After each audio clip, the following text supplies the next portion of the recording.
Hey there, peaceful soul. Before we begin tonight's gentle journey through Scripture, I'd love to know where in the world you're listening from right now and what time it is in your corner of creation. Please leave a comment below sharing this. It's always such a blessing to see how God's Word brings rest to hearts across every time zone. And if tonight's story brings you peace, please consider subscribing to Sacred Rest for more scripture-based sleep stories delivered with calm, unhurried care. Now take a deep breath and let's rest in God's presence. The Sea of Galilee rested in quiet splendour as the day's light began its gentle retreat toward the horizon. Golden rays stretched across the water's surface, dancing and shimmering as if heaven itself had scattered coins across the deep. It had been a full day, a day when crowds pressed in from every direction, hungry for wisdom, for healing, for a glimpse of this man who spoke as no one had spoken before. Jesus had been teaching since morning, his voice carrying across the gathered multitudes. He spoke of seeds falling on different soils, of tiny mustard seeds growing into sheltering trees, of hidden treasures and precious pearls. The kingdom of heaven, he said, was like these things, sometimes hidden, always valuable, growing in ways the human eye might miss. His words were simple yet profound, accessible yet mysterious, and the crowds hung on every syllable. But even the Son of God wrapped in human flesh grew weary. As the sun began its descent, Jesus looked out at his disciples with eyes that held both exhaustion and purpose. "Let us go over to the other side," he said simply. No fanfare accompanied these words, no dramatic declaration, just a quiet invitation to cross the sea. This is where our meditation begins tonight, with this small, seemingly unremarkable statement.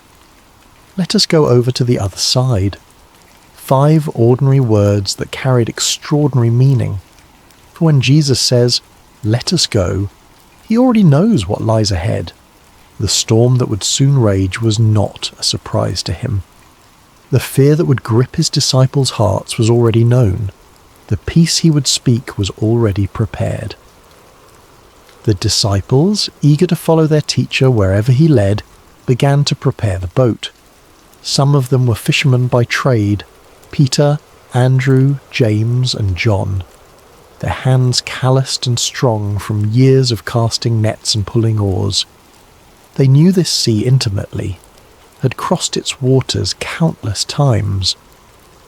This evening crossing seemed unremarkable to them, simply another journey in their extraordinary adventure with this remarkable man. Other followers bid Jesus and the disciples farewell from the shore, perhaps still pondering the parables they had heard throughout the day. The kingdom of heaven is like. These words would linger in their hearts as they returned to their homes, planting seeds of truth that would grow in ways they couldn't yet imagine. As the boat pushed away from shore, Jesus settled into the stern. A small cushion was placed there, nothing luxurious, just a simple comfort for the teacher's rest. Several of the disciples took up the oars, their strong arms working in rhythmic unison to guide the vessel forward. Others perhaps sat quietly, watching the shoreline recede or gazing up at the vast canvas of sky that was beginning to transition from azure blue to deepening indigo. The evening air was cool against their skin, a welcome relief after the heat of the day. Birds wheeled overhead, their silhouettes dark against the warming colours of sunset. Fish occasionally broke the surface of the water, creating ripples that expanded outward in perfect circles. All seemed peaceful, all seemed well. Jesus, his body surrendering to weariness, closed his eyes. The gentle rocking of the boat, the quiet splash of water against its sides, the distant calls of birds, these formed a lullaby that invited rest. And so he slept, his head resting on the cushion, his breath falling into the deep, steady rhythm of slumber. The disciples continued their work, some rowing, others perhaps talking quietly among themselves about the day's events. What did the Master mean by this parable or that? How had he known what was in the heart of the Pharisee who had challenged him? Would they truly understand all these mysteries someday, as he had promised? As twilight deepened into dusk, stars began to appear overhead. First one, then dozens, then hundreds, until the sky above was spangled with light. On any other night, this might have been a moment of transcendent beauty, a reminder of God's promise to Abraham that his descendants would be as numerous as these very stars. But those with experience on these waters noticed something concerning. The air had changed, becoming charged with an expectancy that seasoned fishermen recognized. A slight shift in the wind's direction, a subtle change in temperature, small signs that spoke volumes to those who knew how to read them. Peter exchanged glances with Andrew, then with James. No words were needed between men who had spent their lives on these waters. Something was coming. The sea, now growing restless beneath them, had secrets to tell. Yet Jesus slept on, his face peaceful in the gathering darkness. Did the disciples consider waking him then, when the first signs appeared? Did they debate among themselves whether to alert their teacher to the changing conditions? We don't know. Perhaps they chose to let him rest, confident in their own abilities to handle whatever came. Perhaps they thought the signs would come to nothing.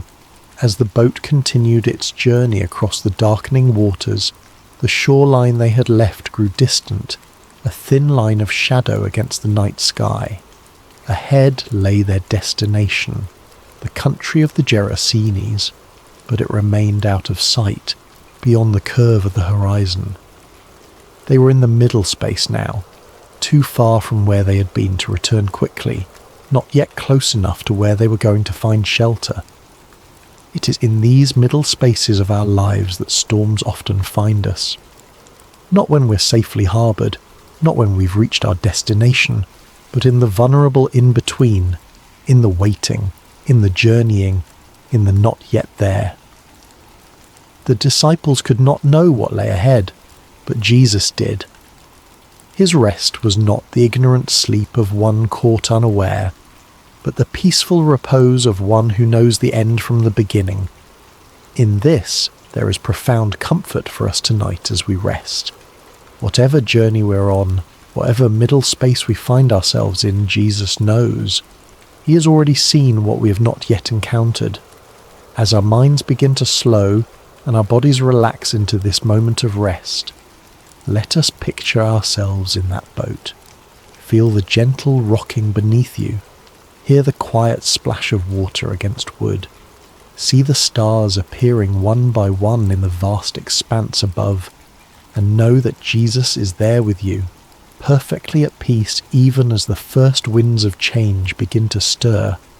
It began with a whisper, a subtle change in the rhythm of the night. The stars that had shone so brightly overhead began to disappear, one by one, as clouds moved across the sky like silent spectators gathering for some celestial event. The gentle lapping of water against the sides of the boat grew more insistent, less soothing. The disciples, some of whom may have been drifting towards sleep themselves, grew more alert, their senses heightened by years of experience on these unpredictable waters. The Sea of Galilee, also known as Lake Gennesaret or the Sea of Tiberias, sits more than 600 feet below sea level, nestled in a basin surrounded by mountains. This unique geography creates a natural phenomenon well known to local fishermen. When cool air from the Mediterranean Sea, about 30 miles to the west, collides with the hot, humid air over the lake, sudden and violent storms can emerge with startling speed. This night would prove no exception to that natural law. One moment, the disciples were crossing in relative calm. The next, they found themselves battling a windstorm that seemed to descend upon them from nowhere.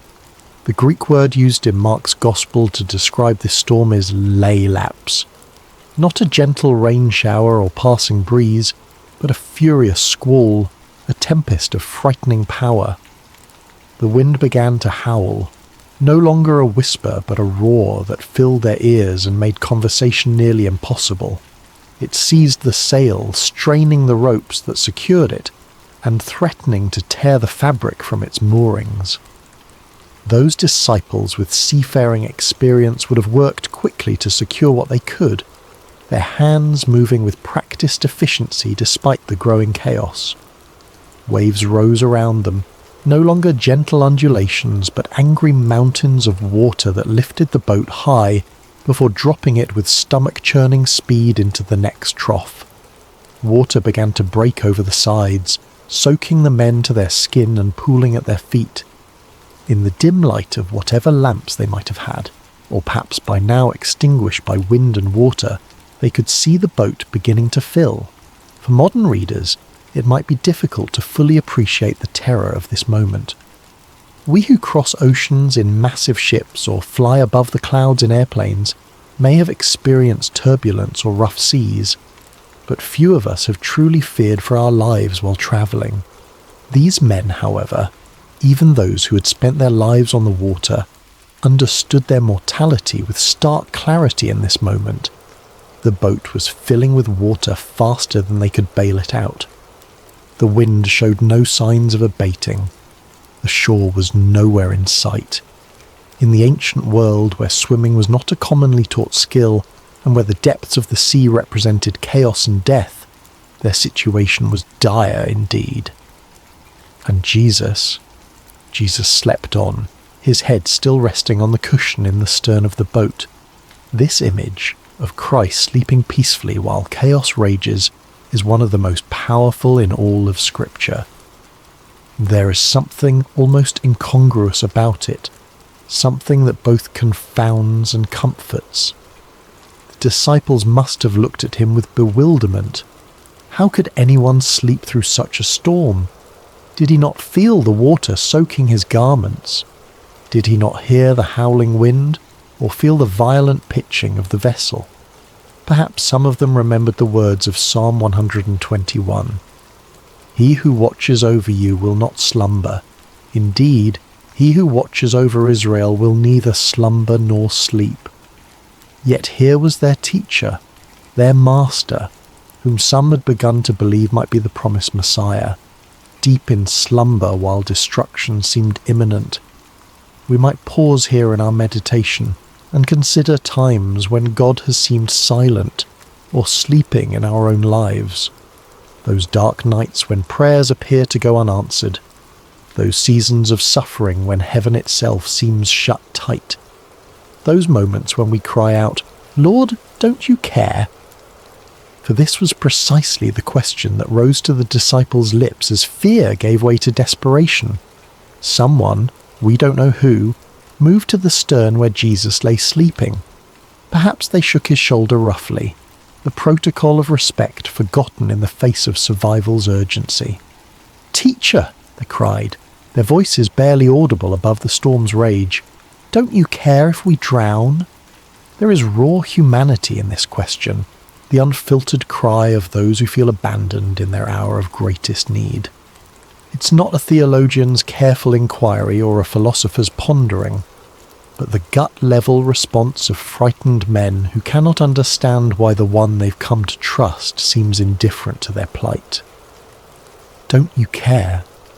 How many times have these words formed in human hearts across the centuries?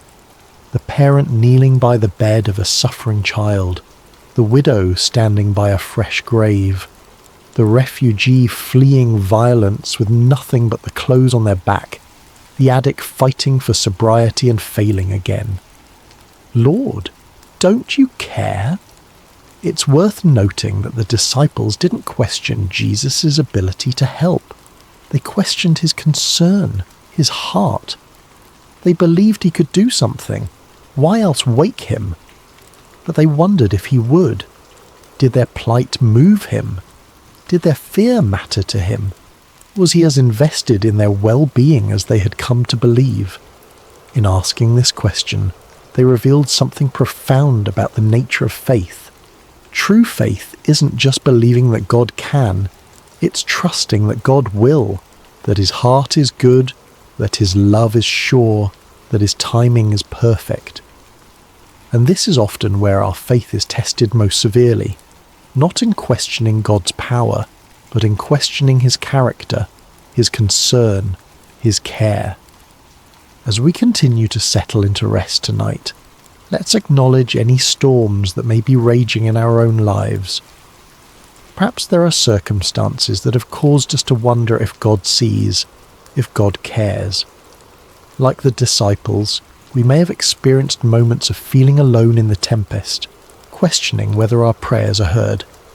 The beauty of this story, and the comfort it offers us even now, is that Jesus' response to their cry reveals the truth about his heart. But before we explore that response, let's sit for a moment with the reality of the storm itself. Feel the wind's force, hear its howl, see the waves crashing over the sides of the boat, experience the fear, the confusion, the desperate cry for help, and know that in the midst of it all, Jesus is present, not distant, not removed, but right there in the boat with them, with us. Whatever storm we face, we do not face it alone. The Lord of all creation has chosen to journey with us, to be present with us in every turbulent moment and every threatening circumstance. As our breathing deepens and our bodies grow heavier with approaching sleep, let us find comfort in this reality. The presence of Jesus in our boat does not exempt us from storms, but it changes everything about how we experience them. He's here even when he appears to be sleeping. He hears even when he seems silent. And he will respond in his perfect time with his perfect power. Now, as we picture the disciples crowding around Jesus, as we hear their cry of "Don't you care if we drown?" let us watch and see what happens next, for the storm is about to meet its match. The chaos is about to encounter its creator. The winds and waves are about to recognize the voice of the one who called them into being. Jesus woke to the violent pitching of the boat, to the spray of water across his face, to the desperate cries of his disciples. "Teacher, don't you care if we drown?" Their question hung in the air between them, nearly lost in the howling of the wind, yet impossibly loud in its implication. Did he care? Could they truly doubt this? He who had healed the sick, restored sight to the blind, cleansed the lepers, did they think his compassion extended only to strangers and not to those closest to him? He who had called them by name, who had shared meals and long roads and countless conversations with them, did they imagine his heart was indifferent to their fear? Yet Jesus did not respond to their question directly. He did not immediately reassure them of his care or explain his apparent indifference. Instead, he rose, calm, unhurried, sovereign, and turned his attention to the storm itself. Mark's Gospel tells us that he got up, rebuked the wind, and said to the waves, "Quiet, be still." The Greek phrase used here, siopa pephimoso, carries the sense of be silent, be muzzled. It is the language one might use to quiet a disruptive animal or silence a disturbing noise. There is authority in these words, command and expectation of immediate obedience, and obey they did. The wind, which had been screaming across the water with destructive force, died away at once.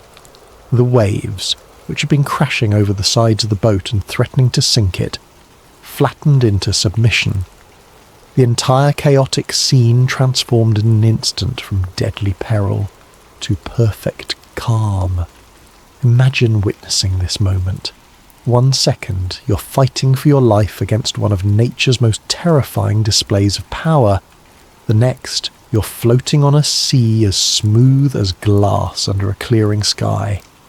The contrast would be disorienting, almost unbelievable. The silence following such tumult would ring in your ears. The stillness after such violent motion would leave you feeling strangely weightless. Only then, after demonstrating his authority over creation itself, did Jesus turn back to his disciples, and his words to them were not what they might have expected. No warm reassurance that yes, of course he cared, no gentle understanding of their fear. Instead, he asked them two pointed questions. Why are you so afraid? Do you still have no faith? These questions weren't meant to shame or condemn. Jesus was not expressing disappointment so much as issuing an invitation to examine the gap between what they professed to believe about him and how they responded when those beliefs were tested by circumstance. The first question, why are you so afraid, invites examination of the source of our fears. Fear often arises from a perception of threat coupled with a sense of powerlessness to address that threat. The disciples feared drowning because they perceived the storm's power and recognized their inability to control it. But Jesus was suggesting another perspective. When he is in our boat, the equation changes. The presence of the Creator fundamentally alters the balance of power in any situation. The second question, do you still have no faith, probes even deeper. These disciples had witnessed Jesus perform miracle after miracle. They had seen him heal diseases medicine couldn't touch. They had watched him cast out demons that had tormented their victims for years. They had even seen him challenge the religious authorities of their day with an authority that clearly came from above. Yet when the storm came, when their own lives were threatened, their faith faltered. They reverted to fear rather than resting in confidence that the God who had demonstrated his power in so many other circumstances remained just as powerful in their present crisis. This is a common human pattern, isn't it? We can intellectually believe in God's power and love. We can recall times when we've experienced his faithfulness. We can even testify to others about how he has worked in our lives. But when new challenges arise, particularly ones that feel overwhelming or threatening, we can forget everything we know and surrender to panic. Jesus' questions invite a different response. They challenge us to align our emotional reactions with our professed beliefs, to allow what we know about God's character to inform how we feel when facing life's storms. This is not about denying fear. Fear is a natural human emotion that even Jesus experienced in the Garden of Gethsemane. Rather, it's about preventing fear from distorting our view of God and his activity in our lives. The disciples' fear had led them to question Jesus' care for them. Don't you care if we drown? His questions in return invited them to question their fear instead. Was it consistent with what they knew of him? Was it justified in light of who he had revealed himself to be? As we continue our journey toward rest tonight, these questions can guide our own reflection. What fears keep us awake at night? What storms in our lives have made us wonder if God cares? And more importantly, what do we know about the character of Jesus that might speak to those fears? If Jesus is truly who Scripture reveals him to be, all-powerful yet deeply compassionate, sovereign yet intimately involved, holy yet merciful, then our fears must be evaluated in light of these truths. Not dismissed or denied, but placed within the larger context of who God is and how he works. The disciples in that boat had to reconcile their experience of the storm with their experience of Jesus' power over it. We too must reconcile our experience of life's challenges with our understanding of God's character and capabilities. This reconciliation doesn't happen once and for all. It's an ongoing process, a continued growth in trust that develops as we walk with him through both calm seas and raging tempests. Perhaps the most comforting truth in this entire account is the simple reality that Jesus was in the boat with them. He had said, "Let us go over to the other side, you will." Not, "Let me meet you on the other side," or "Try to make it to the other side." When Jesus says, "Let us go," he commits to the entire journey, not just the destination. Similarly, when Jesus calls us to follow him, he doesn't promise absence of storms. He doesn't guarantee that the path will be smooth or the journey comfortable. What he does promise is his presence with us in whatever we face. "I am with you always," he would later tell his followers, "to the very end of the age." This presence changes everything. It doesn't always change our circumstances, though sometimes, as in this story, it dramatically does. But it always changes the meaning of those circumstances and how we can respond to them. As we feel sleep drawing nearer, let us rest in this truth. Whatever storm we face, Jesus is in our boat, not as a passive passenger, but as the Lord of wind and wave, the one whose word can transform chaos into calm, the one whose presence transforms our fear into faith. The question Jesus asks, "Why are you so afraid?" isn't meant to dismiss our feelings, but to direct our focus toward the greater reality of his presence and power.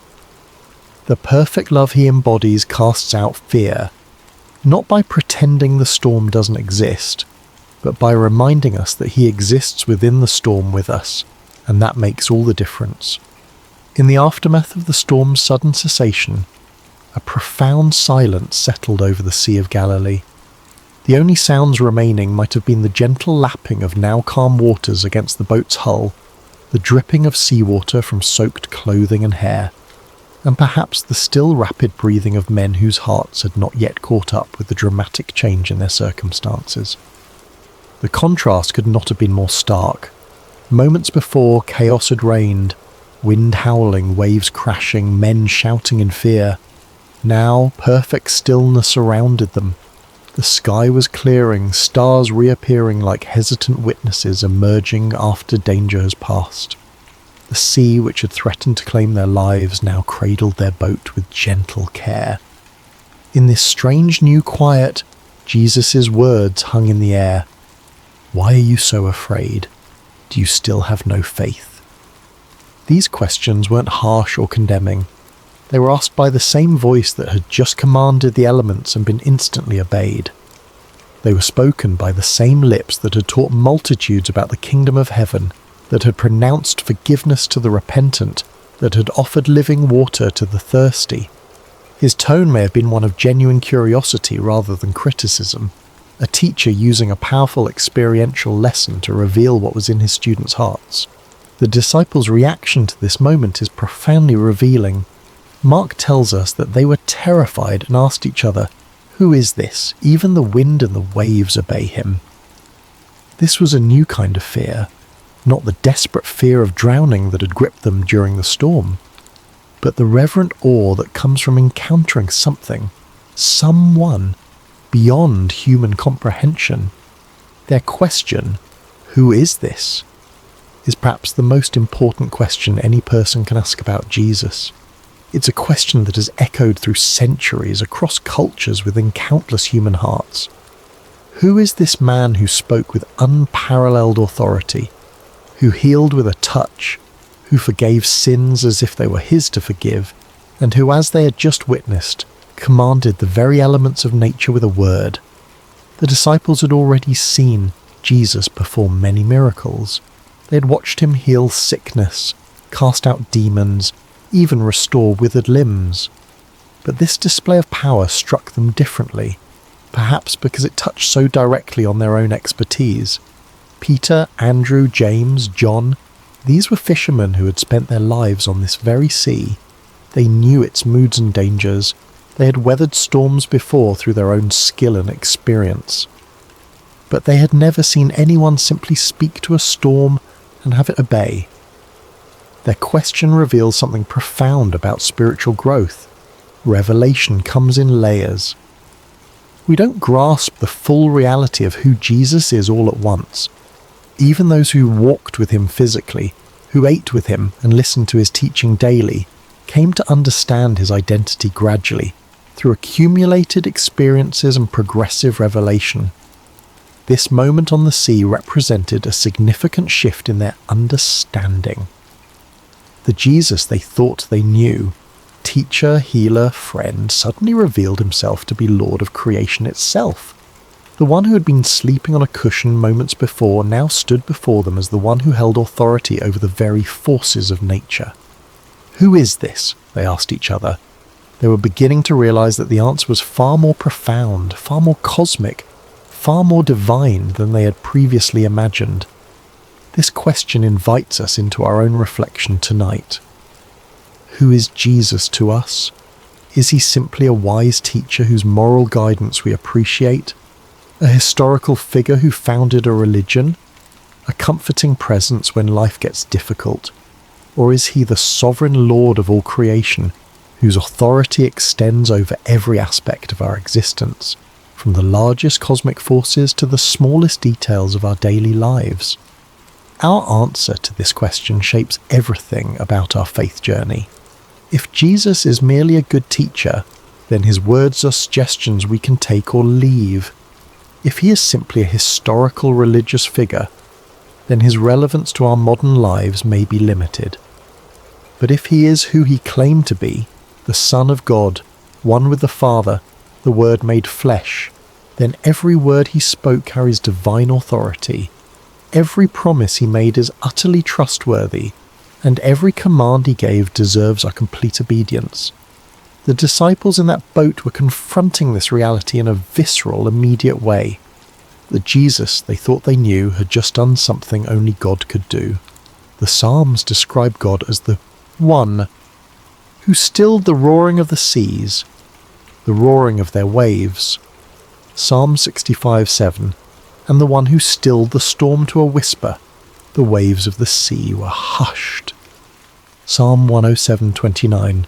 Now they had seen Jesus do exactly this, with their own eyes in their own boat, in response to their own cry for help. Their question, "Who is this?" was not merely rhetorical. It reflected genuine wrestling with an expanding understanding of Jesus' identity. And this wrestling is an essential part of authentic faith. God does not expect us to have perfect theological understanding from the beginning of our journey with him. He reveals himself to us gradually, meeting us where we are and gently expanding our capacity to know him as he truly is. For the disciples, this storm became a classroom, a place where their understanding of Jesus grew deeper and wider. Similarly, the storms of our lives often become the context in which we come to know God more truly. It's relatively easy to affirm God's goodness when life is calm and comfortable. It's when the winds howl and the waves threaten that our true understanding of his character is both revealed and refined.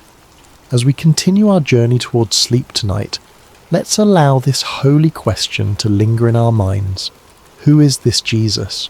Not as an abstract theological inquiry, but as a personal exploration of relationship. Who is he to me? What have I seen him do in my life? How has my understanding of him grown through seasons of both calm and storm? The beauty of this story is that it invites us to know Jesus more fully, not just as a distant miracle worker, but as the one who journeys with us through every circumstance of life. He is in our boat. He may sometimes appear to be sleeping, but he is never absent, never unaware, never unconcerned.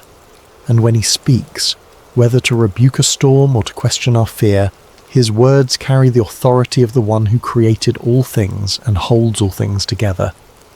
The wind and waves recognize his voice, because they came into being through that same voice. All things were created through him and for him, Paul would later write to the Colossians. He is before all things, and in him all things hold together. Colossians 1:16-15. This is the Jesus who accompanies us through every storm. This is the one who has promised never to leave us or forsake us.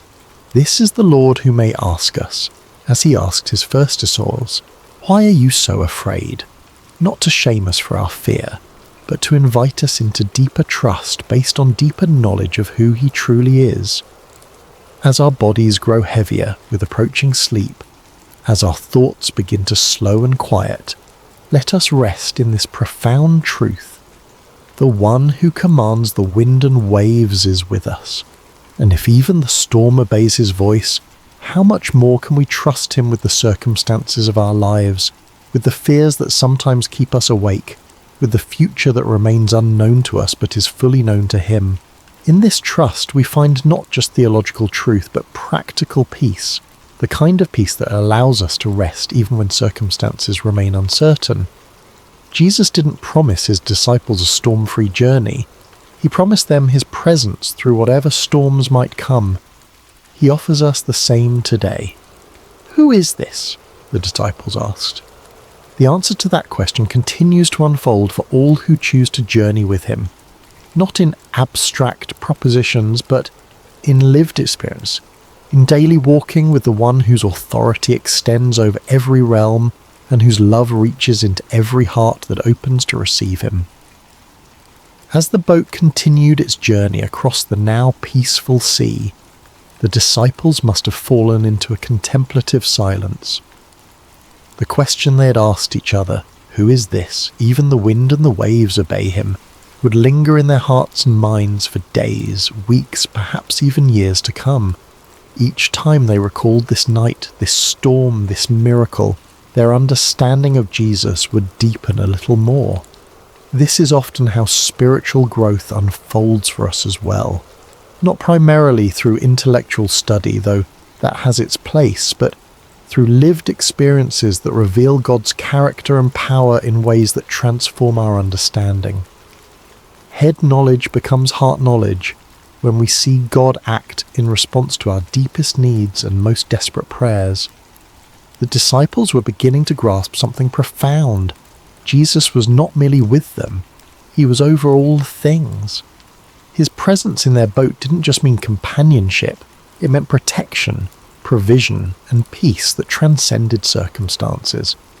Even when he appeared to be sleeping, his sovereignty remained active and absolute. As the first light of dawn began to brighten the eastern sky, they could see their destination approaching, the region of the Gerasenes on the opposite shore of the lake.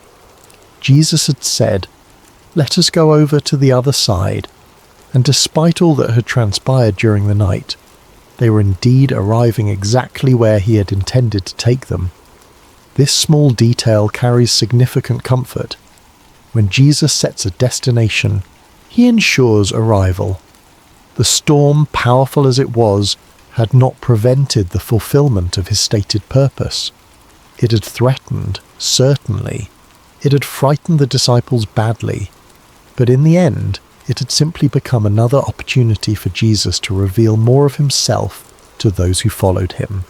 This pattern appears throughout Scripture and throughout the lives of those who walk with God. What appears to be a detour or a disaster often becomes the very context in which God manifests his glory most clearly. The storm on the sea, the fiery furnace, the lion's den, the prison cell. In Scripture, these became stages for divine revelation, not obstacles to divine purpose. As we prepare to drift into sleep tonight, there is profound rest available in this reality. Whatever storms we face, they do not take Jesus by surprise. Whatever fears arise within us, they do not diminish his power. Whatever threatens to overwhelm us, it cannot overrule his sovereign declaration over our lives. If Jesus has said to us, in any area of our lives, "Let us go to the other side," then we can rest assured that no storm, internal or external, can prevent us from reaching the destination he has established.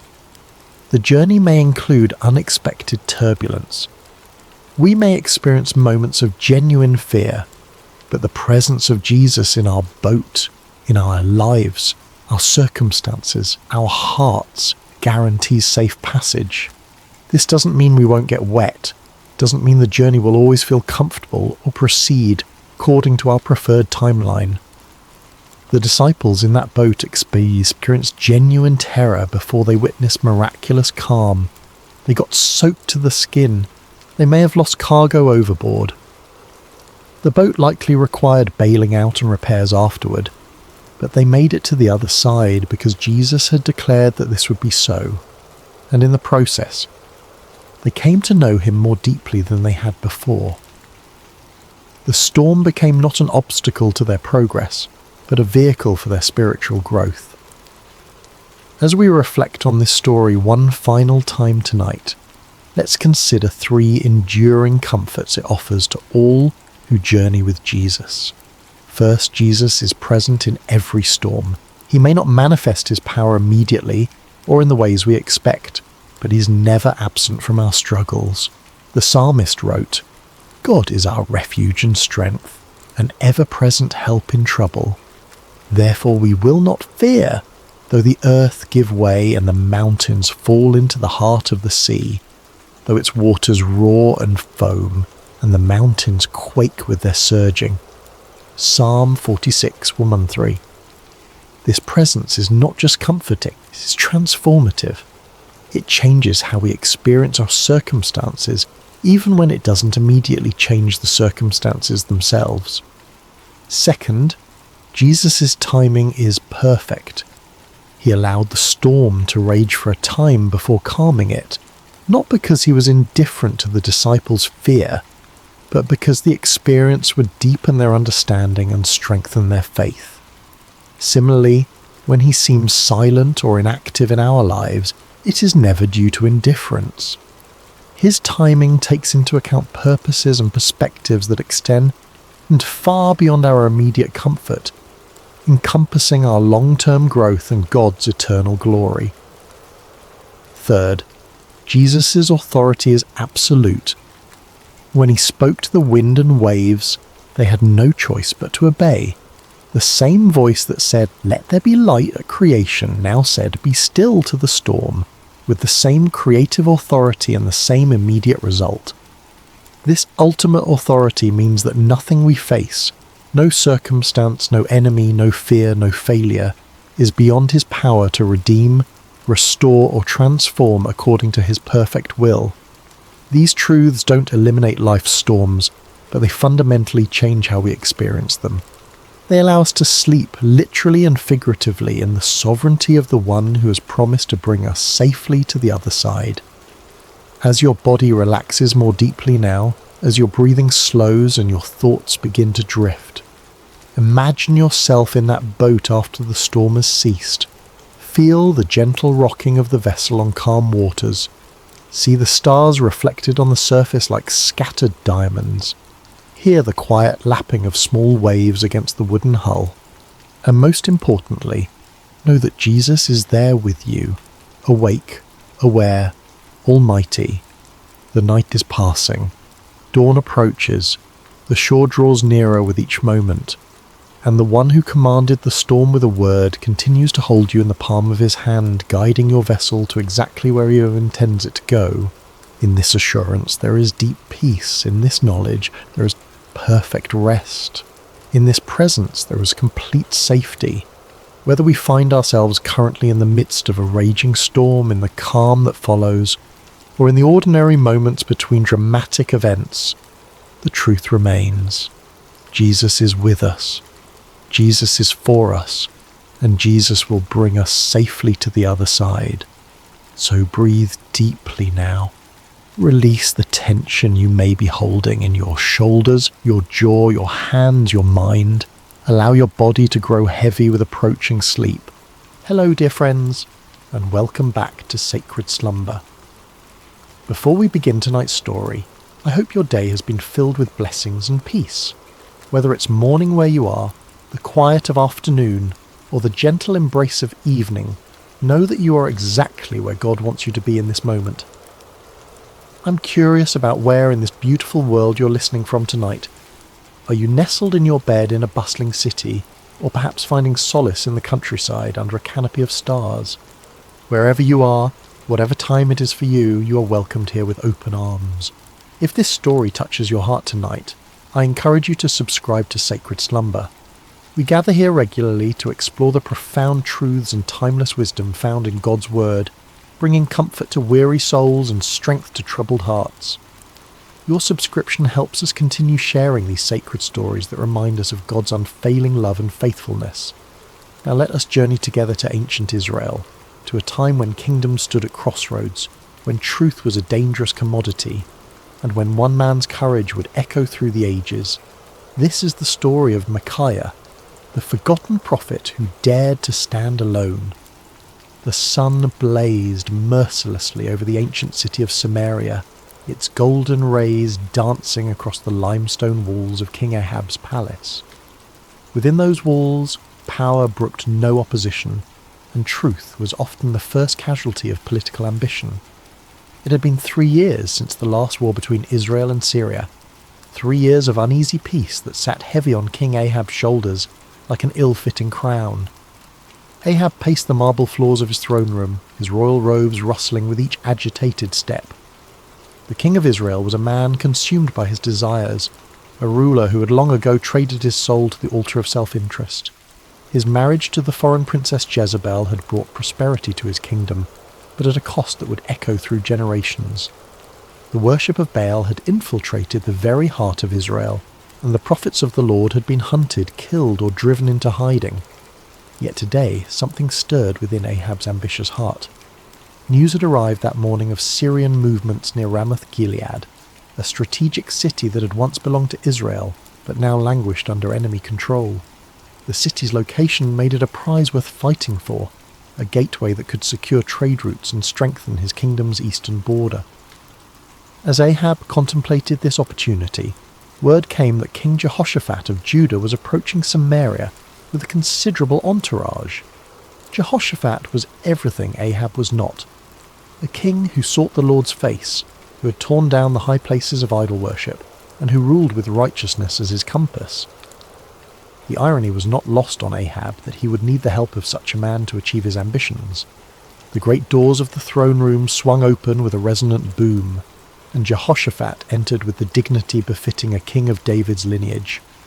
He was a man of medium stature but commanding presence, his beard meticulously groomed, and his eyes holding the wisdom of one who had walked closely with the Almighty. Behind him came his advisers and military commanders, their expressions respectful but cautious, as they entered the domain of Israel's controversial king. "Jehoshaphat, my brother," Ahab called out, his voice echoing through the vast chamber as he descended from his throne.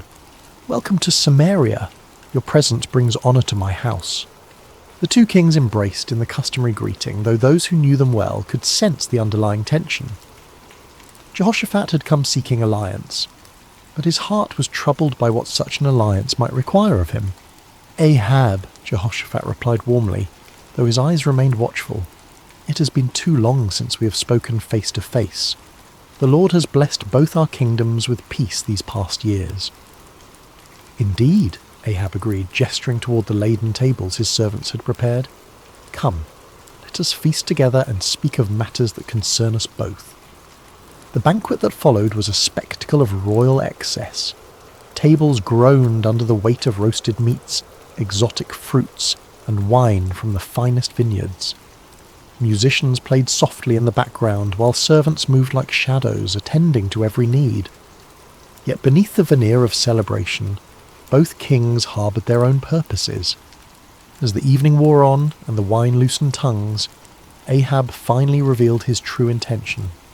Leaning toward Jehoshaphat with the conspiratorial air of old friends, he spoke in measured tones. "My brother, there is a matter that weighs heavily upon my heart," Ahab began, his eyes glinting in the torchlight. "You know that Ramoth-Gilead belongs to us, yet it remains in the hands of the king of Syria. Should we not take back what is rightfully ours?" Jehoshaphat set down his goblet carefully, his expression growing thoughtful. He had anticipated this moment, knowing that Ahab rarely extended hospitality without purpose. The question hung in the air between them like incense, heavy with implication. "Ramoth-Gilead has indeed been a source of contention," Jehoshaphat replied diplomatically. "What do you propose?" Ahab's smile was that of a merchant who senses a favourable negotiation. "I propose that we go up together against Ramoth-Gilead. Your army combined with mine would be formidable. We could restore the city to Israel and share in the glory of victory." The words were carefully chosen, appealing to both practical strategy and Jehoshaphat's sense of brotherhood among the tribes of Israel. Yet Jehoshaphat had not survived as king by making hasty decisions.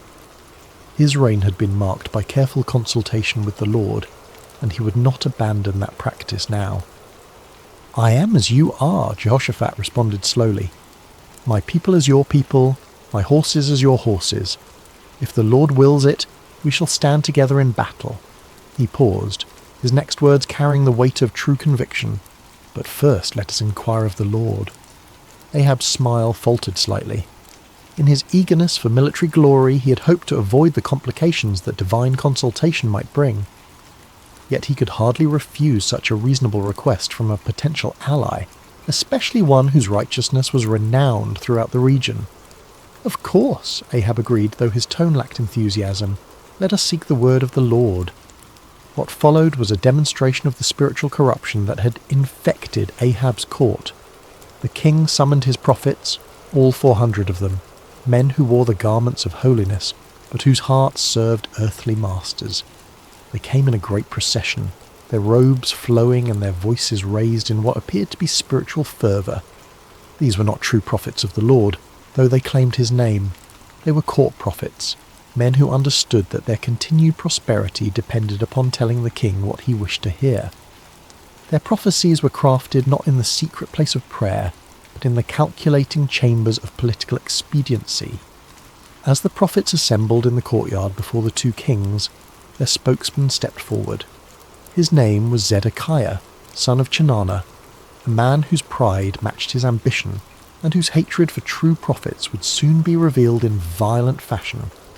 "Hear the word of the Lord," Zedekiah proclaimed, his voice carrying across the courtyard with theatrical intensity. "Go up to Ramoth-Gilead and prosper, for the Lord will deliver it into the hand of the king."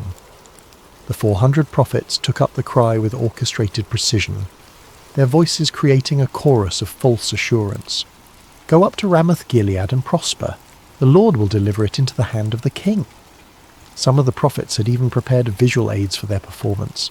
They danced and shouted, waving swords and spears, creating a spectacle that would have been impressive to any observer unfamiliar with the ways of true prophecy. The din was tremendous, the enthusiasm seemingly genuine, and the message exactly what Ahab longed to hear. Yet as Jehoshaphat watched this display, his spirit grew troubled. Something about the performance felt hollow, manufactured. These men spoke with one voice, but it was not the voice of the Lord that Jehoshaphat knew from his own times of prayer and seeking. There was no cost to their prophecy, no challenge to the king's desires, no hint of the divine complexity that marked true encounters with the Almighty. As the prophets continued their enthusiastic proclamations, Jehoshaphat raised his hand for silence. The courtyard gradually quieted, though the echo of their shouts seemed to linger in the air like smoke from a dying fire. "Is there not here a prophet of the Lord besides these?" Jehoshaphat asked carefully, "that we might inquire of him?" The question fell like a stone into still water, sending ripples of discomfort through the assembly. Ahab's face darkened, and several of the court prophets exchanged meaningful glances. They all knew there was indeed another prophet, one whose very existence was a thorn in the flesh of everyone present. Ahab's response came through gritted teeth, his voice barely concealing his irritation. "There is still one man, Micaiah the son of Imlah, by whom we may inquire of the Lord. But I hate him, for he does not prophesy good concerning me, but evil." The honesty of Ahab's admission was startling in its nakedness. Here was a king openly declaring his hatred for a prophet based not on any moral failing or false prophecy, but simply because the man refused to tell him what he wanted to hear. It was a moment that revealed the true spiritual state of Israel's leadership. Jehoshaphat, ever the diplomat, sought to smooth over the awkward moment. "Let not the king say such things," he replied gently, though his words carried a subtle rebuke. Ahab realized he had revealed too much of his heart. With visible effort he composed himself and called for one of his officers. "Bring Micaiah the son of Imlah quickly," he commanded, though his tone suggested he would rather summon a plague upon his house. As the officer hurried away on his grim errand, the two kings settled in to wait. The 400 prophets remained in the courtyard, their earlier enthusiasm now tempered by the knowledge that their unanimous voice was about to be challenged by a single man they both feared and despised. The sun continued its relentless journey across the sky, and in the distance the sound of the officer's horse could be heard galloping toward the place where truth dwelt in isolation, where a forgotten prophet waited in the shadows of his integrity. The horse's hooves struck the dusty road with rhythmic precision as the king's officer rode toward the humble dwelling where Micaiah made his home. The prophet lived simply, far from the luxury of the royal court, in a stone house that spoke of function rather than ostentation. Here, away from the corrupting influence of political power, dwelt a man who had chosen faithfulness over favour, truth over comfort. Micaiah, son of Imlah, was not an imposing figure by earthly standards. Of average height and lean build, he bore the weathered appearance of one who had walked through many storms.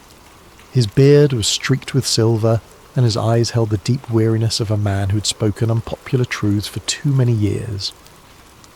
Yet there was something unbreakable in his demeanour, a quality that suggested he had found his anchor in something far stronger than human approval. When the king's messenger arrived, Micaiah was in his garden, tending to the vegetables that provided much of his sustenance. The prophet lived modestly, supported by the occasional gifts of those few souls who still valued truth above comfort. He had long ago learned to find contentment in simple things, the satisfaction of honest work, the peace of prayer, and the quiet joy of communion with the Almighty. "Micaiah," the officer called out as he dismounted, "the king commands your presence immediately." The prophet looked up from his work, unsurprised. He had sensed in recent days that the Lord was preparing him for something significant. His prayers had been marked by an unusual intensity, and his dreams had been filled with visions he did not yet fully understand. "Very well," Micaiah replied simply, setting aside his tools. "Let me wash and prepare myself." As Micaiah went about the task of making himself presentable for the royal court, the officer felt compelled to share information that might save the prophet from making a costly mistake. The man had witnessed what happened to those who crossed King Ahab, and despite his loyalty to the crown, he possessed enough humanity to feel concern for this solitary figure. "Listen to me, Micaiah," the officer said, his voice dropping to a confidential tone. "The words of the prophets declare good to the king with one mouth. Let your word be like the word of one of them, and speak favourably." It was well-intentioned advice, offered by a man who understood the political realities of Ahab's court. The officer had seen the 400 prophets deliver their unanimous message of victory and prosperity. He knew that Micaiah's reputation for speaking uncomfortable truths could lead to imprisonment, exile, or worse. In his mind, he was offering the prophet a lifeline, a chance to align himself with the majority and avoid the consequences of standing alone. Micaiah paused in his preparations, considering the messenger's words. The offer was clear: conform, agree with the crowd, tell the king what he wants to hear, and enjoy the benefits of royal favour. It would be so easy, so practical, so utterly reasonable by every human measure. But as Micaiah looked into the officer's earnest face, he felt the familiar stirring of the spirit within him, that unmistakable presence that had guided him through decades of faithful service. The Lord had not called him to an easy path, but he had never failed to provide strength for the journey. "As the Lord lives," Micaiah replied with quiet dignity, "whatever the Lord says to me, that I will speak." The words hung in the air between them, a declaration of absolute commitment that left no room for compromise. The officer's face showed his disappointment and concern, but he knew better than to argue further. He had delivered his warning. What the prophet did with it was beyond his control. The journey back to Samaria was made in relative silence, the officer pondering the stubborn integrity of his passenger, while Micaiah prayed and prepared his heart for whatever lay ahead. As they approached the city, the prophet could see the banners of both Israel and Judah flying from the palace walls, confirming his suspicion that this summons involved more than a routine consultation. The palace courtyard was a scene of controlled chaos when they arrived. Servants scurried about preparing for what appeared to be an important gathering, while guards stood at attention in their finest armour. The 400 prophets were still present, clustered in small groups and speaking in hushed tones. Their earlier enthusiasm had given way to a more subdued attitude, though their confidence in their message remained unshaken. As Micaiah dismounted and followed the officer toward the throne room, he could feel the weight of many eyes upon him. Some looks were curious, others hostile, and a few held the barely concealed contempt of those who viewed his independence as a personal affront. He had grown accustomed to such reactions over the years, understanding that his very presence served as an uncomfortable reminder of the spiritual compromise that permeated the court.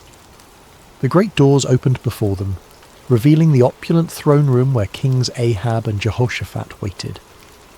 The contrast between the two rulers was immediately apparent even to a casual observer. Ahab sat upon his throne with the restless energy of a man driven by ambition, his fingers drumming impatiently on the armrest. Jehoshaphat, seated in a chair of equal honour nearby, maintained the composed dignity of one accustomed to seeking divine guidance before making important decisions. "Ah, Micaiah," Ahab said as the prophet entered, his tone carrying forced joviality that fooled no one. "At last, our final consultant arrives." Micaiah approached the throne with measured steps, neither hurrying to show deference nor dawdling to display defiance. He had learned long ago that in the presence of earthly power, his allegiance belonged to a higher authority. When he reached the appropriate distance, he bowed respectfully but not obsequiously, acknowledging the king's position without compromising his own integrity. "You summoned me, your majesty," Micaiah said simply, his voice carrying clearly through the chamber. King Jehoshaphat studied the prophet with interest. He had heard reports of Micaiah's reputation for uncompromising honesty, and after witnessing the theatrical performance of the 400 prophets, he was eager to hear from someone who might offer a different perspective. Ahab leaned forward on his throne, his eyes fixed on the solitary figure before him. "Micaiah, shall we go to war against Ramoth-Gilead, or shall we refrain?" It was the same question that had been posed to the 400 prophets, the same inquiry that had produced such enthusiastic unanimity. Now it fell upon the shoulders of one man who stood alone, without allies or supporters, facing the combined expectation of two kings and their assembled courts. The moment stretched taut with anticipation. Everyone present understood that they were witnessing something significant, though few could have predicted the drama that was about to unfold. In the silence, Micaiah felt the familiar stirring of the spirit, but what came first was not the word of the Lord, but something altogether unexpected. What happened next would be remembered and debated for generations to come. Micaiah, the prophet known for his uncompromising honesty, looked directly at King Ahab and delivered exactly the message the king wanted to hear. "Go up and prosper," Micaiah declared, his voice carrying throughout the throne room, "for the Lord will deliver it into the hand of the king." A murmur of surprise rippled through the assembled court. The 400 prophets exchanged glances of confusion and perhaps a touch of irritation. Here was the man they had feared would contradict their unanimous verdict, and instead he was confirming their prophecy word for word. Some of them smiled with what they imagined was vindication, while others seemed puzzled by this unexpected development. But King Ahab was no fool. Despite his many moral failings, he had known Micaiah for years, had heard his prophecies of judgment and warning countless times. Never once had the prophet told him what he wanted to hear. Never once had Micaiah's words aligned so perfectly with royal desires. The king's eyes narrowed as he studied the prophet's face, searching for the truth behind this suspicious compliance. There was something in Micaiah's tone, a subtle quality that suggested layers beneath the surface of his words. It was the same tone a parent might use when agreeing with a child's obviously foolish plan, allowing them to proceed while knowing full well what the consequences would be. King Jehoshaphat, too, sensed that something was amiss, though he remained silent, observing the interaction with keen interest. "How many times shall I make you swear," Ahab said slowly, his voice carrying a warning, "that you tell me nothing but the truth in the name of the Lord?" It was a remarkable moment. Here was a king who had just received exactly the prophecy he desired, yet his own conscience convicted him that it could not be genuine. Ahab understood Micaiah well enough to know that such easy agreement was completely out of character. In demanding the truth, the king was inadvertently acknowledging that he recognized the difference between authentic prophecy and the comfortable lies he typically preferred. Micaiah stood silent for a moment, and those watching could see a visible change come over him. The sardonic expression faded from his face. replaced by the solemn countenance of one who was about to deliver a message from the throne room of heaven. When he spoke again, his voice carried a different quality altogether, the unmistakable authority of divine revelation. "I saw all Israel scattered on the hills like sheep that have no shepherd," Micaiah began, his words falling like stones into the sudden silence. "And the Lord said, 'These have no master. Let each return to his house in peace.'" The impact of these words was immediate and devastating. The vision was clear to everyone present. Israel would be defeated, their army scattered, and their king would not return from battle. It was a prophecy of military disaster and royal death, delivered with the calm certainty of one who had seen beyond the veil of earthly circumstances. King Ahab's face flushed with anger, but beneath the rage was something that looked remarkably like fear. He turned to Jehoshaphat with the bitter satisfaction of one whose worst expectations have been confirmed. "Did I not tell you," Ahab said, his voice heavy with frustration, "that he would not prophesy good concerning me, but evil?" But Micaiah was not finished. The Spirit of the Lord had opened his eyes to see into the very council chambers of heaven, and what he had witnessed there needed to be shared, regardless of the consequences. The prophet's voice took on an even more solemn tone as he continued. "Therefore hear the word of the Lord," Micaiah declared, his words cutting through the tension in the room like a sword. "I saw the Lord sitting on his throne, and all the host of heaven standing by, on his right hand and on his left." The court fell absolutely silent. Even the most worldly and cynical among them recognized that they were hearing something extraordinary. This was not the political maneuvering they were accustomed to, nor the comfortable reassurances of the court prophets. This was a glimpse into eternal realities, a revelation of divine purpose that transcended human understanding. "And the Lord said," Micaiah continued, "Who will persuade Ahab to go up, that he may fall at Ramoth-Gilead?" So one spoke in this manner, and another spoke in that manner. Then a spirit came forward and stood before the Lord and said, "I will persuade him." The Lord said to him, "In what way?" And he said, "I will go out and be a lying spirit in the mouth of all his prophets." And the Lord said, "You shall persuade him, and also prevail. Go out and do so." The revelation was staggering in its implications. Micaiah was claiming that the Lord himself had allowed, indeed, had orchestrated, the deception that had been proclaimed by the 400 prophets. It was a divine judgment in the form of false prophecy, a spiritual trap set for a king who had repeatedly chosen lies over truth. Therefore, Micaiah concluded with inexorable logic, "Look, the Lord has put a lying spirit in the mouth of all these prophets of yours, and the Lord has declared disaster concerning you." The silence that followed was deafening. Every person present was forced to grapple with the implications of what they had heard. The 400 prophets found themselves accused not merely of error, but of being unwitting instruments of divine deception. The kings faced the terrifying possibility that their carefully planned military campaign was actually a trap set by the Almighty himself. But the silence was short-lived. Zedekiah, the spokesman for the 400 prophets, was a man of considerable pride and ambition. He had built his reputation on his supposed connection to the divine, and Micaiah's words threatened not only his credibility but his entire worldview. The accusation that he had been deceived by a lying spirit was more than he could bear.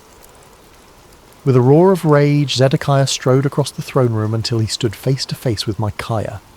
The contrast between them was striking. Zedekiah in his fine robes and carefully groomed appearance, representing the comfortable religiosity of the court, facing Micaiah in his simple garments, embodying the uncompromising voice of authentic prophecy. "Which way did the Spirit from the Lord go from me to speak to you?" Zedekiah demanded, his voice shaking with fury. It was a desperate attempt to challenge Micaiah's authority, to suggest that if anyone possessed a connection to the divine, it was surely the spokesman for 400 prophets rather than this isolated troublemaker.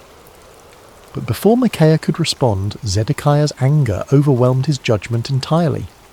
The sound of the slap echoed through the throne room like a thunderclap. Zedekiah had struck Micaiah across the face with sufficient force to stagger the prophet. leaving a red mark on his cheek that would serve as a visible reminder of what it cost to speak truth in the face of comfortable lies. The act of violence hung in the air like a poisonous cloud. No one moved or spoke, shocked by the sudden transition from theological debate to physical assault. Micaiah slowly straightened, touching his cheek where Zedekiah's hand had left its mark. When he looked up, there was no anger in his eyes, no desire for retaliation. Instead, there was a sadness that seemed to encompass not only his immediate situation, but the entire spiritual state of the nation. "Indeed," Micaiah said quietly, his voice carrying despite its gentle tone, "you shall see on that day when you go into an inner chamber to hide." It was both prophecy and promise. The day would come when Zedekiah's false confidence would crumble, when the reality of divine judgment would force him to seek shelter from the consequences of his deception. The words carried the weight of inevitable fulfillment, spoken not in anger, but with the sorrowful certainty of one who had seen the future and found it tragic. King Ahab had heard enough. The prophet's words had struck too close to uncomfortable truths, had challenged too directly the comfortable illusions upon which he had built his reign.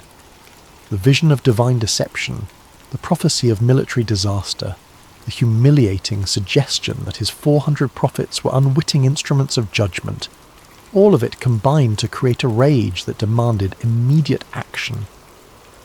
"Take Micaiah," the king commanded, his voice sharp with fury, "and return him to Ammon, the governor of the city, and to Joash the king's son, and say, 'Thus says the king, put this fellow in prison, and feed him with bread of affliction and water of affliction until I come in peace.'" The order was both punishment and insurance policy. By imprisoning Micaiah until his safe return from battle, Ahab was attempting to nullify the prophecy through royal decree. It was a desperate act of defiance against divine judgment, a futile attempt to bind the word of the Lord with chains and prison walls. But Micaiah was not finished. Even as the guards moved toward him, even as the shadow of imprisonment fell across his path, the prophet had one final word to speak. His voice rang out across the throne room with the clarity of absolute conviction. "If you ever return in peace, the Lord has not spoken by me." The words were a direct challenge to royal authority, a public declaration that put Micaiah's credibility as a prophet on the line. He was essentially saying that if Ahab returned safely from battle, then everyone present should conclude that Micaiah was a false prophet deserving of death. It was the ultimate expression of confidence in the word he had received from the Lord. But Micaiah was not content to let his challenge rest with the immediate audience. Looking around the throne room at the assembled courtiers, nobles and servants, he raised his voice even louder. "Mark it, all you people." It was a call to witness, an appeal to everyone present to remember this moment and test the validity of his prophecy against future events. The prophet was willing to stake everything, his reputation, his freedom, possibly his life, on the truth of what he had spoken.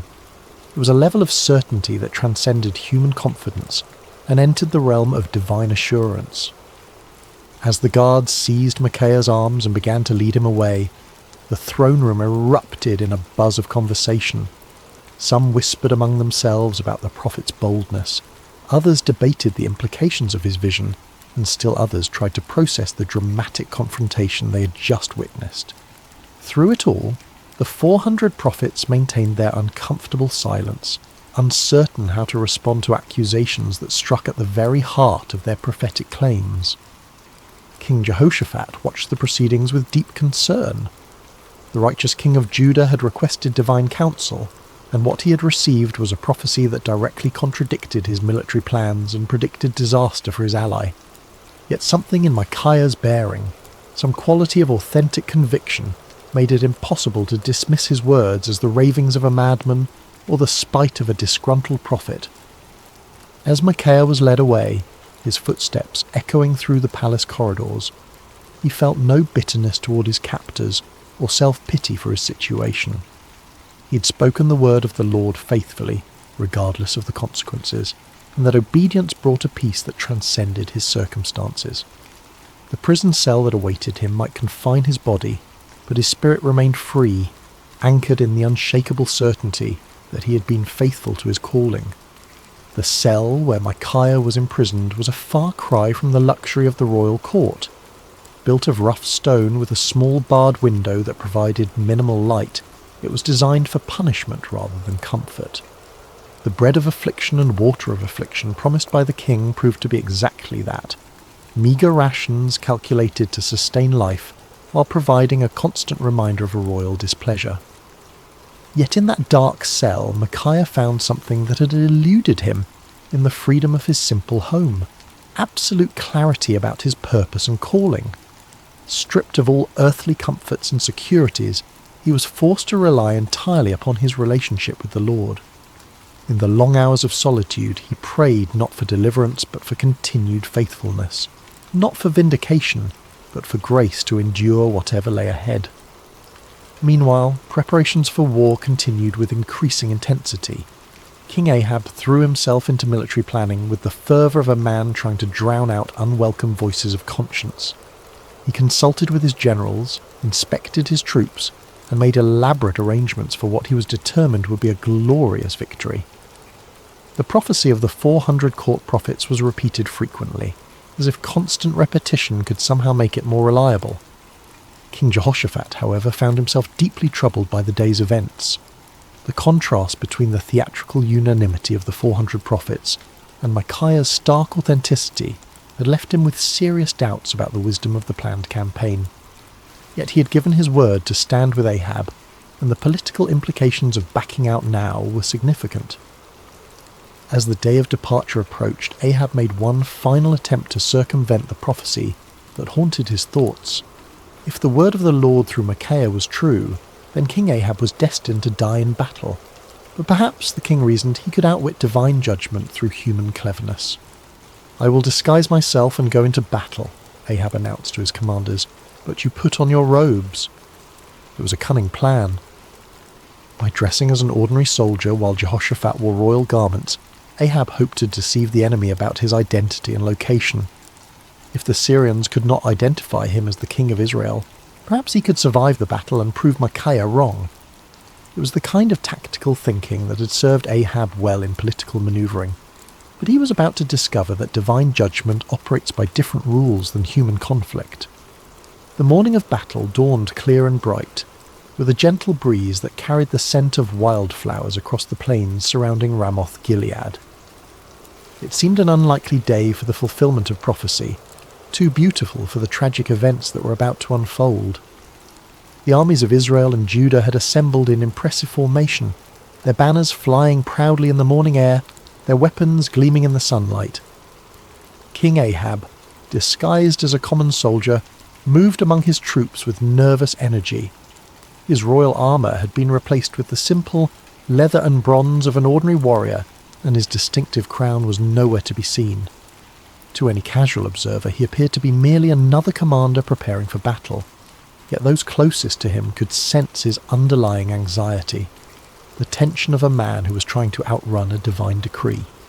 King Jehoshaphat, meanwhile, wore his royal robes with obvious reluctance. The righteous king of Judah had agreed to this deception as part of their military strategy, but his conscience troubled him. The memory of Micaiah's words weighed heavily on his mind, and he found himself offering frequent prayers for divine protection and guidance. The Syrian army was formidable, well-trained and confident in their ability to defend their territory. Their king had given specific instructions to his 32 chariot commanders: fight with no one small or great, but only with the king of Israel. It was a strategic decision based on the understanding that killing or capturing the enemy king would effectively end the battle and secure victory. As the two armies faced each other across the field of battle, the air was thick with tension and anticipation. Horses stamped impatiently, armour creaked as soldiers shifted their weight, and commanders made final adjustments to their battle plans. In the distance, the walls of Ramoth Gilead stood as silent witness to the conflict that was about to determine its fate. The battle began with a thunderous clash of armies colliding, the sound of metal against metal mixing with the shouts of warriors and the screams of the wounded. Chariots raced across the battlefield like instruments of divine wrath, their wheels churning up clouds of dust that obscured vision and added to the chaos of combat. for a time, it seemed as though Ahab's strategy might succeed. Hidden among his soldiers, the disguised king fought with the desperation of a man who believed his life depended on remaining unrecognized. His years of military experience served him well as he wielded sword and spear with deadly efficiency, contributing to the initial success of the Israelite forces. But the Syrian chariot commanders were not easily deceived. When they spotted King Jehoshaphat in his royal robes, they immediately assumed they had found their primary target. A group of them converged on the king of Judah with deadly intent, their chariots cutting through the battle lines like ships through stormy seas. "Surely it is the king of Israel," they shouted to one another as they closed in on Jehoshaphat. The king of Judah found himself surrounded by enemy chariots, their occupants preparing to capture or kill what they believed to be their primary objective. In that moment of extreme danger, Jehoshaphat did what he had learned to do throughout his reign. He cried out to the Lord for deliverance. "Help me, O Lord," Jehoshaphat called out, his voice carrying above the din of battle. What happened next was a clear demonstration of divine intervention.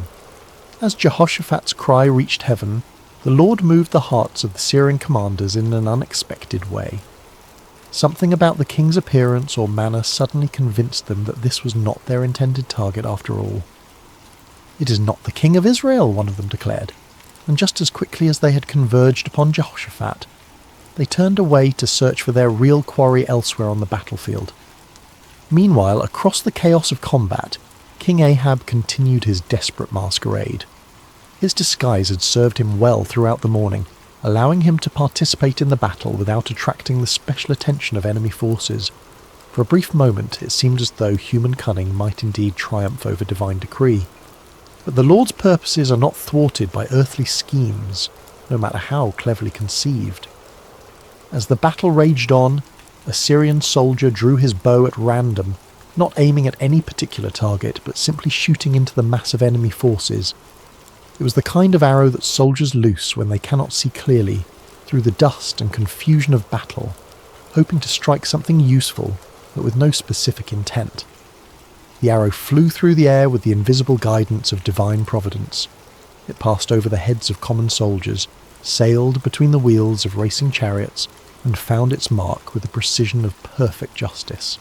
The bronze point struck King Ahab between the joints of his armour, penetrating the one gap in his defences that his disguise could not protect. The king felt the arrow's impact like a thunderbolt, the sudden sharp pain followed by the warm spread of blood across his chest.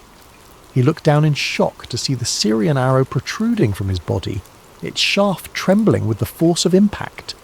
In that instant, Ahab understood with perfect clarity that no amount of human cleverness could circumvent the word of the Lord.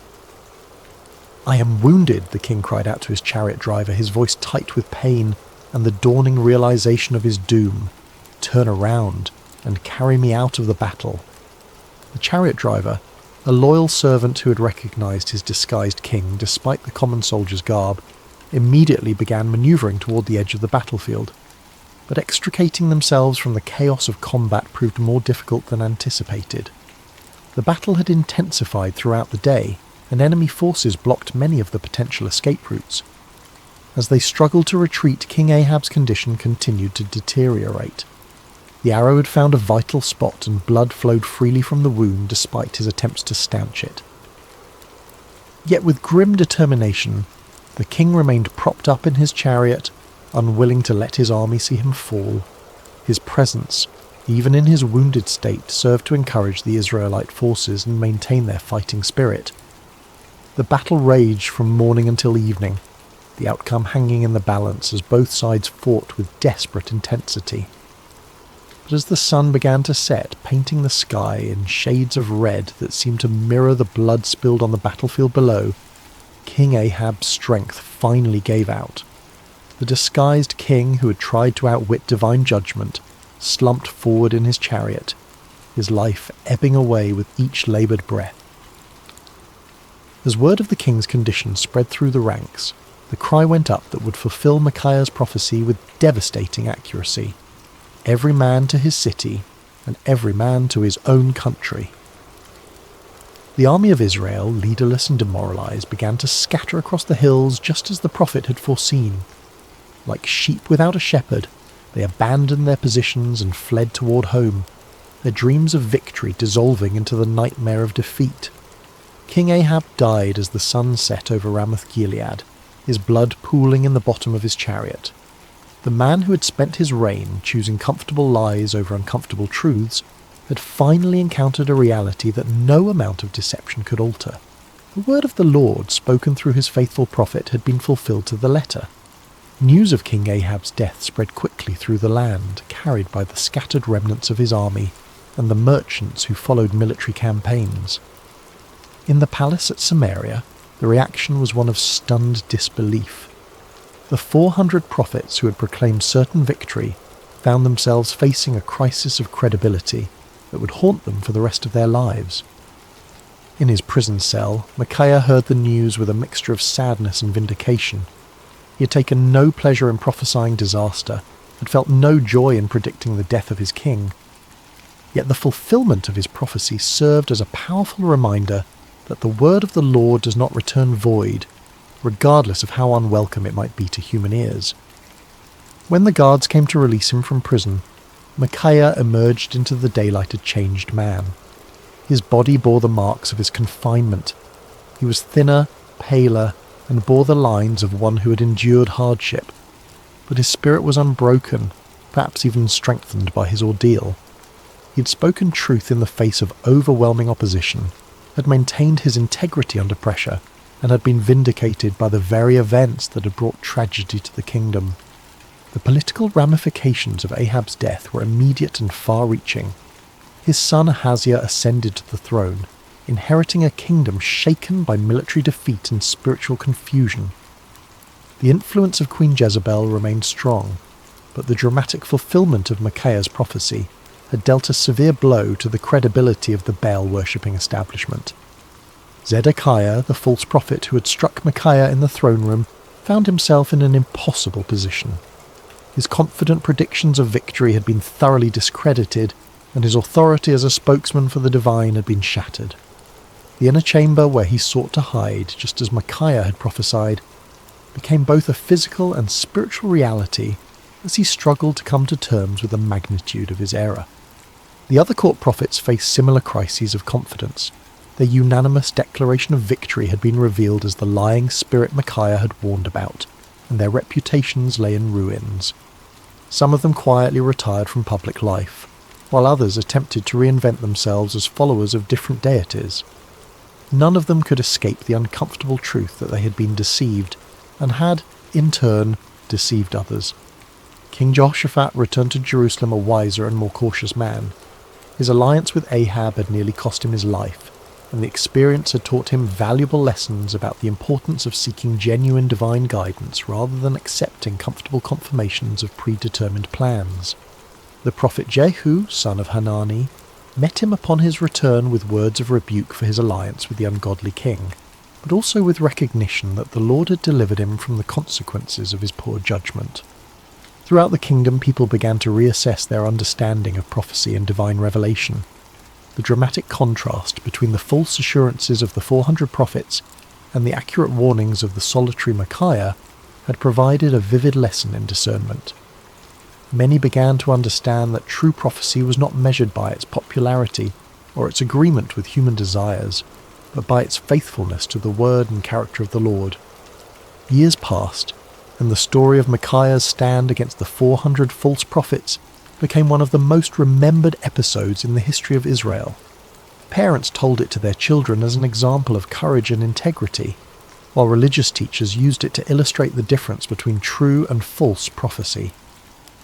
The tale grew in significance with each telling, not because it was embellished, but because its lessons proved to be timeless and universal. The first and most obvious lesson was about the cost of speaking truth. Micaiah had paid a heavy price for his faithfulness, imprisonment, isolation, and the hostility of the powerful, yet his willingness to endure these hardships had ultimately served a greater purpose, preserving the integrity of prophetic ministry and providing a clear example of what it meant to fear God rather than man. His story became a source of encouragement for future generations of prophets and faithful believers who found themselves standing alone against popular opinion. The second lesson concerned the danger of groupthink and manufactured consensus. The 400 prophets had created an impressive display of unanimity, but their agreement had been based on political expediency rather than divine revelation. Their story served as a warning about the seductive power of majority opinion and the importance of seeking truth, even when it contradicted popular sentiment. The comfort of belonging to the crowd, they learned, was no substitute for the sometimes lonely path of authentic faith. The third lesson was perhaps the most theologically complex, the reality that God sometimes allows deception as a form of judgment. The lying spirit that had influenced the false prophets was not an independent force, but an instrument of divine justice, permitted by the Lord as part of his sovereign plan. This aspect of the story forced believers to grapple with difficult questions about the nature of divine sovereignty and human responsibility, helping them develop a more mature understanding of how God works in the world. The fourth lesson focused on the importance of discernment in spiritual matters. King Jehoshaphat's initial uneasiness with the 400 prophets had been a manifestation of spiritual discernment, a recognition that something was amiss despite the impressive display of consensus. His request for a prophet of the Lord had demonstrated the value of seeking authentic divine guidance, rather than accepting convenient confirmations of predetermined plans. The fifth lesson was about the ultimate futility of human schemes when they oppose divine purposes. King Ahab's elaborate disguise had been a clever attempt to circumvent prophecy through human ingenuity, but it had proven utterly useless against the sovereign will of the Lord. The random arrow that found its mark had served as a powerful reminder that God's purposes will be accomplished regardless of human attempts to thwart them. As the years passed and the kingdom of Israel continued its spiritual decline, the story of Micaiah took on additional significance. It became a benchmark against which other prophets and prophecies were measured, a reminder of what authentic faithfulness looked like in the face of opposition. When Elijah stood alone against the prophets of Baal on Mount Carmel, people remembered Micaiah's solitary stand. When Jeremiah faced persecution for his unpopular messages, the example of Micaiah's courage provided encouragement and precedent. The story also served as a cautionary tale for those in positions of authority. King Ahab's admission that he hated Micaiah because the prophet never spoke favourably about him had revealed the dangerous tendency of leaders to surround themselves with yes men rather than truthful counsellors. Future kings and officials who heard the story were challenged to examine their own relationships with advisors and to consider whether they were seeking truth or merely confirmation of their existing beliefs. In the quiet of his later years, Micaiah often reflected on that pivotal day when he had stood alone before 2 kings and 400 false prophets. The physical scars from his imprisonment had faded, but the spiritual impact of his experience continued to shape his understanding of his calling and his relationship with the Lord. The prophet had learned that faithfulness was not measured by immediate results, but by obedience to divine instruction. His warning had not prevented the battle or saved King Ahab's life, but it had preserved the integrity of prophetic ministry and provided a clear demonstration of the difference between true and false revelation. Sometimes, he realized, the greatest victories were won not through changing circumstances, but through maintaining faithfulness in the midst of difficult circumstances. Micaiah had also discovered that standing alone was not the same as being alone. In his prison cell, deprived of human companionship and comfort, he had experienced a deeper intimacy with the Lord than he had ever known before. The isolation that had seemed like punishment had actually become a pathway to greater spiritual understanding and strength. He had learned that the approval of the crowd was a poor substitute for the approval of the Almighty. The prophet had come to understand that his role was not to be popular, but to be faithful, not to tell people what they wanted to hear, but to speak what the Lord had given him to say. This understanding had freed him from the burden of trying to manage people's reactions to his messages, and had allowed him to focus entirely on the sacred responsibility of accurate communication of divine truth. The peace that came from this clarity of purpose was worth more than all the royal favour he might have gained through compromise. As news of Micaiah's faithfulness spread beyond the borders of Israel, his story began to influence other nations and cultures. Foreign dignitaries who visited the kingdom often asked to hear the account of the prophet who had stood against 400 false prophets and accurately predicted the death of a king. The story became a testament to the power of truth and the importance of moral courage, inspiring people of various backgrounds to examine their own commitments to integrity and faithfulness. The story also had a profound impact on the understanding of prophecy itself. Future generations would use Micaiah's example as a standard for evaluating prophetic claims, recognizing that true prophecy was characterized by faithfulness to the Lord's character and purposes rather than by popular appeal or immediate gratification. The account helped establish criteria for distinguishing between authentic divine revelation and human manipulation disguised as spiritual authority. In the broader context of Israel's history, Micaiah's stand represented a crucial moment in the preservation of true worship and authentic faith. At a time when the kingdom was sliding towards spiritual apostasy, his unwavering commitment to truth served as a beacon of hope for those who still sought to follow the Lord with integrity. His example encouraged other faithful believers to maintain their convictions even when they seemed to be in the minority. The story of Micaiah also served as a bridge between the ministries of the earlier prophets like Elijah and later ones like Jeremiah and Ezekiel. His experience of standing alone against popular opinion and suffering for his faithfulness would be echoed in the lives of many subsequent prophets who faced similar challenges. The patterns of persecution, vindication, and ultimate triumph that characterized his story became recurring themes in the ongoing narrative of God's relationship with his people. As we reach the end of Micaiah's story, we find ourselves confronted with questions that transcend the ancient world and speak directly to our modern hearts. In an age of social media echo chambers and manufactured consensus, the prophet's example challenges us to examine our own commitment to truth and our willingness to stand alone when necessary. The 400 false prophets of Micaiah's day have their counterparts in every generation.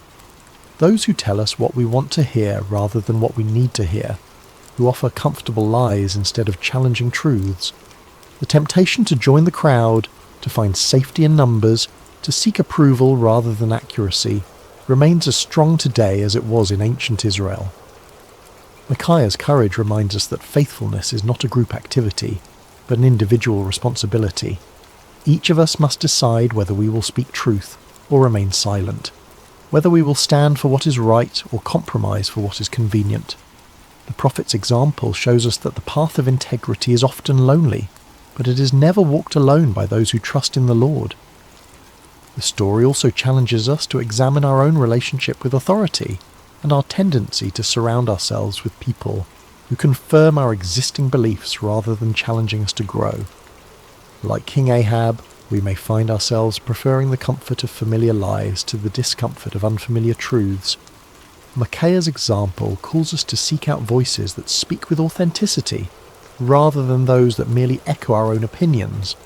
Perhaps most importantly, the story of Micaiah reminds us that truth has a way of prevailing in the end, even when it seems overwhelmed by opposition. The prophet's vindication did not come immediately, and it came at great personal cost, but it came nonetheless. His example encourages us to trust in the ultimate triumph of truth, and to remain faithful even when the outcome is uncertain. In our own lives, we may face moments when we are called to be like Micaiah, to stand alone against popular opinion, to speak uncomfortable truths, to choose faithfulness over favour. When those moments come, may we remember the forgotten prophet who found his courage not in the approval of men, but in the approval of his God. The story of Micaiah teaches us that true strength is not found in numbers, but in conviction, that real courage is not the absence of fear, but the willingness to do what is right despite our fears, and that lasting victory comes not from avoiding conflict, but from maintaining integrity in the midst of it. As you close your eyes tonight and drift towards sleep, may you carry with you the quiet courage of Micaiah, the man who dared to stand alone because he knew he was not truly alone.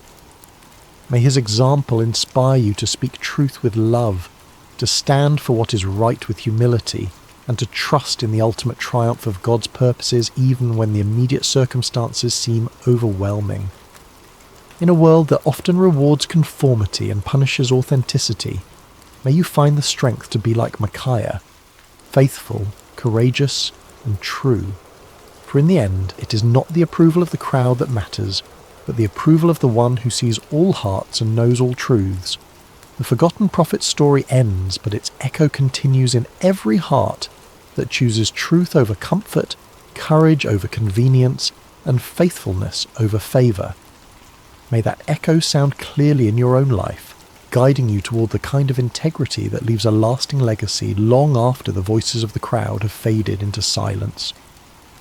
Rest well, dear friends, and may your dreams be filled with the peace that comes from knowing you serve a God who honours faithfulness, rewards courage, and never abandons those who trust in him.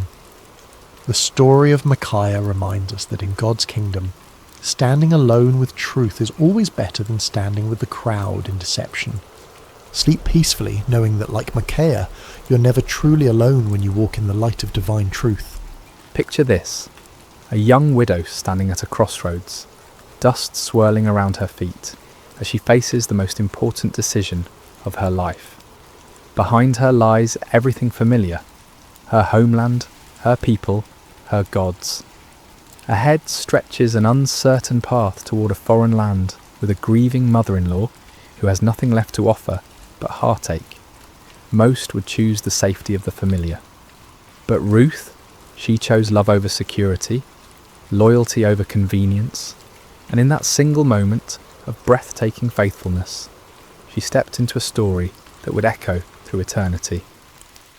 What if I told you that in the midst of hardship, one small act of kindness could change the course of history? The Book of Ruth isn't just another ancient tale gathering dust on library shelves. It's a masterpiece of hope, painted against the darkest canvas of human loss. This isn't a story of mighty warriors or thundering prophets. There are no plagues here, no walls crumbling at the sound of trumpets. Instead, we find something far more profound: the quiet power of unwavering devotion and the gentle hand of divine providence working through ordinary people making extraordinary choices. In a world that often celebrates the loud and flashy, Ruth's story whispers a different truth. It tells us that loyalty can triumph over loss, that kindness can overcome cruelty, and that sometimes the most powerful force in the universe isn't found in earthquake or fire, but in the still, small voice of love, choosing to stay when everything else falls apart. This is a tale of hope, peace, and God's gentle provision. A story that begins with death and ends with life, starts with emptiness and concludes with abundance, opens with despair and closes with joy so profound it reverberates through generations. The beauty of Ruth's narrative lies not in its complexity, but in its simplicity. It's a story anyone can understand because it touches the universal human experiences of loss, love, loyalty, and redemption. Yet beneath this surface simplicity runs a current so deep it connects the heart of ancient Moab to the throne of David, and ultimately to a manger in Bethlehem, where another story of divine love would unfold centuries later. The story begins not with triumph, but with tragedy. Not in the promised land, but in foreign territory. Naomi, whose name ironically means pleasant, finds herself in the bitter reality of compound grief that would break most spirits entirely. She had left Bethlehem during a famine with her husband Elimelech and their 2 sons, Mahlon and Chilion, seeking survival in Moab, a land that was both geographically close to Israel and spiritually distant from its God. What started as a temporary sojourn became permanent residence when Elimelech died, leaving Naomi a widow in a foreign land. In ancient times, widowhood wasn't just a personal tragedy, it was an economic and social death sentence. Women had little legal standing, no inheritance rights, and depended entirely on male relatives for protection and provision. Yet Naomi found a glimmer of hope. when her sons married Moabite women, Orpah and Ruth. These marriages, while controversial by Israelite standards, brought companionship and the promise of grandchildren who would carry on the family name. But hope proved fleeting. After about 10 years in Moab, both sons died, leaving 3 widows to face an uncertain future together. The Hebrew text doesn't elaborate on how they died. Perhaps disease, perhaps accident, perhaps the simple harsh realities of ancient life. What matters isn't the how, but the devastation that followed. Naomi found herself stripped of everything that defined her identity: wife, mother, provider, protector. She was a living emblem of loss, carrying nothing but grief and 2 foreign daughters-in-law who had their own mourning to bear. When news reached Moab that the famine in Bethlehem had ended, Naomi made a decision, born of both hope and desperation. She would return to her homeland, to her people, to whatever remained of her former life. It was a journey of approximately 50 miles, but it might as well have been to the moon for all the security it promised. She was returning not as the confident woman who had left with her family, but as a broken widow with empty hands and an empty womb, carrying nothing but memories of better days. The moment of truth came when it was time to say goodbye. Standing at the border between Moab and Israel, Naomi turned to her daughters-in-law with words that revealed both her love for them and her own despair. "Go back," she urged them, "each of you to your mother's house. May the Lord show kindness to you, as you have shown to your dead and to me." It was a release tinged with blessing, an act of selfless love that put their welfare above her own companionship. Orpah, after much weeping and embracing, made the practical choice. She kissed Naomi goodbye and returned to her people and her gods. History doesn't judge her for this decision. It was sensible, even wise by worldly standards. She was young enough to remarry, to find security and happiness in familiar surroundings. Her choice was understandable, logical, and completely reasonable. But Ruth made a choice that defied every rational calculation. When Naomi urged her to follow Orpah's example, Ruth responded with words that have echoed through millennia, words that capture the very essence of covenant love. "Don't urge me to leave you or to turn back from you. Where you go, I will go, and where you stay, I will stay. Your people will be my people, and your God my God. Where you die, I will die, and there I will be buried. May the Lord deal with me, be it ever so severely, if even death separates you and me." This wasn't a momentary burst of emotion. It was a deliberate, irrevocable commitment. Ruth wasn't just choosing to accompany Naomi. She was choosing to abandon everything familiar for everything unknown. She was trading the security of her homeland for the uncertainty of being a foreign widow in Israel. She was exchanging the comfort of her people's acceptance for the likelihood of being viewed as an outsider, even an enemy, given the historical tensions between Moab and Israel. Most remarkably, Ruth was choosing Naomi's God over her own family deities.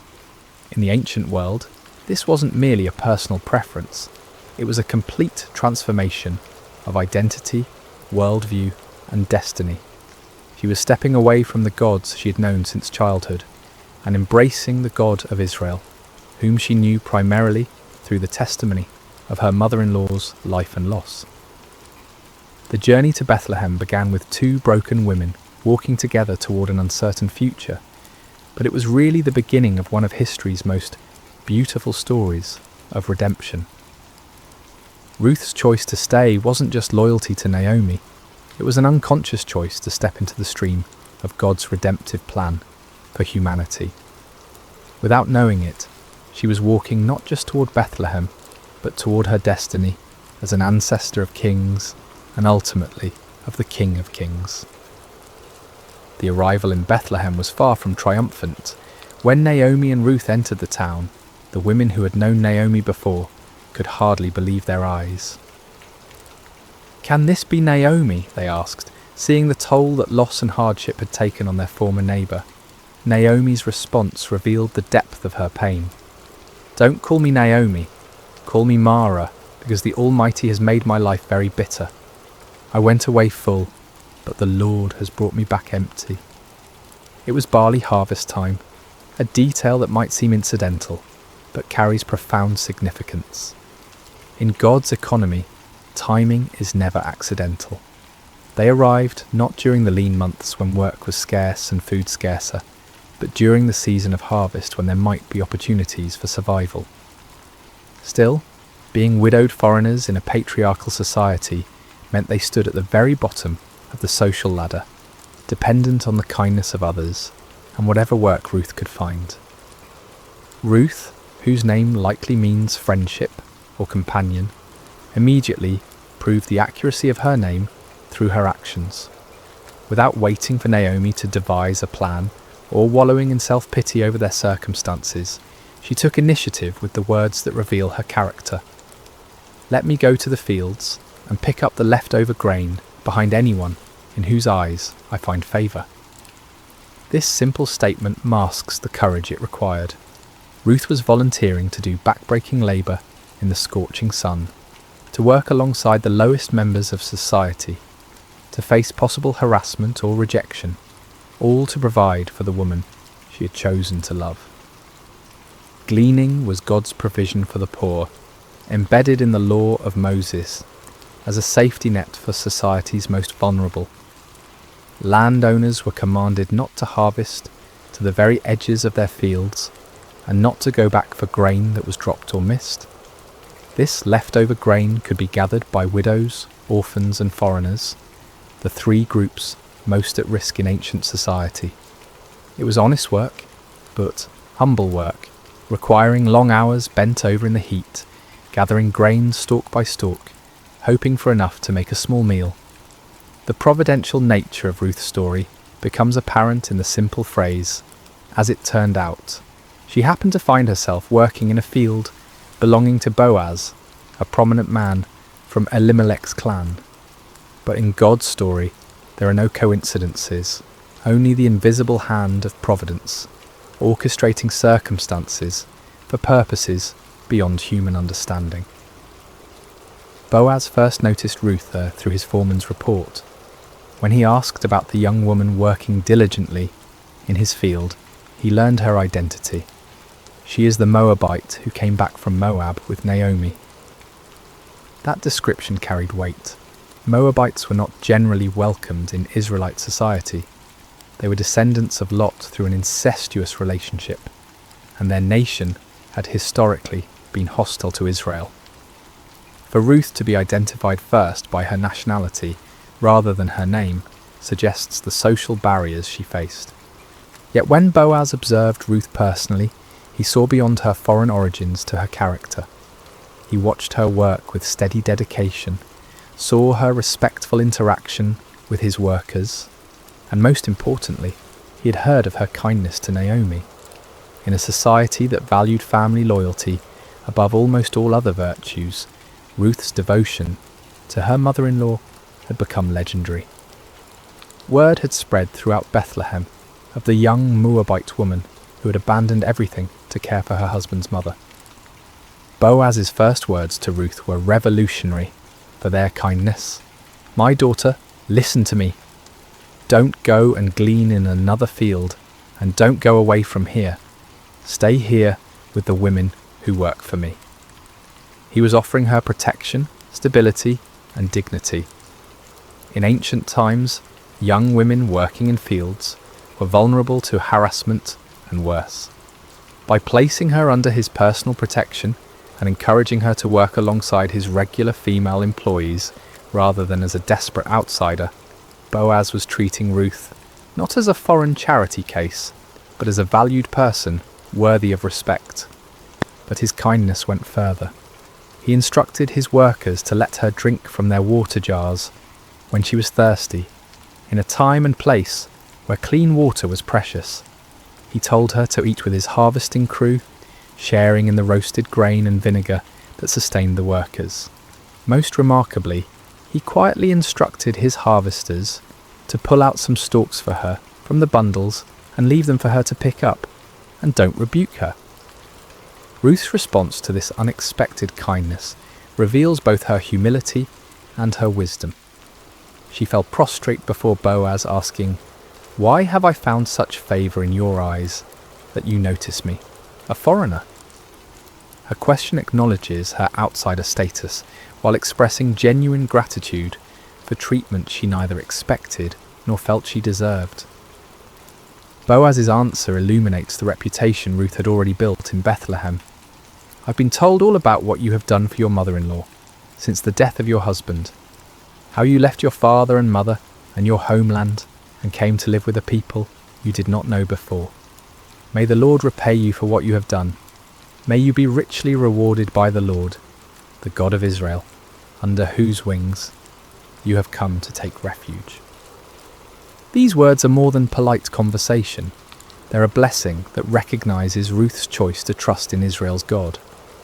The image of taking refuge under God's wings evokes the protective presence of the Almighty, like a bird sheltering its young. Boaz was acknowledging that Ruth's kindness to Naomi was really an act of faith, a stepping into the covenant community of Israel despite her foreign birth. That day Ruth gathered approximately an ephah of barley, about half a bushel, far more than a typical gleaner could hope to gather. When she returned home and showed Naomi her extraordinary harvest, along with the leftover food from the workers' meal, Naomi immediately recognised God's hand in these events. Her response, "Blessed be he by the Lord, whose kindness has not forsaken the living or the dead," reveals her growing awareness that their apparent coincidental encounter with Boaz was actually divine appointment. When Naomi learned that the field owner was Boaz, her excitement was palpable. "The man is our close relative," she explained to Ruth. "He is one of our kinsman redeemers." This wasn't just good news, it was the first glimpse of hope Naomi had felt since leaving Moab. The kinsman redeemer system was God's provision for protecting family lines and property.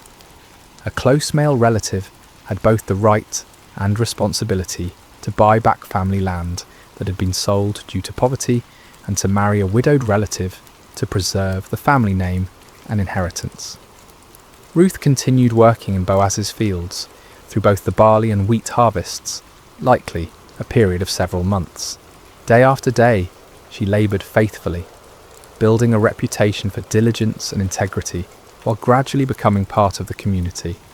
She was no longer just the Moabite woman, but Ruth, the devoted daughter-in-law whose character spoke louder than her foreign birth.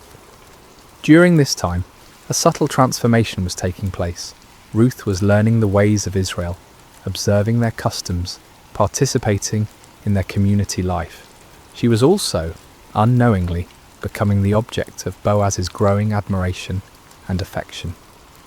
Though significantly older than Ruth, Boaz found himself drawn not to her physical beauty, but to the beauty of her character, her loyalty, her faith, and her gentle strength. This season in the fields was more than economic survival. It was Ruth's integration into the covenant community of Israel and the beginning of a love story that would have implications far beyond the borders of Bethlehem. As the harvest season continued, the relationship between Ruth and Boaz deepened through daily interactions marked by mutual respect and growing affection. Boaz's kindness wasn't mere politeness, it was the recognition of extraordinary character in someone society might easily overlook.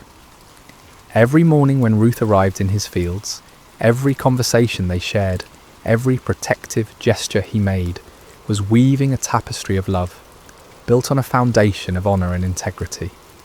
Naomi, meanwhile, was experiencing her own transformation. The bitterness that had defined her return to Bethlehem was gradually giving way to something she hadn't felt in years: hope. Watching Ruth's faithful service and witnessing Boaz's unprecedented kindness toward her daughter-in-law, Naomi began to see the hand of God moving in their circumstances. The woman who had declared herself empty was beginning to see the possibility of fullness once again. It was Naomi who first recognized what Ruth, in her humility and focus on daily survival, might have missed. Boaz's interest was more than benevolent concern for a hard-working gleaner. His protection of Ruth, his generous provisions, his public praise of her character all pointed to something deeper. In a culture where marriages were often arranged for economic and social advantage, here was a man of standing choosing to honour a foreign widow not for what she could bring him, but for who she was. The harvest season was also a time of community celebration. The successful gathering of crops meant survival for another year, and the people of Bethlehem marked these occasions with festivals and gatherings. During these celebrations, Ruth would have had opportunities to observe Israelite customs, to learn their songs and stories, to better understand the God she had chosen to follow. She was becoming not just a resident of Bethlehem, but a true daughter of Israel. Boaz's generosity during this time went far beyond legal requirements or social expectations. The law required landowners to allow gleaning, but it didn't require them to ensure the gleaners found substantial amounts. When Boaz instructed his workers to intentionally drop extra grain for Ruth, he was going above and beyond duty into the realm of love. When he invited her to share meals with his workers, he was treating her as family rather than charity case. The other workers in the field would have noticed this special treatment. In small communities, nothing goes unobserved, and Boaz's obvious favour toward Ruth would have been the subject of much discussion. Yet the narrative suggests this talk was positive rather than scandalous. Ruth's reputation for integrity and Boaz's character as a righteous man meant their growing relationship was viewed with approval rather than suspicion. During these months, Ruth was also learning about the God of Israel through observation and experience. She saw how the law protected the vulnerable, how the community cared for its members, how even foreigners could find acceptance when they showed faithfulness. The God she had committed to following in her pledge to Naomi was revealing himself to be trustworthy through the kindness of his people. The emotional climate was changing for all three main characters. Ruth, while still focused on providing for Naomi, was discovering that life could hold possibilities beyond mere survival. Naomi was moving from despair to cautious optimism as she watched events unfold. And Boaz, a man who might have remained unmarried and childless, was finding his heart stirred by a woman whose character exemplified everything he valued. The religious significance of this season cannot be understated. Ruth was effectively completing her conversion to Judaism, not through formal ceremony, but through lived experience. She was learning to trust in the God of Israel, not through theological instruction, but through witnessing his provision and protection. Her faith was being refined and deepened through the daily rhythm of work, community, and growing relationship with both Naomi and Boaz. The harvest season was also a time when family relationships and inheritance rights became particularly relevant. With successful crops came discussions of land ownership, family obligations, and the duties of kinsman redeemers. Naomi would have been acutely aware of these conversations, knowing that her late husband's property rights and family obligations remained unresolved. The presence of a kinsman redeemer like Boaz, combined with his obvious interest in Ruth, would have sparked hope for resolution of their precarious situation. As the wheat harvest drew to a close, the foundations had been laid for the dramatic events that would follow. Ruth had proven her character through months of faithful work. Boaz had demonstrated his integrity and growing love through consistent kindness. Naomi had moved from bitter resignation to hopeful planning. The community had accepted Ruth as one of their own, and God's providence had been orchestrating circumstances toward a conclusion that would provide redemption, love, and legacy for generations to come. The harvest season was ending, and with it came both celebration and anxiety about the future. Naomi, who had been quietly observing the growing relationship between Ruth and Boaz, decided it was time to take decisive action. Her plan, which she shared with Ruth, was both bold and risky. Ruth would approach Boaz at the threshing floor during the harvest festival and essentially propose marriage by invoking his rights and responsibilities as a kinsman redeemer. "My daughter," Naomi said to Ruth, "I must find a home for you, where you will be well provided for." This wasn't merely matchmaking, it was strategic thinking about survival and security. Naomi understood that while Boaz's kindness during harvest season had been extraordinary, the relationship needed to move beyond casual benevolence to formal commitment if it were to provide lasting security for both women. The plan required enormous courage from Ruth. She would need to bathe, perfume herself, put on her best clothes, and go to the threshing floor where Boaz would be winnowing barley.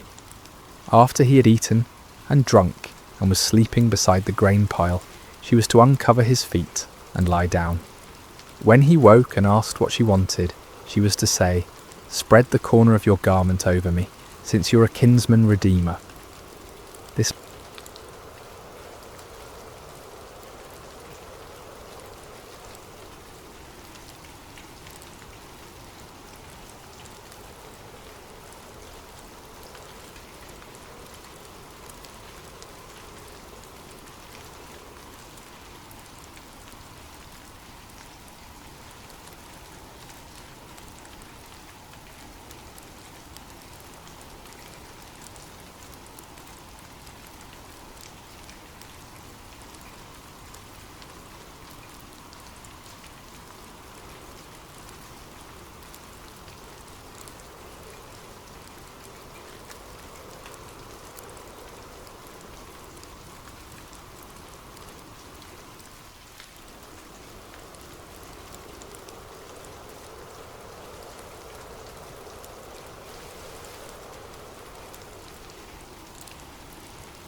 What if I told you there's a Bible story where a piece of iron floated?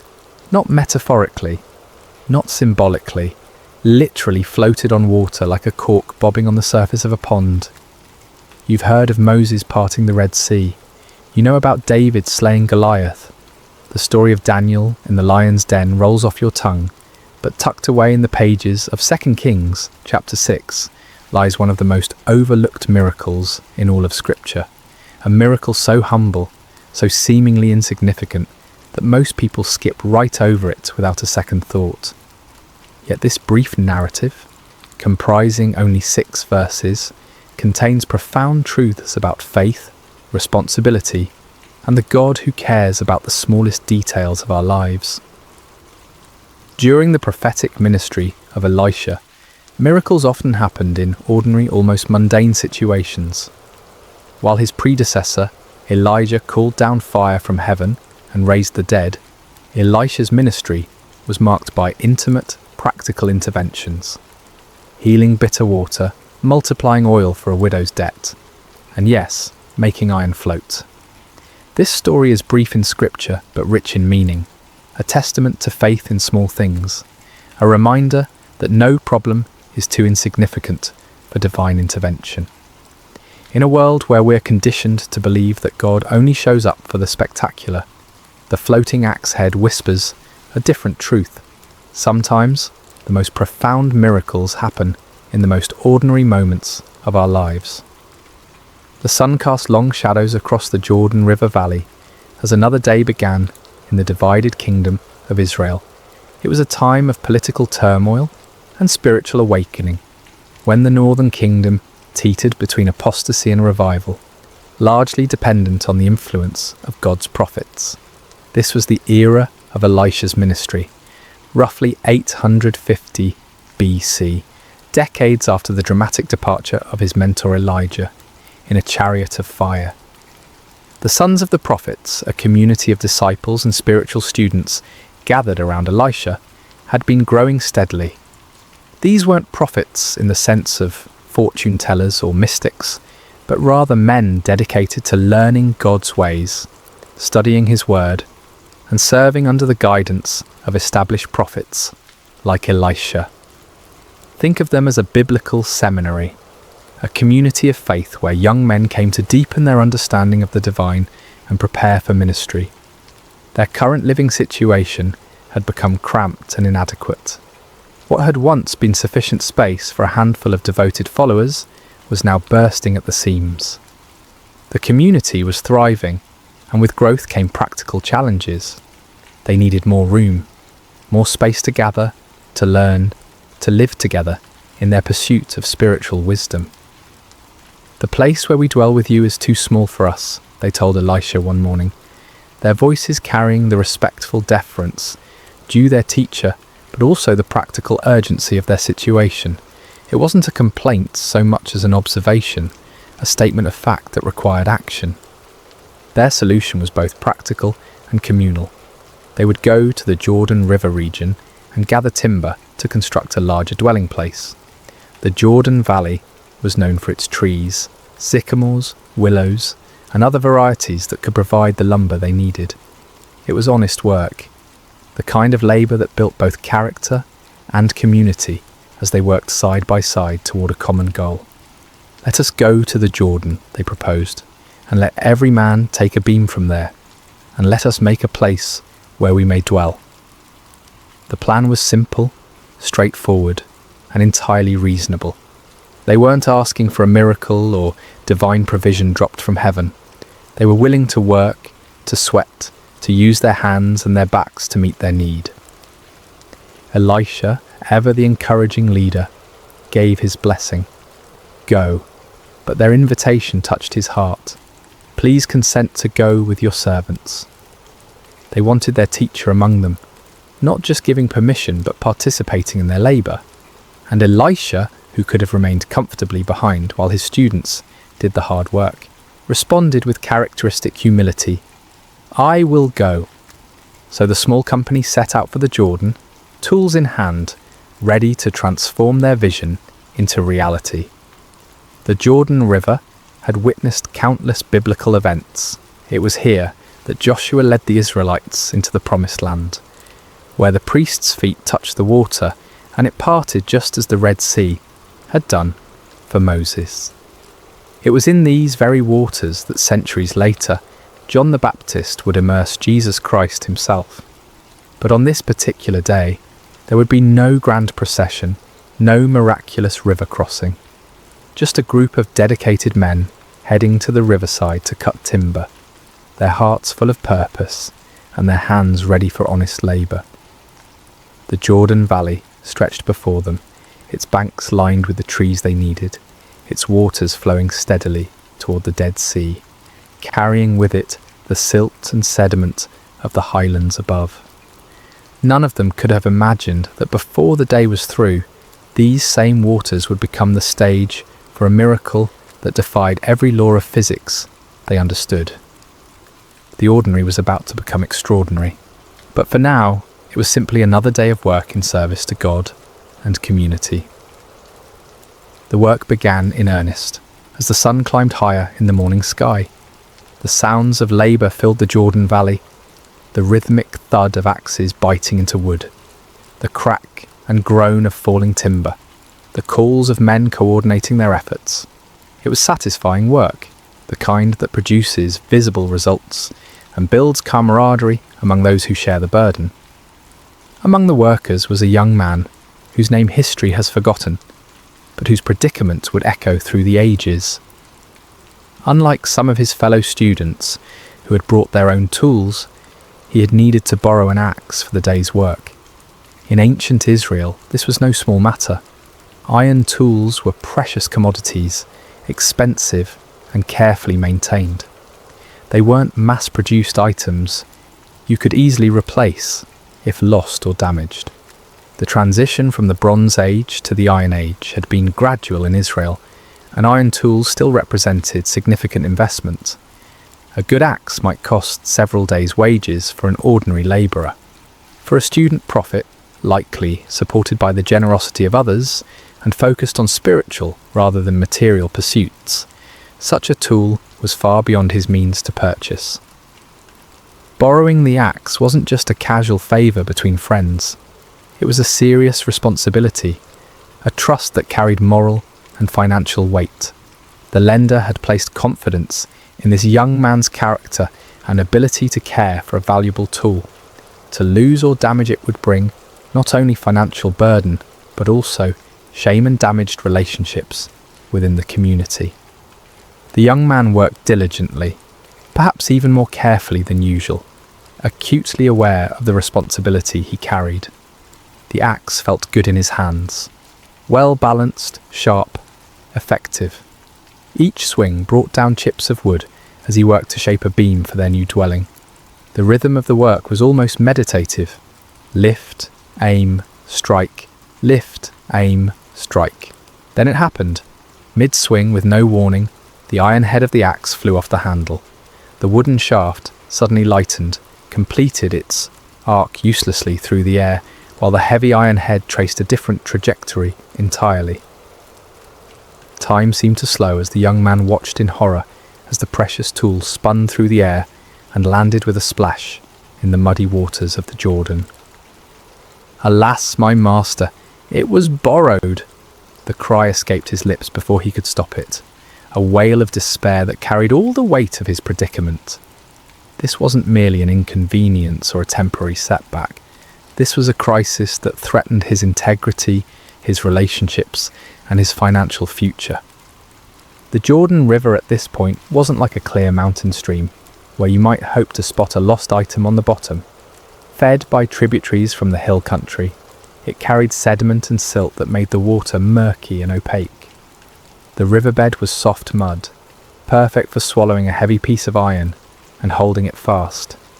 Even if the water had been crystal clear, the iron head would have sunk quickly into the soft bottom, possibly disappearing entirely into the muck. The other workers had stopped their labour at the sound of his cry. Elisha, who had been moving among them, observing the work and encouraging the labourers, turned his attention to the young man's distress.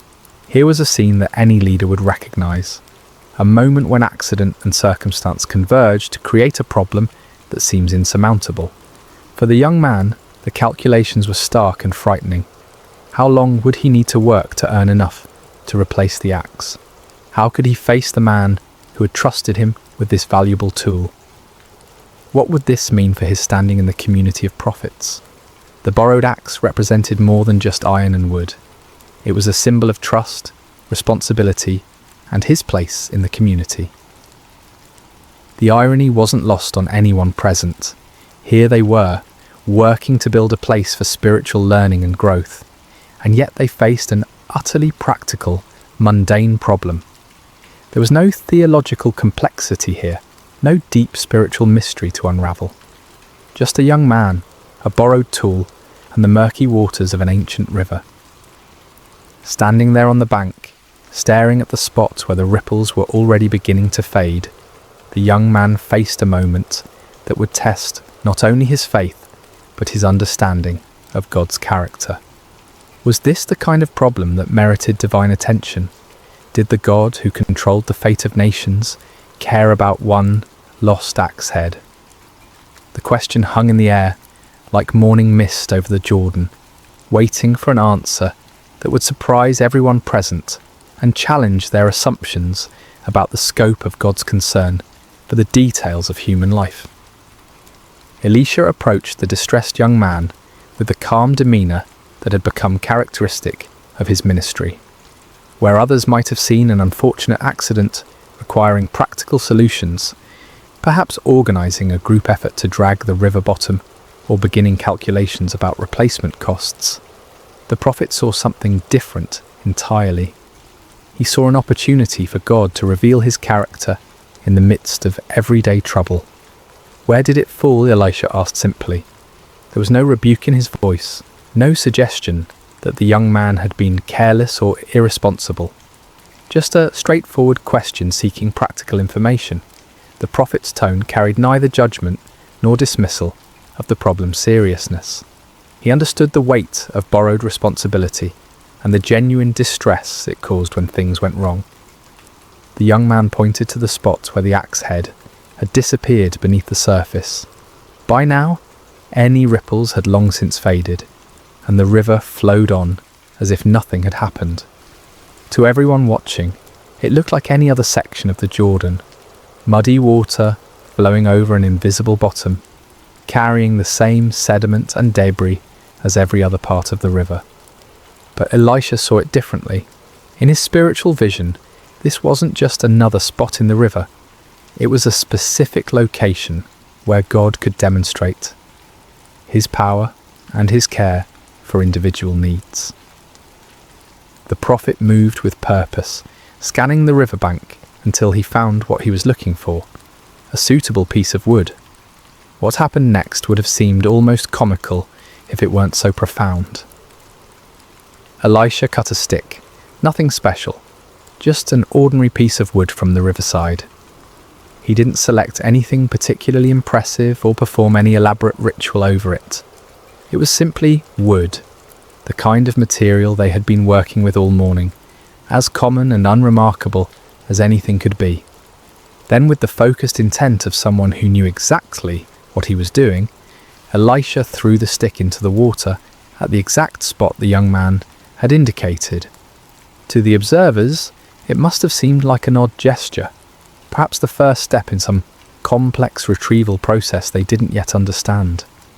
But Elisha's action carried the quiet confidence of a man who had learned to cooperate with divine power in the most unexpected ways.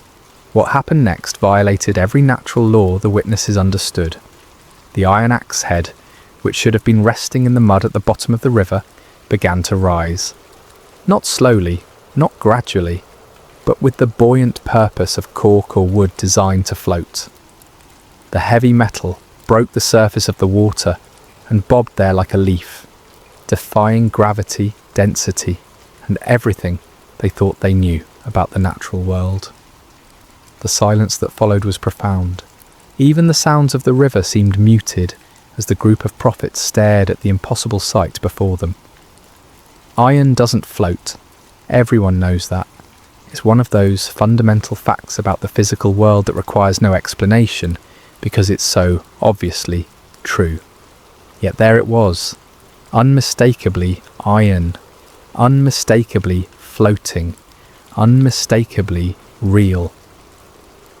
Elisha's voice broke through their amazement with practical direction. Pick it up. There was no grand speech about the miracle they had just witnessed, no theological explanation of what had occurred, no demand for praise or recognition, just simple, practical instruction to complete the restoration. The young man reached out, his hand probably trembling with a mixture of relief and awe, and lifted the iron axe head from the water. It was solid, real, unchanged, except for its brief defiance of natural law. The crisis was over. The debt was avoided. The trust was preserved. The borrowed tool was restored to its owner's care. But something much more significant than problem solving had just occurred. In those few moments beside the Jordan River, God had revealed something crucial about his character and his relationship with his people. This wasn't a miracle performed for crowds or kings. There were no political implications, no national consequences, no strategic advantages gained. This was simply God caring about one young man's distress over a borrowed tool. The miracle spoke to the heart of divine character, a God who notices when sparrows fall, who knows the number of hairs on each head, who cares about the details that seem insignificant to everyone else. The floating axe head declared that no genuine need is too small for divine attention, no honest trouble too mundane for miraculous intervention. As the young man hefted the restored tool, feeling its familiar weight and balance, the entire community of prophets had received a lesson they would never forget. They had come to the Jordan to cut timber for a building project. They were leaving with something far more valuable, a deeper understanding of the God they served and his intimate involvement in the practical details of their lives. The miracle of the floating axe head resonates through the centuries precisely because it speaks to truths that transcend its humble circumstances. In a world where we often compartmentalize the spiritual and the practical, this story demolishes the artificial barriers we create between sacred and secular concerns. The most striking aspect of this miracle is its ordinariness. God's intervention came not in response to a national crisis or a life-threatening emergency, but to solve an everyday problem that millions of people might face. The young prophet wasn't dying, wasn't facing persecution for his faith, wasn't even engaged in what we might consider particularly spiritual work. He was simply trying to help build a dormitory and had encountered the kind of mishap that makes any honest person's heart sink. This reveals something profound about God's character, his care for the complete range of human experience, not just the dramatic or spiritually significant moments. The God who controls the destiny of nations also notices when his children face embarrassment, financial stress, or the weight of broken trust. There's no problem too small, no concern too mundane, no worry too insignificant to merit his attention. The symbolism of Elisha's intervention method is equally meaningful. The prophet used a stick, one of the most common humble materials imaginable. He didn't employ exotic implements, rare metals, or elaborate ceremonies. Just wood thrown into water, the kind of action that in any other context would seem pointless or even foolish. This speaks to God's pattern of working through humble means to accomplish extraordinary purposes. Throughout Scripture, God consistently chooses the simple to confound the wise, the weak to overcome the strong, the ordinary to achieve the extraordinary. Moses had a staff, David had a sling, Gideon had clay pots and torches, and Elisha had a stick. The message is clear. God's power isn't dependent on impressive tools or elaborate methods. His strength is made perfect in weakness, his glory revealed through the most unlikely instruments. The miracle also serves as a powerful picture of restoration. What was lost was recovered. What seemed gone forever was returned. What threatened to bring shame and financial burden was transformed into a testimony of God's faithful care. This speaks to one of humanity's deepest needs, the longing for redemption, for second chances, for the restoration of what has been damaged or lost. In the broader context of human experience, we all have borrowed things that we've lost or damaged: trust, opportunities, relationships, innocence, time.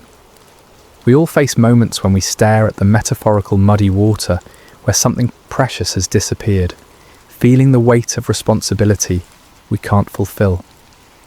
The floating axe head whispers hope into those moments, suggesting that restoration is possible, that what seems irretrievably lost can be recovered. The response required of the young man is also significant.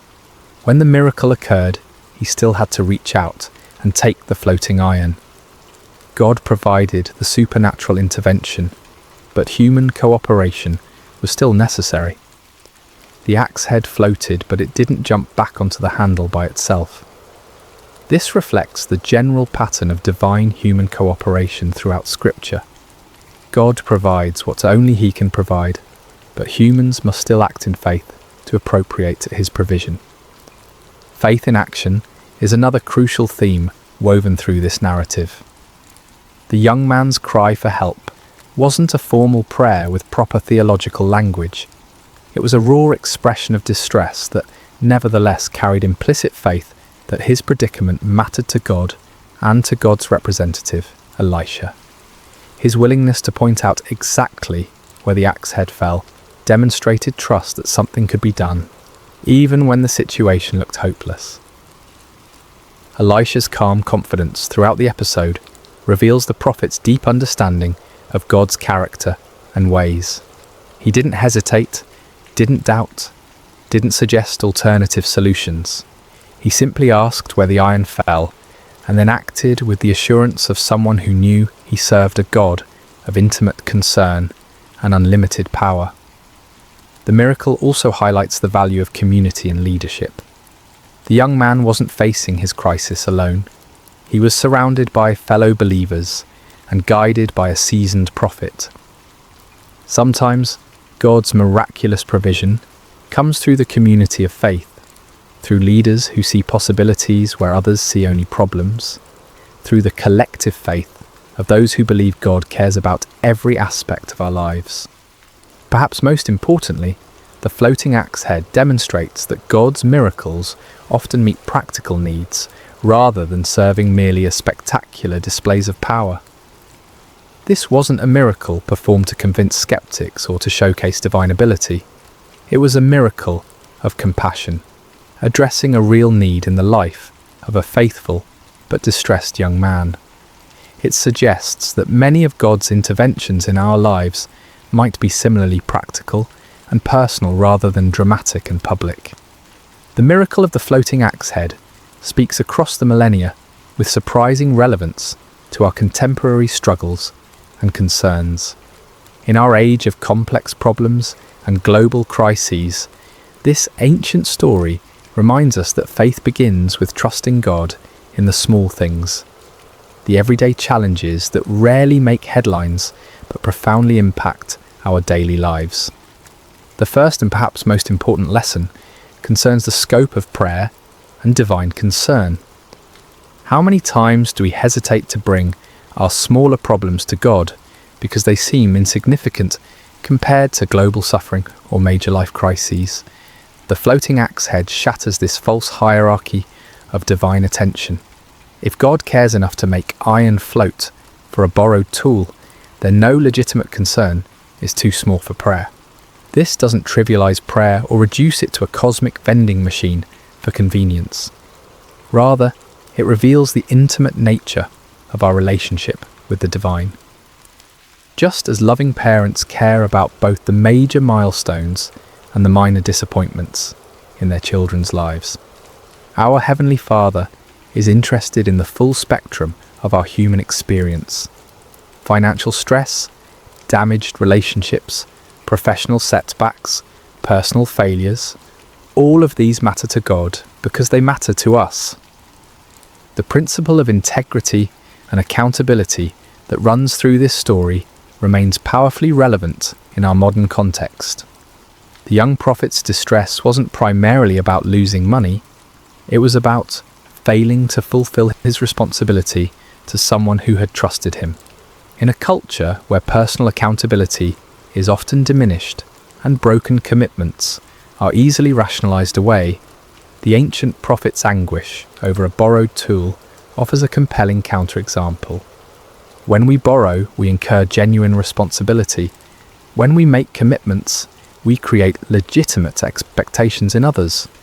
When we fail to fulfill these obligations, we damage more than our own interests. We harm relationships, erode trust, and diminish the social fabric that holds communities together. The young prophet understood this instinctively, which is why his cry for help carried such genuine distress. The story also demonstrates how God's miracles often meet practical needs rather than serving merely as spectacular demonstrations of power. In our entertainment-driven culture, we sometimes expect divine intervention to be dramatic, public, and unmistakably supernatural.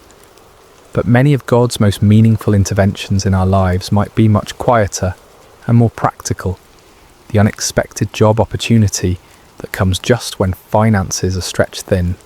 The chance encounter that provides exactly the encouragement we needed.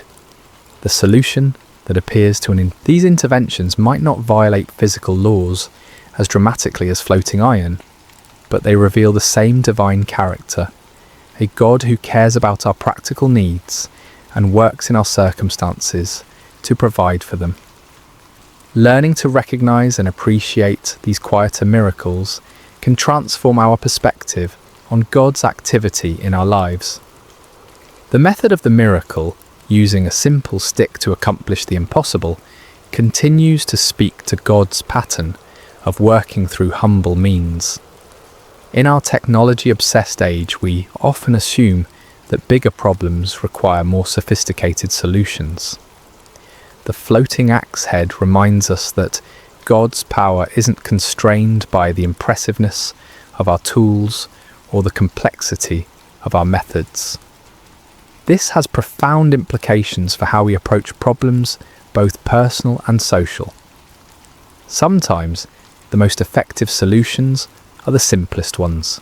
Sometimes the most powerful interventions come through the most ordinary means. The stick that Elisha threw into the Jordan wasn't impressive, but it was available, and God used it to accomplish the impossible. The story encourages us to bring our authentic selves and genuine problems to God without feeling the need to dress them up in spiritual language or make them sound more significant than they are. The young prophet's cry, "Alas, my master," it was borrowed, contained no theological sophistication, no proper prayer format, no spiritual jargon. It was simply an honest expression of distress from someone who believed his problem mattered to God and to God's representative. In our prayer lives, we sometimes feel pressure to make our requests sound sufficiently spiritual or theologically correct. The floating axe head suggests that God values authenticity over eloquence, genuine need over religious rhetoric. He understands our distress even when we can't articulate it perfectly, and he responds to the heart behind our words, rather than their theological precision.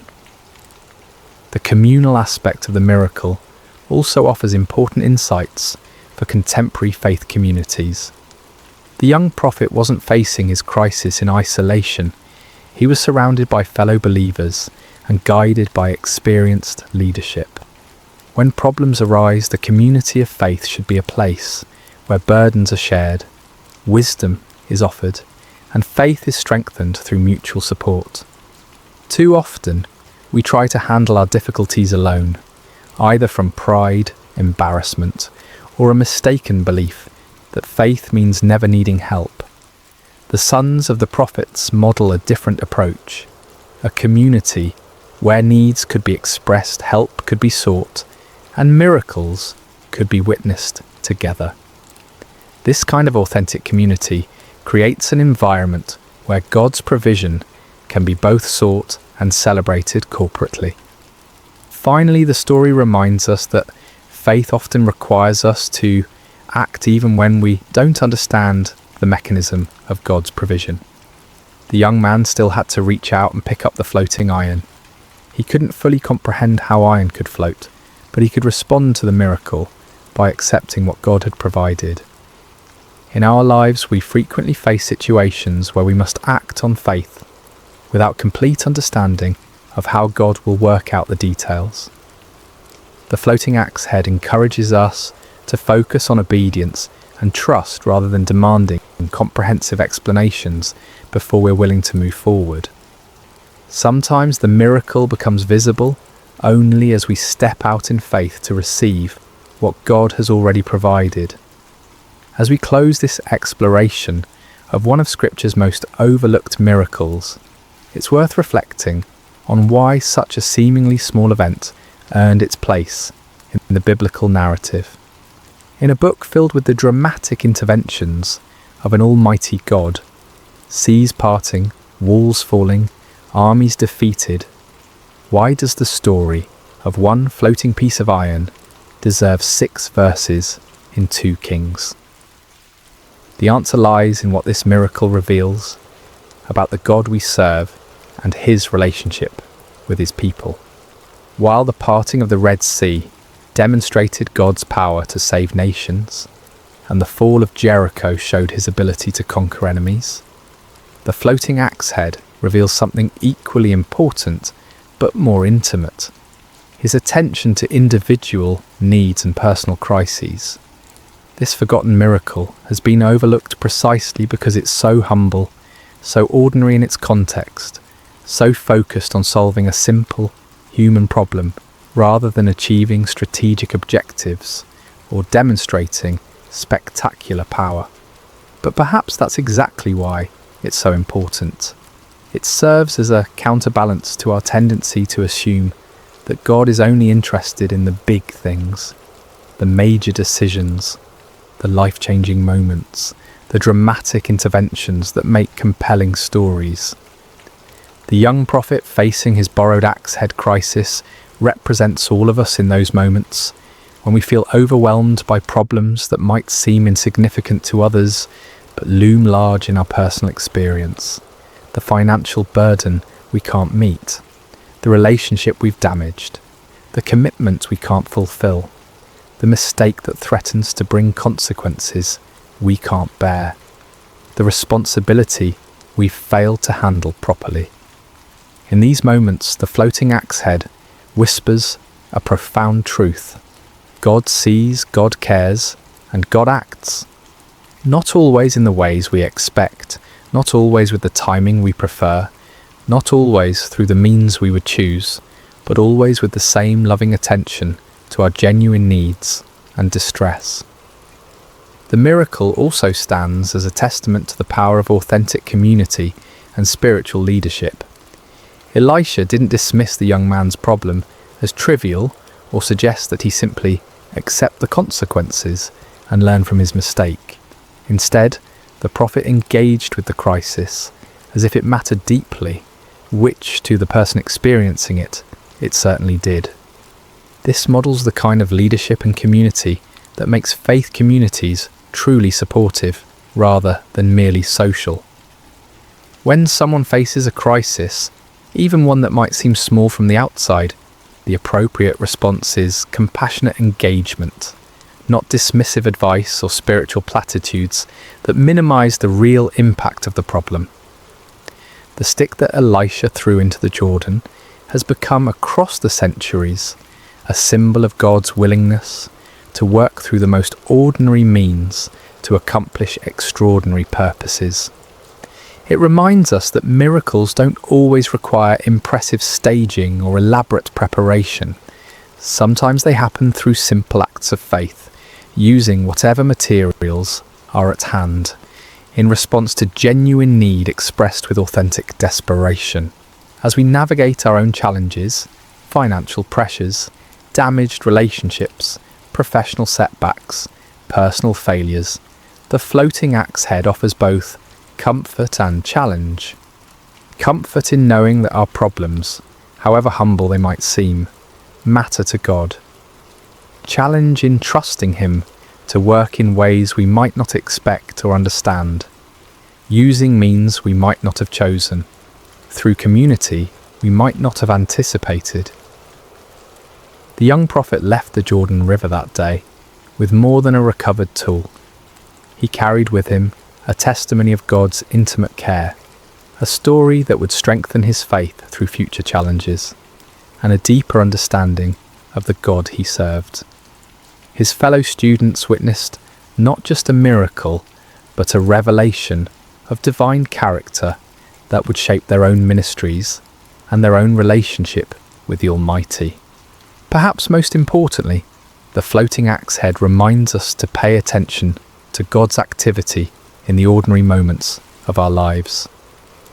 If we're only looking for dramatic interventions and spectacular displays of power, we might miss the quieter miracles happening all around us, the practical provisions, the timely encouragements, the unexpected solutions to everyday problems. The iron that floated in the Jordan River that day has long since returned to dust, but the truth it demonstrated remains as solid as ever. God's care extends to every aspect of human experience. No genuine need is too small for His attention, and no problem is too ordinary for His miraculous intervention. In a world that often feels divided between the spiritual and the practical, the sacred and the secular, the significant and the trivial, the floating axe head bridges all these false divisions. It declares that the God who spoke the universe into existence also cares when His children lose borrowed tools, face financial embarrassment, or struggle with the weight of unfulfilled responsibility. If God can make iron float, what's truly impossible? The question echoes across the centuries, challenging our assumptions about divine limitation and inviting us to bring our authentic needs, however humble they might seem, to the one who specialises in doing the impossible through the most ordinary means. The miracle you've never heard of might just be the one you need most to hear. Hello dear friends, and welcome to Sacred Slumber. Before we begin tonight's story, I'd love to know, how has your day been? Whether it's evening where you are, or perhaps the middle of the night, or even early morning on the other side of the world, you're so welcome here. What time is it in your corner of the world right now? And where are you listening from tonight? Whether you're in a bustling city or a quiet countryside, in the mountains or by the ocean, you belong in this peaceful space we're creating together. If this is your first time with us, welcome to our community of seekers finding rest in ancient wisdom. And if you're returning, thank you for being part of this journey. Don't forget to subscribe to Sacred Slumber so you never miss these moments of peace and reflection that we share together. Now let's settle in as we travel back to ancient Israel, to a time of prophets and miracles, to discover a story about trust, provision, and the surprising ways that hope can multiply in our darkest hours. The morning sun cast long shadows across the dusty village streets, but Miriam barely noticed its warmth. She stood in the doorway of her small stone house, watching her two young sons sleep on their woven mats, their faces peaceful in the golden light.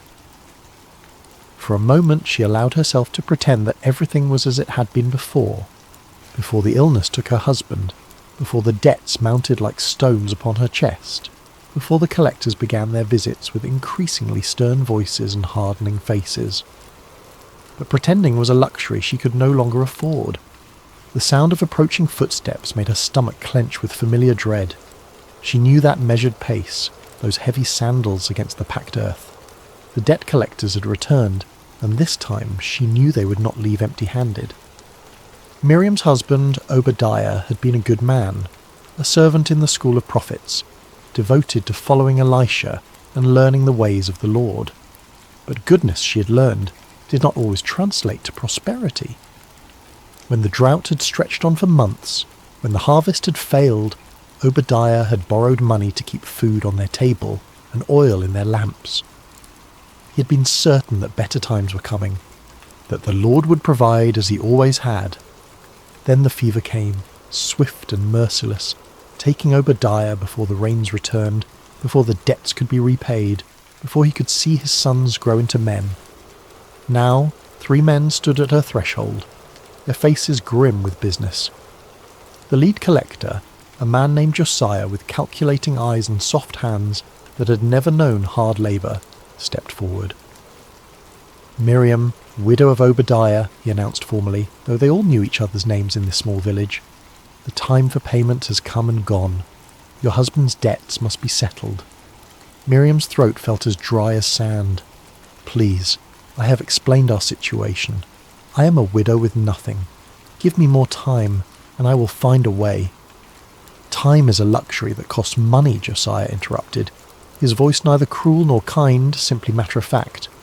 "We have been patient, but patience does not feed our families, or pay our own obligations. The law is clear about what must be done when debts cannot be paid."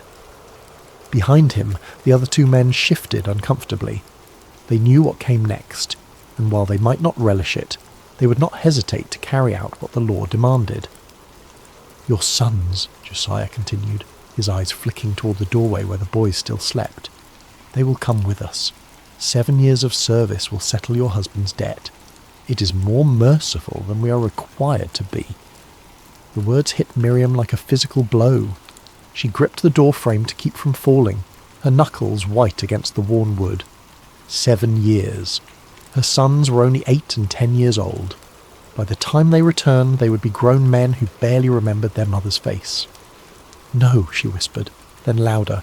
"No, please. They're all I have left. There must be another way." But even as she spoke, she knew the futility of her words. She had nothing of value to offer. No jewellery, no livestock, no land. The house itself belonged to her husband's brother, who had graciously allowed her to remain but could offer no financial help of his own. "I will give you until tomorrow morning to say your goodbyes," Josiah said, and there was perhaps the smallest note of sympathy in his voice. "We will return at sunrise." As the men walked away, their sandals raising small clouds of dust that caught the morning light, Miriam sank to her knees in the doorway. The weight of hopelessness pressed down upon her like a stone, threatening to crush what little breath remained in her lungs. Her sons stirred behind her, waking to another day they assumed would be like all the others. Simple, poor perhaps, but together. How could she tell them that their childhood was about to end? How could she explain that the law that was meant to protect would now tear their family apart? But as the sun climbed higher, and the reality of her situation settled like dust around her, Miriam remembered something her husband used to say when times were difficult. "When we have nowhere else to turn, we can always turn upward." Obadiah had learned this truth in his years following the prophet Elisha, and even in death, his faith whispered to her across the veil of grief. Elisha. The prophet was still in the region, still teaching and performing the wonders that had made him famous throughout Israel and beyond. If anyone could help her, if anyone might know a way where there seemed to be no way, it would be the man of God who had been her husband's teacher and guide. Miriam rose to her feet, dust falling from her simple brown robe. She looked back at her sons, now awake and eating the last of their bread, with the unconscious contentment of children who trust that tomorrow will somehow provide for itself. "Aaron, Micah," she called softly, "I must go into the village. Stay close to home and watch out for each other." The boys nodded, accustomed to their mother's brief errands, unaware that she was about to embark on a journey that would either save their family or confirm their worst fears. As Miriam walked through the village streets, her heart hammered against her ribs like a caged bird. The prophet Elisha was known to be staying with a family on the far side of the village, and with each step she rehearsed what she would say, how she would explain their desperate situation without sounding like she was demanding a miracle. But by the time she reached the modest house where Elisha was lodging, all her carefully planned words had evaporated like morning dew. She stood at the gate, paralysed by the enormity of what she was about to ask and the crushing possibility that even a prophet might not be able to help her. The courtyard was quiet except for the gentle murmur of voices from within the house. Miriam could see Elisha through the open doorway, seated on a low cushion with several young men gathered around him, students perhaps, or local villagers seeking wisdom. His presence was immediately recognisable, not because of any physical grandeur, but because of a quality of stillness that seemed to radiate from him like heat from a hearth. Miriam had seen the prophet before, of course. In a village this small, everyone knew when such a significant figure was present. She had watched from a distance as people brought their sick children for healing, their troubled hearts for counsel, their impossible situations for divine intervention. But she had never imagined herself among their number, never thought her own need would drive her to such a desperate act. A woman emerged from the house, evidently the hostess, and noticed Miriam standing uncertainly at the gate. "Can I help you, sister?" the woman asked kindly, but there was a protective quality in her voice. She had probably dealt with many people seeking the prophet's attention. Before Miriam could answer, Elisha's voice came from within. "Let her come. The Lord has brought her here for a reason." The woman's expression immediately softened, and she gestured for Miriam to enter. "Come, the prophet will see you." Miriam's legs felt unsteady as she crossed the threshold. The young men who had been listening to Elisha's teaching respectfully moved aside, creating a space for her to approach. The prophet's eyes, kind but penetrating, met hers, and she felt as though he could see not just her present desperation, but the entire story of her life written in her face. "You're Obadiah's widow," Elisha said gently. It was not a question. Miriam nodded, surprised that he knew her by sight. "Yes, my lord. I am Miriam. Your husband was a faithful servant, both to the Lord and to this community. His loss has been felt by many." Elisha's words were spoken with genuine warmth. Miriam felt tears prick at her eyes, partly from grief that was still fresh, partly from gratitude that someone remembered her husband's worth. "Thank you, my lord," she managed, "but I have come because—" The words stuck in her throat like thorns. How did one ask a holy man to solve what seemed unsolvable? "Speak freely, daughter. What troubles you?" The kindness in his voice broke through her restraint like water through a cracked dam. The whole story poured out. The debts, the collectors, the threat to take her sons, the sunrise deadline that loomed like an executioner's blade. She spoke of her husband's faithful service, of their family's long devotion to the Lord, of her complete bewilderment at how faithfulness could lead to such devastating circumstances. When she finished, the courtyard was silent except for the distant sound of children playing in another street, a sound that reminded Miriam acutely of what she stood to lose. Elisha listened without interruption, his expression grave but not hopeless. When she fell silent, he sat quietly for a moment, as though listening to a voice only he could hear. Finally he spoke. "Tell me, what do you have in your house?" The question caught Miriam off guard. What did she have? The very essence of her problem was that she had nothing. No money, no valuables, no resources with which to pay her debts, or provide for her family. "Nothing, my lord," she said, her voice barely above a whisper. "I have nothing at all." But Elisha's gaze remained steady, patient. "Look again. What do you have in your house?" Miriam searched her memory, walking through their small home in her mind. A few pieces of simple furniture, some clay pots, worn clothing, sleeping mats. Nothing of any value.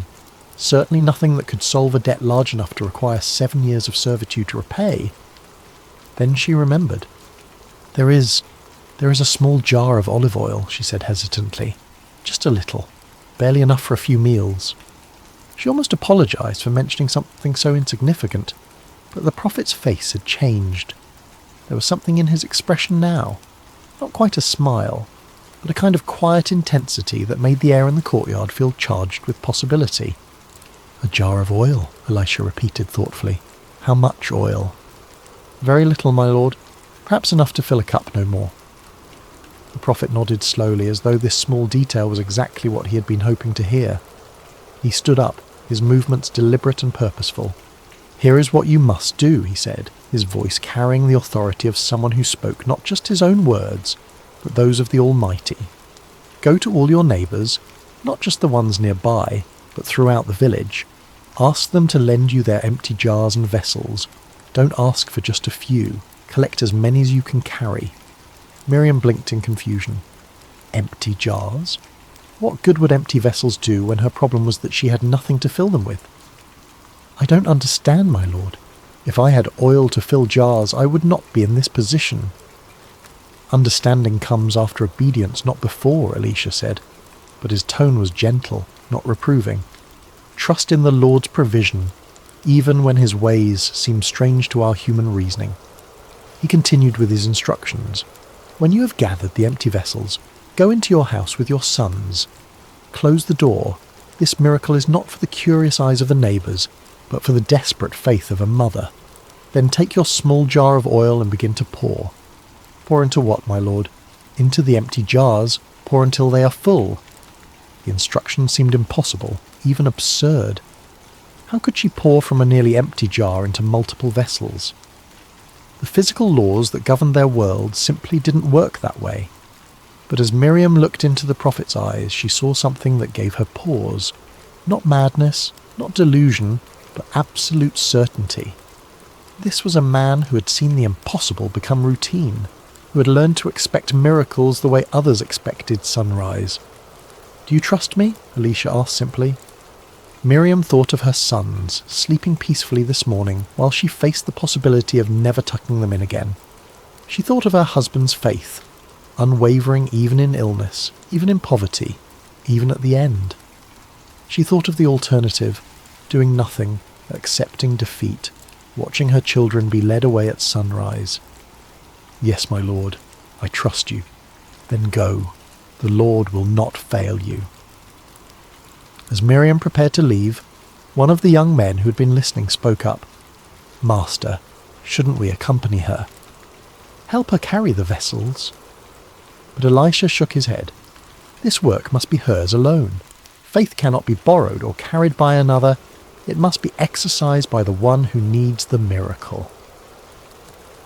Walking back through the village streets, Miriam felt as though she were in a dream, or perhaps more accurately, as though she had just awakened from the nightmare of the past few months into a reality where impossible things might be possible. The prophet's instructions echoed in her mind. Collect empty jars, as many as possible, then pour from her nearly empty vessel into them. It made no earthly sense. But then again, neither did most of the stories she had heard about Elisha and his master Elijah before him. Prophets who had called down fire from heaven, raised the dead, and fed multitudes with meagre supplies. Perhaps the very impossibility of the instruction was itself a sign that she was about to witness something beyond the natural order.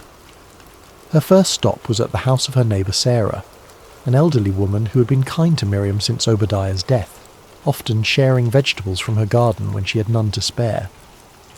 "Sarah," Miriam called softly at the gate, "may I speak with you?" The older woman emerged, wiping flour from her hands on her apron. "Of course, child. You look different somehow. Is everything well?" Miriam almost laughed at the question. Nothing was well, and yet somehow everything felt different than it had this morning. "I need to ask a favour. Do you have any empty jars or vessels that I might borrow?" Sarah's eyebrows rose in surprise.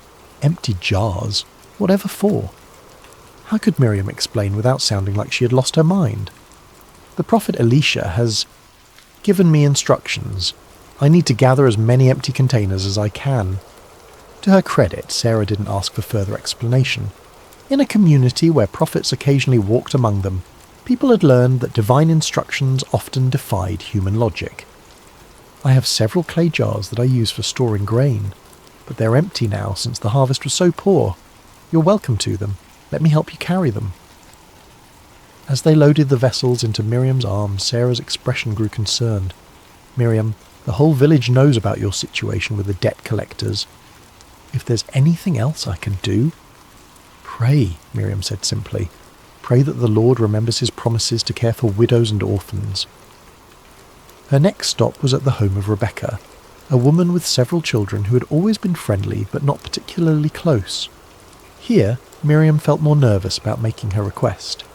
"Rebecca, I know this will sound strange, but I need to borrow any empty jars or pots you might have."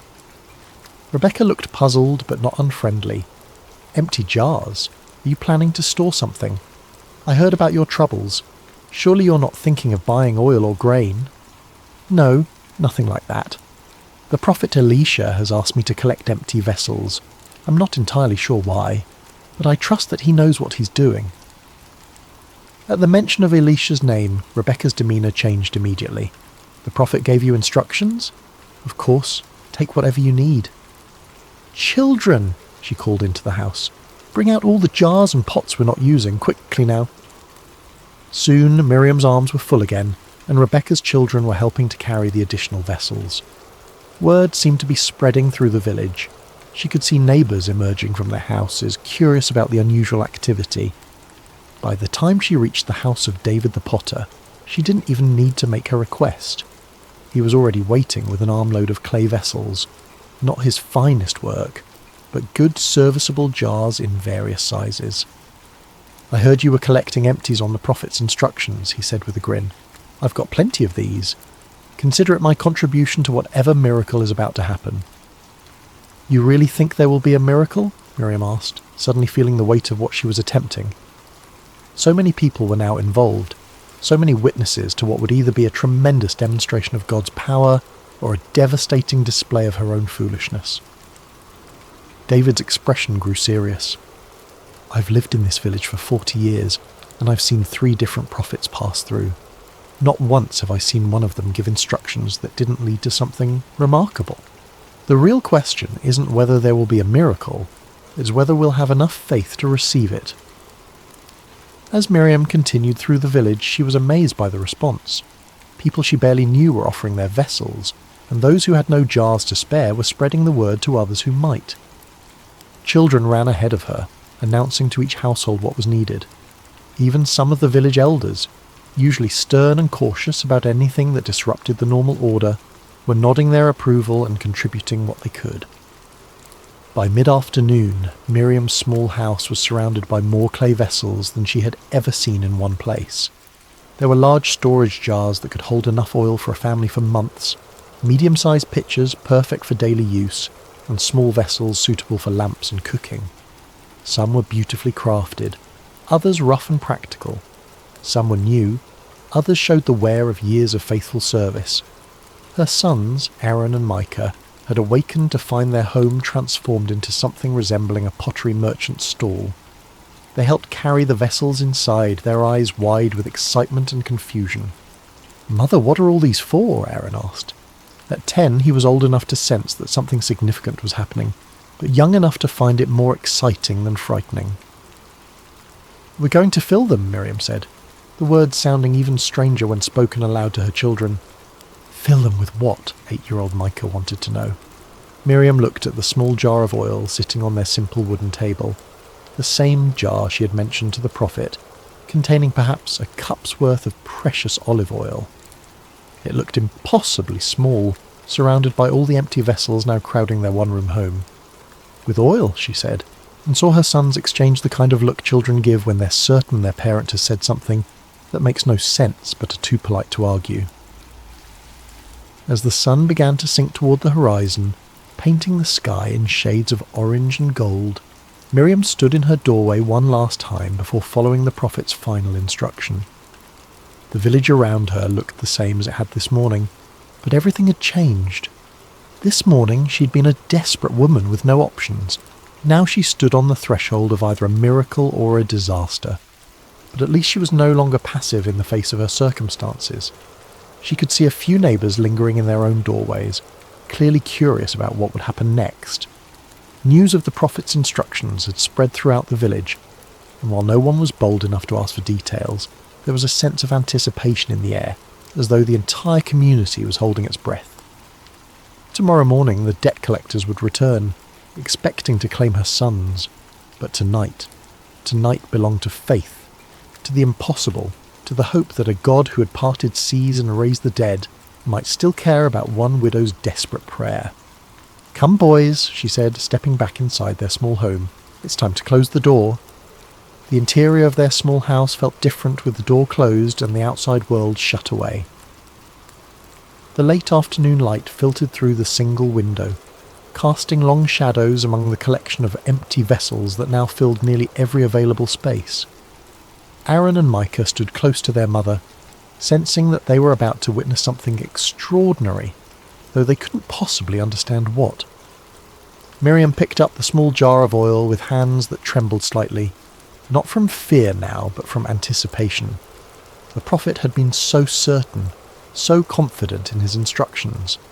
But looking at the meagre amount of oil in her jar compared to the dozens of empty vessels surrounding them, she felt the weight of impossibility settling over her like a heavy cloak. "Mother," Aaron said quietly, "how can we fill all these jars with so little oil?" It was the question that had been echoing in her own mind, but hearing it from her son's lips made her realise that this moment was about more than just solving their financial crisis. Her children were watching, learning what it meant to trust when trust seemed foolish, to obey when obedience seemed pointless, to hope when hope seemed dead. "I don't know how, my son," she said honestly, "but the prophet told us to pour, so we will pour. Sometimes we must act on faith before we understand the reason." She moved to the largest jar first, a beautiful vessel that David the potter had contributed, large enough to hold oil for several months. As she lifted her small jar and positioned it over the opening, she whispered a prayer. "Lord God of Israel, you who cared for the widow of Zarephath in the days of Elijah, remember your servant and his children." The oil began to flow. At first it seemed natural.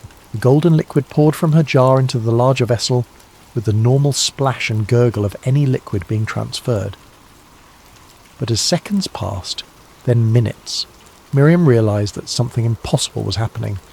The oil continued to flow, steady and smooth, and yet when she looked at her own jar, it appeared as full as when she'd started. "Mother," Micah whispered, his young voice filled with awe, "it's still coming." The first large jar filled completely, rich golden oil reaching its brim. Miriam looked at her own vessel, still full. Her hands began to shake, not with fear now, but with the overwhelming realization that she was witnessing the divine intervention of the God of Abraham, Isaac, and Jacob. "Bring me another jar," she said, her voice barely steady. Aaron quickly positioned a medium-sized pitcher beside her, and Miriam continued to pour. Again the oil flowed freely, filling the second vessel completely, while her own jar remained miraculously replenished. "Another," she said, and now her voice carried a note of growing excitement. Micah dragged over a small storage jar, and the process repeated. The oil flowed, the vessel filled, and still her small jar remained full to the brim. As they continued, a rhythm developed. The boys would position each new vessel, Miriam would pour until it was full, then they would move it aside and bring the next one. With each jar they filled, their excitement grew, and what had begun as nervous obedience transformed into joyful celebration. "It's not stopping," Aaron laughed, no longer trying to whisper in the presence of miracle. "Mother, it's really not stopping." Miriam found herself laughing too, tears of relief and wonder streaming down her face as she poured jar after jar. The oil continued to flow, inexhaustible, impossible, absolutely real. This was the God her husband had served, the God who had parted the Red Sea and provided manna in the wilderness, and he was here in their small house, multiplying oil for a desperate widow and her children. The sun set completely as they worked, and Aaron lit their oil lamp, using oil from one of the newly filled jars. The warm light danced across the growing collection of filled vessels, each one a testament to divine provision, each one a step away from the disaster that had threatened to destroy their family. They filled the large storage jars first, then the medium pitchers, then the smaller vessels for daily use. Oil for cooking, oil for lamps, oil for anointing, oil for trade. More oil than their family could use in a year, more than they could use in several years. "Mother," Micah said during a brief pause, "will we ever run out of empty jars?" Miriam looked around their home.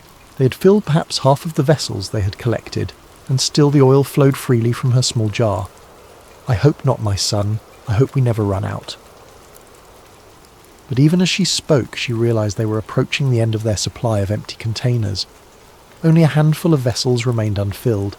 the smallest ones suitable for perfumes and medicines. As she filled the second-to-last jar, a delicate little vessel that Rebecca had contributed, Miriam felt a change. The oil still flowed, but there was something different in its quality, as though it was beginning to recognise that its work was nearly complete. She reached for the final jar, the smallest one in the collection, barely large enough to hold oil for a single lamp. As she positioned her small jar above it and began to pour, the oil flowed out in a steady stream, filling the tiny vessel to its brim. And then, as suddenly as the miracle had begun, it stopped. Miriam tilted her jar, trying to coax out even a few more drops, but it was empty. Completely, naturally, normally empty, as though the laws of physics had suddenly remembered themselves and returned to their usual operation. The silence that followed was profound. For hours their small house had been filled with the sound of flowing oil, excited whispers, and occasional exclamations of wonder. Now, surrounded by dozens of filled vessels, they stood in the golden lamplight and absorbed the magnitude of what had just occurred. Aaron was the first to speak. "Is it over?" Miriam looked at her empty jar, then at the abundance surrounding them. "Yes, my son, it's over because we have no more empty vessels to fill." "What does that mean?" Micah asked. Before Miriam could answer, she remembered something the prophet had implied in his instructions. The miracle was not limited by the amount of oil God could provide, but by the amount of faith they could exercise, represented by the number of empty vessels they had been able to gather. "It means," she said slowly, understanding dawning on her like sunrise, "that God's provision is only limited by our capacity to receive it. If we had gathered 100 jars, he would have filled 100 jars. If we had gathered 1,000... The implications took her breath away. They had gathered many vessels, yes, but now she wondered, could they have gathered more? Had their own limited vision constrained the miracle? It was a question that would follow her for the rest of her life, a reminder to always ask for more, expect more, prepare for more when seeking God's intervention. But such thoughts were for later reflection. Tonight, surrounded by the tangible evidence of divine love and provision, there was only gratitude and wonder. "Tomorrow," she told her sons as they prepared for sleep among the filled vessels, "we will go to the prophet and then to the marketplace. We will sell this oil, pay our debts, and secure our future." As her boys settled onto their sleeping mats, their faces glowing with excitement and the security of knowing they would not be taken away, Miriam sat beside the window and looked out at the village where she had lived her entire life. Tomorrow she would no longer be known as the desperate widow who had nothing. She would be the woman whom God had remembered, the mother whose children had been saved, the recipient of a miracle that would be told and retold for generations. But tonight she was simply a woman who had learned that emptiness was not the absence of provision, but the presence of possibility, and that sometimes the most important thing you can bring to God is not what you have, but what you lack. The oil lamps flickered gently in the darkness, fueled by the miracle oil casting dancing shadows on the walls of their transformed home, and in the quiet of the night, Miriam whispered prayers of thanksgiving to the God who multiplies hope in the hands of those who dare to pour out their faith, one empty jar at a time. Morning came with a gentle golden light that seemed especially bright as it streamed through the window of their small house. Miriam awakened to a sight that confirmed the previous evening had not been a dream. Dozens of clay vessels filled with rich golden olive oil crowded every surface and corner of their home. Aaron and Micah were already awake, sitting among the jars with expressions of continued amazement, as though they expected the oil to disappear with the sunrise. "It's still here," Aaron said wonderingly. "All of it." "Did you think it wouldn't be?" Miriam asked, though she understood his disbelief. Miracles had a quality of unreality about them, even to those who experienced them directly. "I dreamed about it," Micah said. "I dreamed that we were pouring oil forever and ever, and there were jars as tall as trees, and the oil turned into rivers that flowed through the whole village." Miriam smiled at her younger son's imagination, but then paused to consider his words. In a way, wasn't that exactly what had happened? The oil had flowed beyond their immediate need, beyond their ability to contain it all. beyond what seemed possible in their small, constrained world. A knock at their door interrupted her thoughts. Through the window she could see the familiar figure of Elisha standing in their courtyard, his presence as calm and assured as it had been the day before. "The prophet," Aaron whispered excitedly. Miriam quickly adjusted her headscarf and opened the door, her heart racing with anticipation and gratitude. "My lord," she said, bowing respectfully, "please, come in and see what the Lord has done." Elisha entered their transformed home, his eyes taking in the abundance with what appeared to be satisfaction, but not surprise. This was clearly not the first time he had witnessed the Lord's provision in response to desperate faith. "It is well," he said simply, then looked directly at Miriam. "Tell me what happened." Though he had given the instructions and surely knew what to expect, Miriam realized he wanted to hear her testimony, to let her put into words the miracle she had experienced. So she told him everything: the gathering of vessels, the closing of the door, the first hesitant pour, the growing amazement as jar after jar filled with oil that seemed to come from an inexhaustible source. "We filled every vessel we had collected," she concluded. "When the last jar was full, the oil stopped flowing." Elisha nodded thoughtfully. "And what do you understand from this?" The question surprised her. She had expected congratulations, perhaps instructions for what to do next, but not an examination of her theological understanding. I understand that the Lord remembers his promises to care for widows and orphans," she said slowly, "and that his provision is beyond what we can imagine or contain." "Yes," Elisha agreed. "And what else?" Miriam thought about the experience, about the rhythm of pouring and filling, about the moment when the oil finally stopped. "The miracle was limited only by our preparation," she said, with growing insight. "If we had gathered more vessels—" "The oil would have continued to flow," Elisha confirmed. "God's provision is not constrained by scarcity, but by our capacity to receive abundance. Remember this lesson, and teach it to your sons." He moved toward the door, then turned back with final instructions. "Now go. Sell the oil and pay your debts. You and your sons will live on what remains." "How much should I sell?" Miriam asked, suddenly practical concerns rushing back as she realized she had no experience as a merchant. "Take the oil to the marketplace in portions. Don't flood the market all at once, or you'll drive down the price. Sell slowly, over time, and you'll receive full value. The Lord has given you not just provision for today, but wisdom for managing tomorrow." After the prophet left, Miriam stood in her doorway watching his retreating figure until he disappeared around a corner. Then she turned back to face her transformed reality. The first practical task was obvious. She needed to begin transporting oil to the market. But first there was another matter to address. The sound of approaching footsteps made her look up.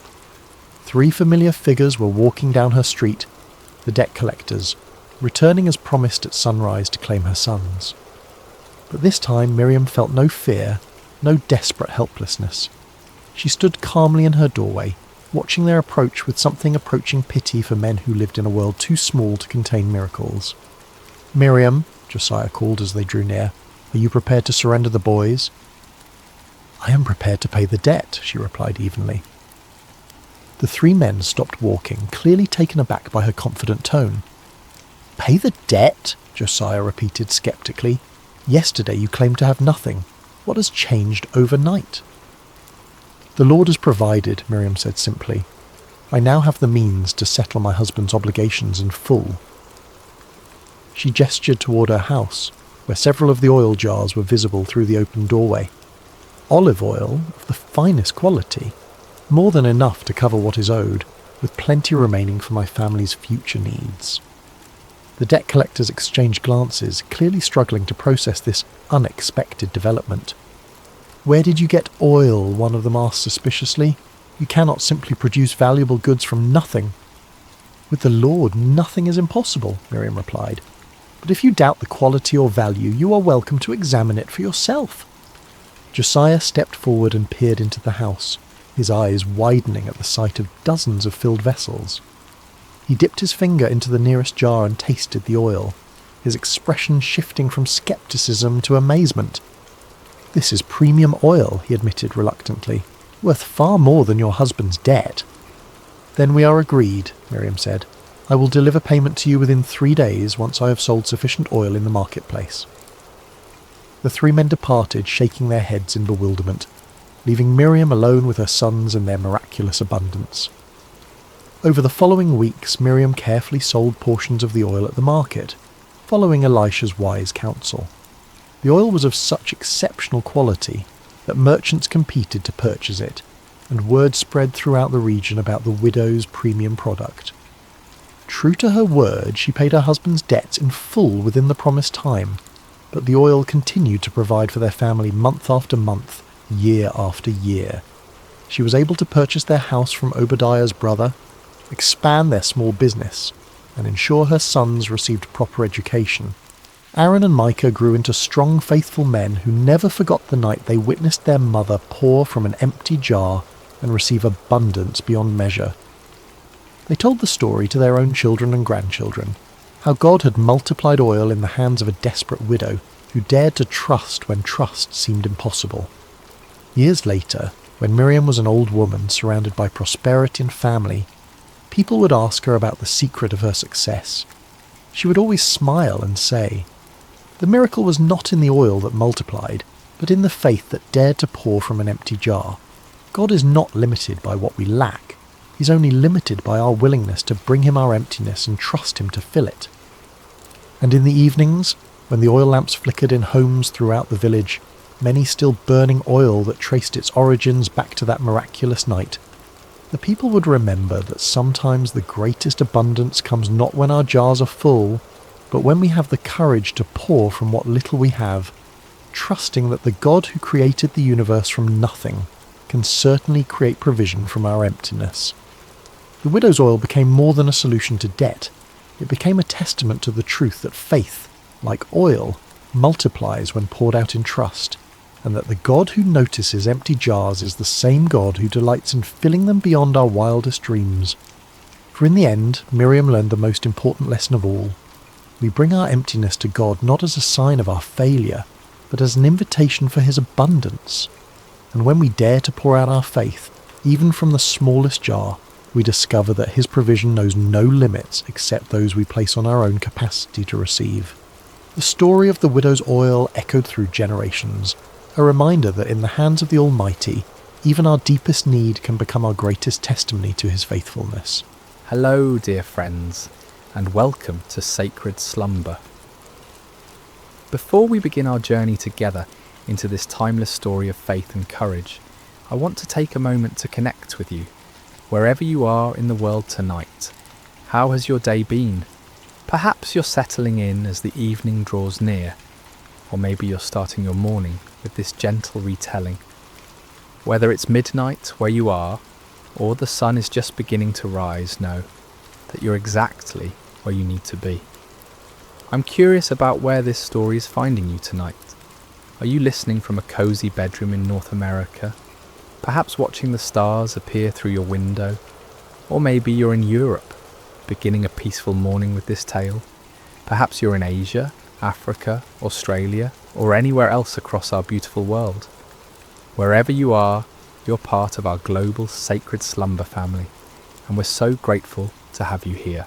If this is your first time joining us, or if you've been with us before, we invite you to subscribe to Sacred Slumber, where we bring you gentle Bible stories and peaceful reflections designed to encourage your heart and strengthen your faith. Now let's settle in together as we journey to ancient Israel, to a valley where faith would triumph over fear, and where a young shepherd boy would show the world that with God all things are possible. The golden sun rises slowly over the valley of Elah, casting long shadows across the rocky terrain.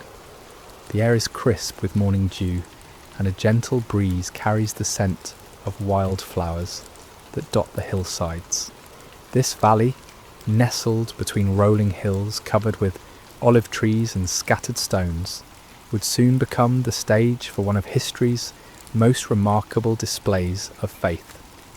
On the eastern ridge, the armies of Israel have made their camp. Hundreds of tents stretch across the hillside, their fabric fluttering softly in the morning breeze. Smoke rises from cooking fires where soldiers prepare their simple breakfast of bread and olives. The men move quietly, their faces etched with concern, their eyes constantly drawn to the valley below and the opposite hill. For across the valley, on the western ridge, stands another camp.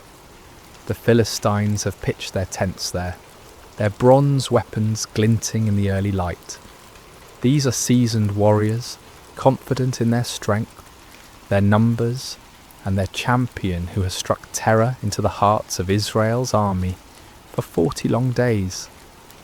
Between these two armies lies the valley itself, a stretch of land that seems to hold its breath in anticipation. The grass grows green here, watered by a small brook that winds its way through the centre of the valley, its waters singing softly over smooth stones. It's a peaceful place, this valley, seemingly too beautiful for the conflict that's about to unfold. But it's here, in this quiet valley, that we find a young man who will change everything. His name is David, and he's not a soldier at all. He's a shepherd from the small town of Bethlehem, the youngest of 8 brothers. While his older brothers serve in King Saul's army, David tends his father's sheep on the hillsides near his home. David has olive skin bronzed by countless hours under the Palestinian sun, and eyes that sparkle with life, an unwavering trust in the God of Israel. His hands, though young, are strong from years of guiding sheep, playing his harp and practicing with his simple shepherd's sling. He's small in stature compared to the warriors in both camps, but there's something different about David, something that sets him apart. It's not his size or his strength, but the quiet confidence that comes from knowing that the God who created the heavens and earth is also the God who watches over him as he watches over his sheep. As the sun climbs higher, painting the valley in shades of gold and amber, a stirring begins in both camps. The day's challenge is about to begin, and David, though he doesn't know it yet, is about to step into a moment that will echo through eternity. For 39 days, the same terrifying scene has played out in the valley of Elah. As the morning sun reaches its full strength, a massive figure emerges from the Philistine camp and strides down the hillside toward the valley floor. This is Goliath of Gath, and he is a sight that would make even the bravest heart tremble. Standing nearly 10 feet tall, Goliath is a giant among men. His frame is muscular and imposing, built like a fortress of flesh and bone. His bronze helmet catches the sunlight, and his scale armour gleams like the surface of a deep, dark sea. Each scale of his armour has been carefully crafted, overlapping like fish scales, to create an almost impenetrable defence. The armour alone weighs more than many men could carry, yet Goliath wears it as easily as another man might wear a simple tunic. In his massive hand he carries a spear, whose iron point is as large as a weaver's rod, and whose shaft is thick as a small tree. On his back hangs a bronze sword, and his legs are protected by bronze greaves that shine like mirrors. Walking before him is his armour-bearer, a man who would be considered large in any other company, but appears almost childlike next to his champion. As Goliath reaches the centre of the valley, near the gently flowing brook, he stops and turns to face the Israelite camp on the eastern hill. Then, in a voice that booms across the valley like thunder, he issues his daily challenge. "Why do you come out and line up for battle?" His voice echoes off the hillsides, causing birds to take flight from the olive trees. "Am I not a Philistine, and are you not the servants of Saul? Choose a man and have him come down to me. If he is able to fight and kill me, we will become your subjects. But if I overcome him and kill him, you will become our subjects and serve us." He pauses, letting his words sink in, and then continues with a sneer that the Israelite soldiers can hear even from their distant positions. "This day I defy the armies of Israel. Give me a man and let us fight each other." The challenge hangs in the morning air like a dark cloud. On the hillside, King Saul's army shifts nervously. These are not cowards, these soldiers of Israel. They are men who have fought battles and defended their homeland with courage. But Goliath represents something beyond normal warfare. He is not just a man. He seems like a force of nature, an unstoppable mountain of bronze and flesh.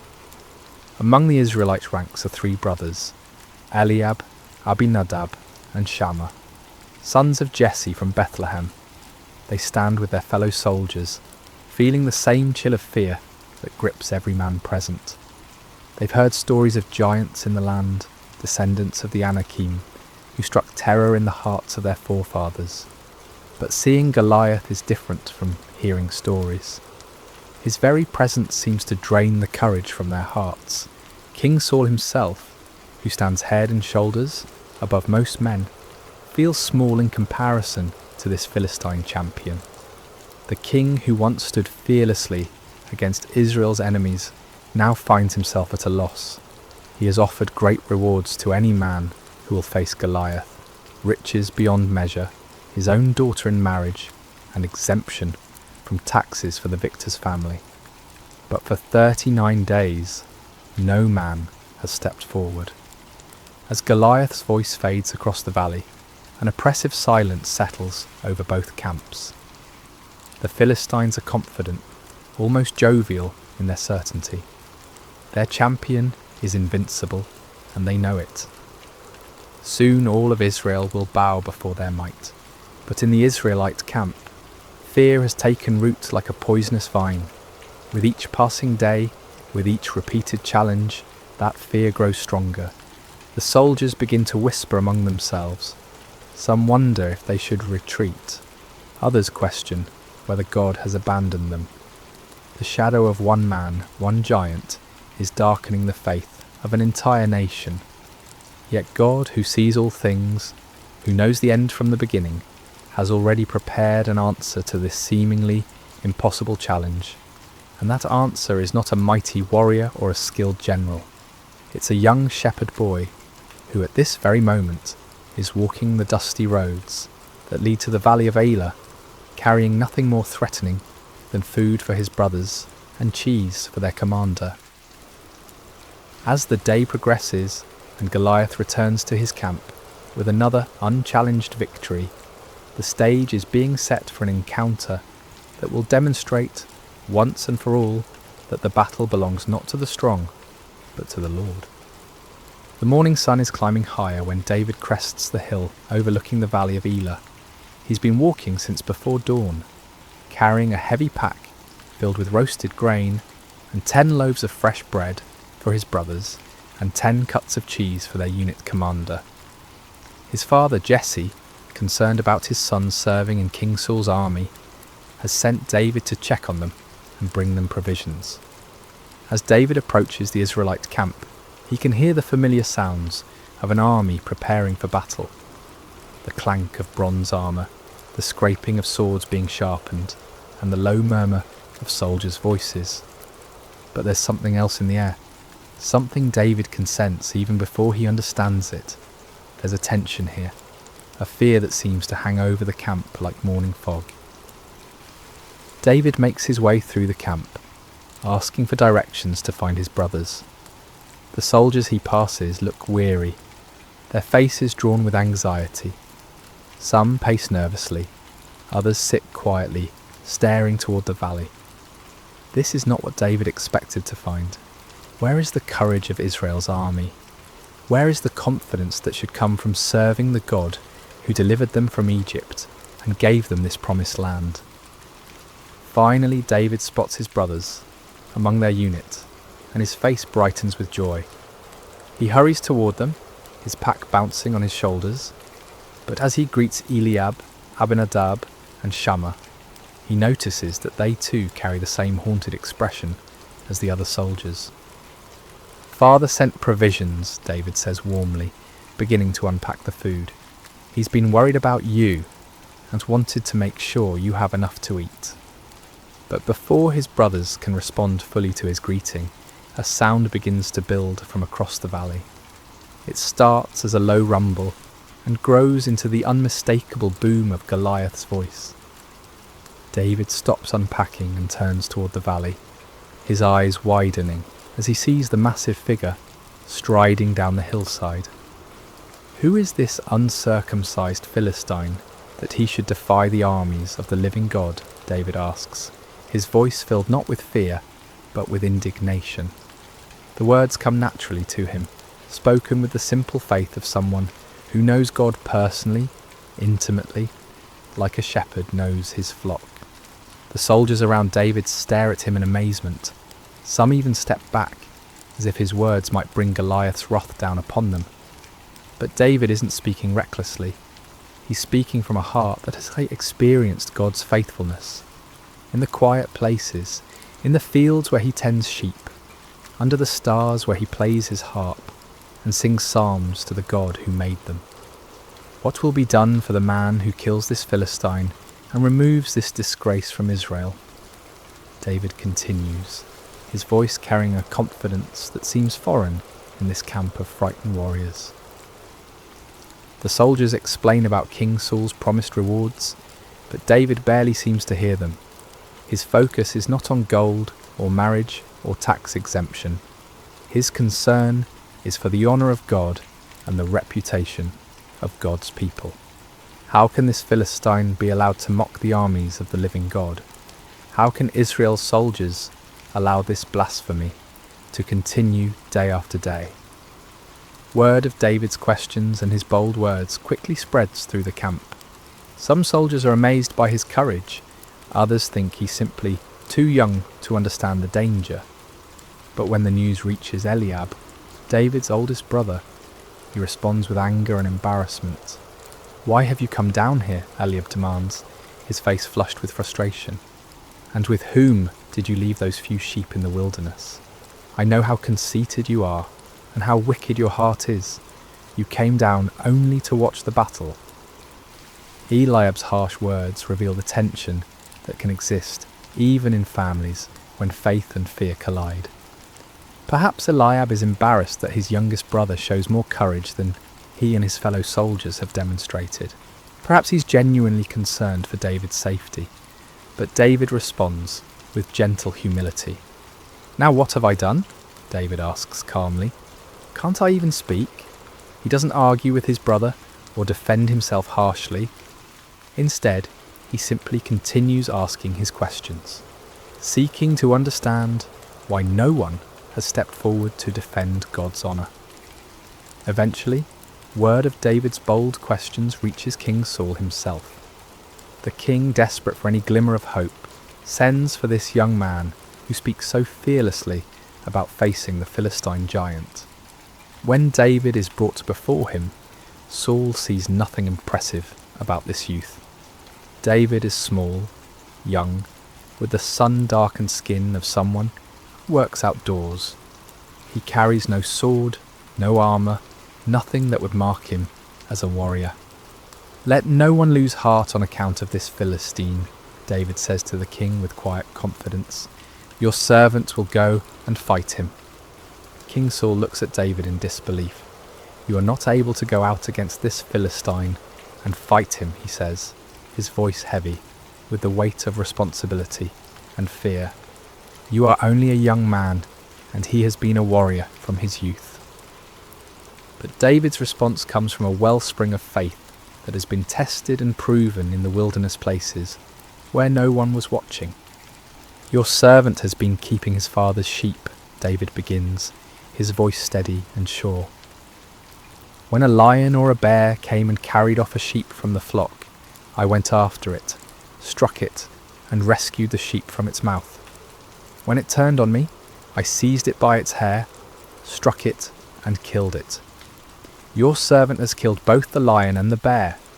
This uncircumcised Philistine will be like one of them, because he has defied the armies of the living God." David pauses, and in that pause the tent seems to fill with the presence of something greater than human courage. "The Lord who rescued me from the paw of the lion and the paw of the bear will rescue me from the hand of this Philistine." Here is the key to David's confidence. It's not based on his own strength or skill. It's not rooted in pride or youthful foolishness. David's courage comes from his personal experience of God's faithfulness. In the quiet places when no one was watching except God, David learned to trust. When wild beasts threatened his father's sheep, David didn't run. He stood and fought, not in his own strength, but trusting in the God who had called him to be a shepherd. King Saul, moved by David's faith, and perhaps remembering his own younger days when he trusted God more completely, finally gives his consent. "Go," he says, "and the Lord be with you." Wanting to give David every possible advantage, Saul dresses him in his own tunic and puts a bronze helmet on his head and a coat of armour on his body. He gives David his own sword to carry, but when David tries to walk in all this military gear, he finds he can hardly move. "I cannot go in these," David says to Saul, "because I am not used to them." So he takes off the armour, removes the helmet, and sets aside the sword. He will not try to become something he's not, or fight in a way that's foreign to him. David will face Goliath as himself, a shepherd boy who trusts in the living God. Instead, David picks up his staff, the simple wooden rod that has been his companion through countless days in the fields. He goes to the brook that runs through the valley and carefully selects 5 smooth stones worn perfectly round by the flowing water. He places these in his shepherd's bag and takes his sling in his hand. As David walks toward the valley, he carries with him something more powerful than any bronze armour or iron sword. He carries the confidence that comes from knowing God personally, from experiencing his faithfulness in the quiet places of life. And he carries the understanding that this battle is not really between David and Goliath at all. This is a battle between the God of Israel and the false gods of the Philistines, between truth and blasphemy, between faith and fear. The young shepherd is ready to face the giant, not because he is strong, but because he knows the one who is stronger than any earthly power. The afternoon sun hangs bright and warm over the valley of Elah as 2 figures begin their approach toward each other across the grassy floor of the valley. The contrast between them could not be more dramatic, and yet it's precisely in this contrast that God's glory will be revealed. From the western hill, Goliath begins his descent, his bronze armour catching and reflecting the sunlight like a beacon. Each step he takes shakes the ground slightly, and the sound of his armour clanking echoes across the valley. He moves with the confidence of someone who has never known defeat, never felt the sting of uncertainty. His armour-bearer walks before him, carrying the massive shield that will protect the giant from any arrows that might be fired from the Israelite lines. From the eastern hill, David begins his own journey down into the valley. He walks with a steady, purposeful gait, his simple shepherd's clothing a stark contrast to the military spectacle approaching from the other side. In one hand he carries his staff, worn smooth by years of use. In the other, he holds his sling, a simple leather pouch attached to 2 cords, the kind of weapon that shepherds have used for generations to protect their flocks from predators. Behind David on the hillside, the entire Israelite army watches in stunned silence. Thousands of seasoned warriors stand motionless, their eyes fixed on the small figure walking steadily towards certain death. Some of them pray silently, asking God to protect this brave boy. Others shake their heads in disbelief at what they perceive as pointless sacrifice. King Saul watches from his position among his officers, his heart heavy with the responsibility for sending a youth to face a giant. On the opposite hill, the Philistine army watches with amusement and anticipation. They point at David and laugh among themselves, joking about how quickly their champion will dispatch this boy. Some of them are already making plans for the victory celebration they'll hold after Israel surrenders, as surely they must, after witnessing their champion's inevitable defeat. But as David walks down the hillside, his heart is neither fearful nor boastful. Instead, it's filled with a quiet confidence that comes from knowing he is not walking into this valley alone. The same God who helped him rescue sheep from the mouths of lions and bears is with him now. The same God who has been his shepherd will be his strength.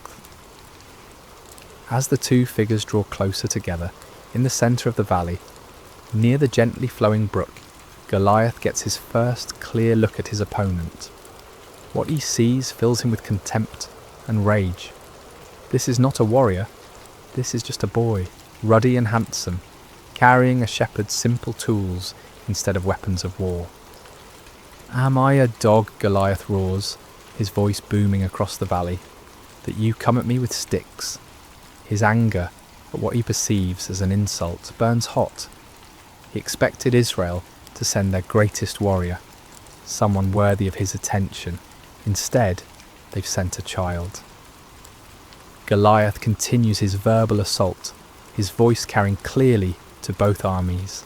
"Come here, and I'll give your flesh to the birds and the wild animals." The threat hangs in the air like the cry of a predator, and even some of the Philistine soldiers feel a chill at the cruelty in their champion's voice. But David, standing in the valley with the afternoon sun behind him, casting his shadow long across the grass, remains unshaken. When he speaks, his voice carries clearly across the valley, and every word is heard by both armies. "You come against me with sword and spear and javelin," David calls out, his young voice strong and clear, "but I come against you in the name of the Lord Almighty, the God of the armies of Israel, whom you have defied." The words echo across the valley like a bell ringing, clear and pure and full of power. David continues, and as he speaks, something changes in the atmosphere of the valley.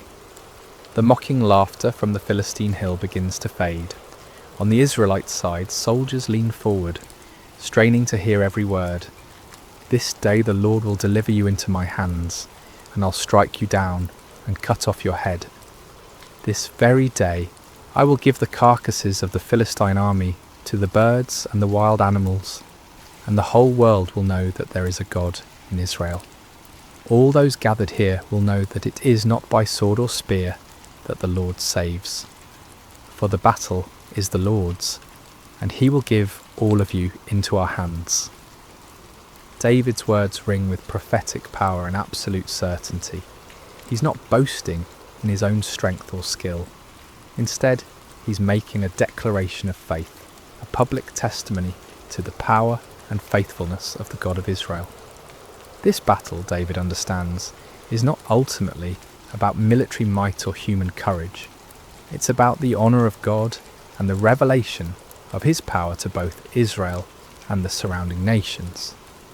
Goliath, enraged by what he sees as blasphemous arrogance from a mere boy, begins moving quickly toward David, his massive frame covering the ground with surprising speed.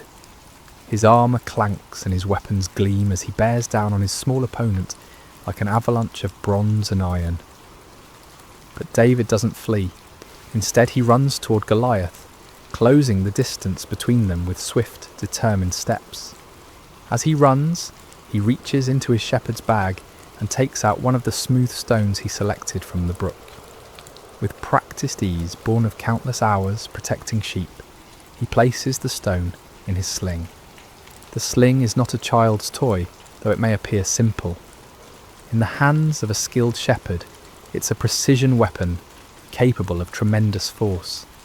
David has used his sling to drive off wolves and bears, to guide wandering sheep, and to strike targets with accuracy at considerable distances. Now as he runs toward Goliath, all those years of practice culminate in this single, crucial moment. With fluid motion, perfected through countless repetitions, David begins to swing the sling around his head, building momentum. The leather pouch whispers through the air as it spins, faster and faster.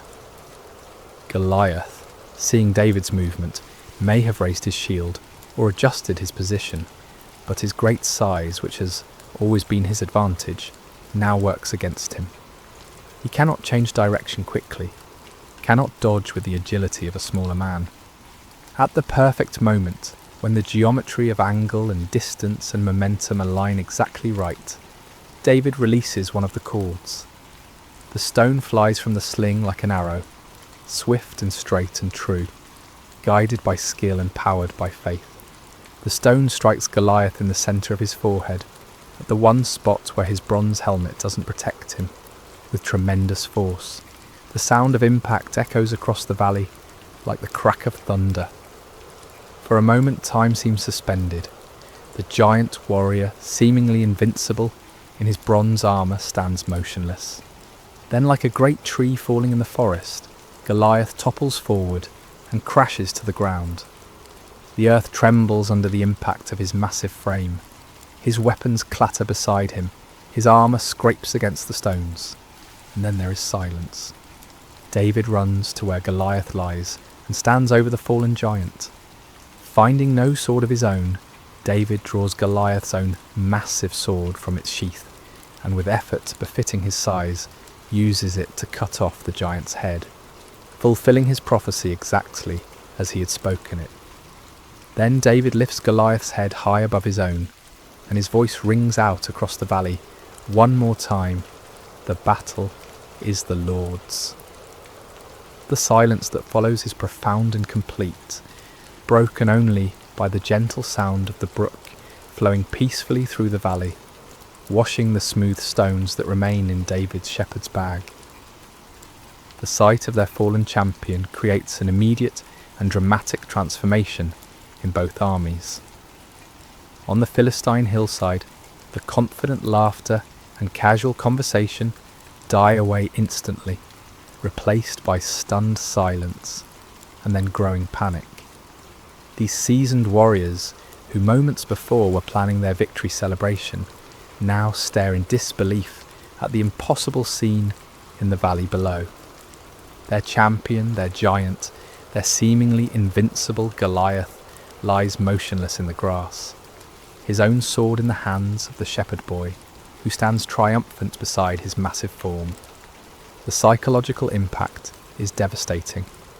If Goliath could fall to this young Israelite, what protection did they have? What power could stand against the God of Israel? On the eastern hillside, the transformation is equally dramatic, but runs in the opposite direction. The Israelite soldiers, who have been paralysed by fear for 40 days, suddenly find their voices in a great roar of triumph that echoes off the surrounding hills. The sound builds and builds, a crescendo of relief and joy and renewed confidence that seems to shake the very foundations of the valley. "The Lord has given us victories," they cry. "God has delivered the Philistines into our hands." Swords are drawn from sheaths, not in fear this time, but in confidence. Spears are raised high, and the entire army begins to surge down the hillside like a mighty river breaking through a dam. King Saul, watching from his position among his officers, feels his own heart lift with amazement and gratitude. The burden of fear that has pressed down on him for weeks suddenly lifts, replaced by the returning memory of what it means to serve the living God. He gives the command that his army is already anticipating. Charge! The Philistine army, seeing the Israelites rushing toward them and having lost their champion and their confidence in a single moment, turns and flees.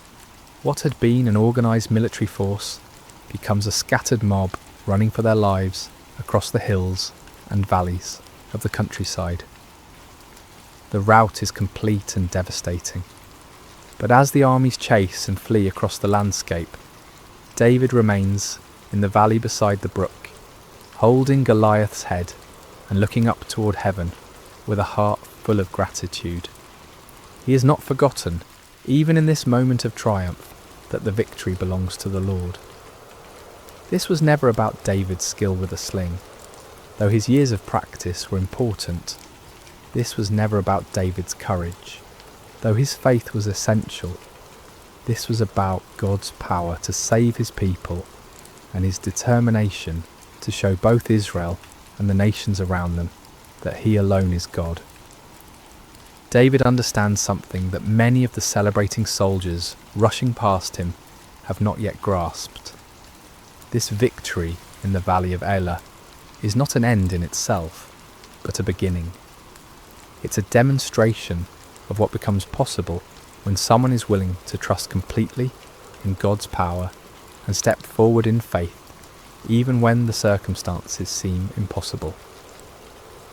As David picks up his simple staff and adjusts his shepherd's bag, still containing 4 unused stones, he reflects on the events of the day. This morning he was simply bringing food to his brothers. Now he has become the deliverer of Israel, the slayer of giants, the one through whom God chose to demonstrate his power to the nations. But David's heart remains humble. He knows that he was simply the instrument God chose to use. The smooth stones came from God's creation. The skill to use the sling came from God's provision of years in the wilderness. The courage to step forward came from God's faithfulness in past trials. Even the opportunity to be in the valley today came from God's sovereign orchestration of events. As the sun begins to set over the valley of Elah, painting the sky in shades of orange and purple, David begins the journey back up the hillside. Behind him, the brook continues to flow peacefully, its waters singing the same gentle song they sang this morning, as if nothing extraordinary had happened here at all. But everything has changed. Israel has been delivered from their enemies. The name of the Lord has been glorified before the nations. Fear has been replaced with faith, and despair has given way to hope.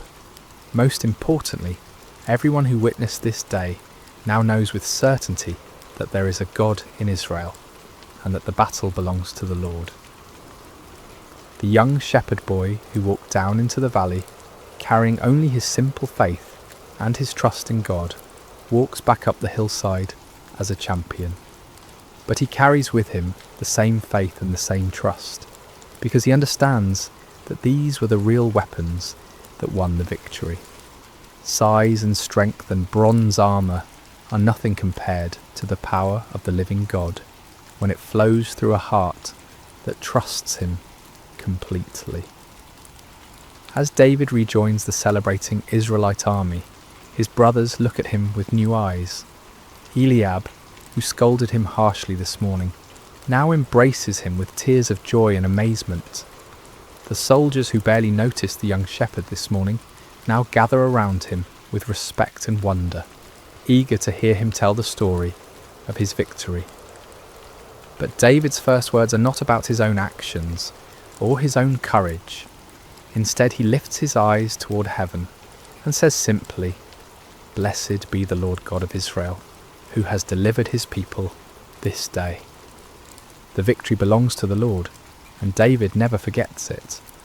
This understanding, this heart of worship and gratitude, even in the moment of triumph, is what will carry David through all the challenges that lie ahead in his remarkable life. For this is not the end of David's story, but the beginning.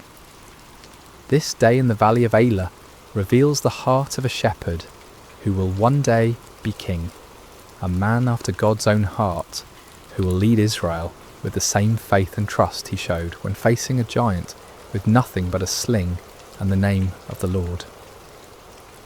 As we reflect on this timeless story of David and Goliath, we discover that it offers us profound truths that speak directly to our own lives and challenges. The Valley of Elah becomes a classroom where God teaches us about faith, courage, preparation, and the source of true victory. Let's explore these lessons together, allowing them to settle into our hearts like seeds planted in good soil. One of the most striking aspects of David's story is how thoroughly unlikely he seems as a champion. When the prophet Samuel came to Jesse's house to anoint the next king of Israel, Jesse didn't even bother to call David in from the fields at first.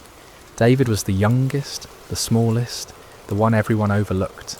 Even his own brothers saw him as insignificant, more of an annoyance than a hero. Yet God specifically chose this overlooked shepherd boy to accomplish what none of Israel's mighty warriors dared attempt. This pattern runs throughout Scripture and continues in our world today. God delights in using people the world considers insignificant to accomplish his greatest purposes. He chooses the weak to shame the strong, the foolish to confound the wise, the humble to teach the proud. This truth offers tremendous encouragement to anyone who has ever felt overlooked, undervalued, or insignificant. Perhaps you feel too young, too old, too inexperienced, or too ordinary to make a difference. Perhaps others have dismissed your dreams or minimized your contributions. If so, you're in excellent company. Moses felt too inadequate to speak for God. Gideon felt too weak to lead an army. Esther felt too powerless to influence a king. Mary felt too young to bear the Messiah. But God sees what others miss. He looks at the heart while others focus on outward appearances. He values faithfulness over fame, character over credentials, availability over ability. When you feel small in the eyes of the world, remember that you serve a God who specializes in doing extraordinary things through ordinary people who trust him completely. The key is not to become someone else, but to offer who you already are to God with complete surrender. David didn't try to become a traditional warrior. He remained a shepherd who trusted God. Your background, your personality, your unique experiences and perspective are not accidents. They are part of God's preparation for the work he has planned for you.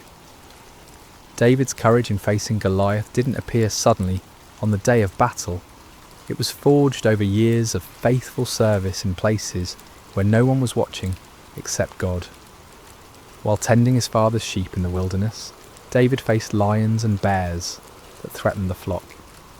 In those lonely, dangerous moments, with no audience to impress and no recognition to gain, David learned to depend completely on God's strength.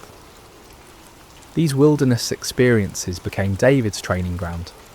Each time he trusted God to help him protect the sheep, his faith grew stronger.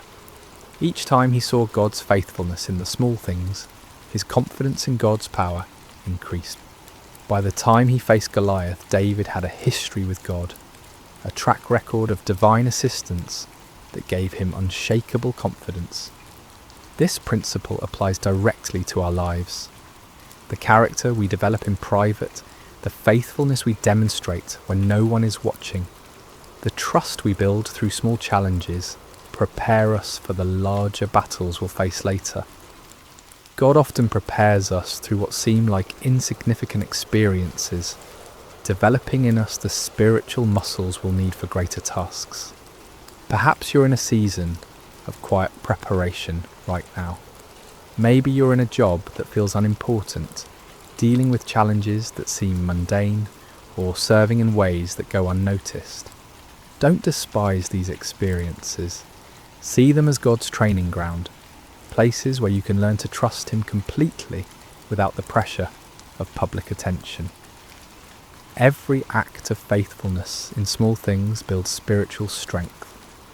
Every time you choose to trust God rather than worry, you're developing the faith muscles you'll need for larger challenges. Every moment you spend in prayer, study and worship during the ordinary days creates the spiritual foundation that will hold firm when storms come. David's Psalms reflect a man who knew God intimately through countless hours of communion in the wilderness.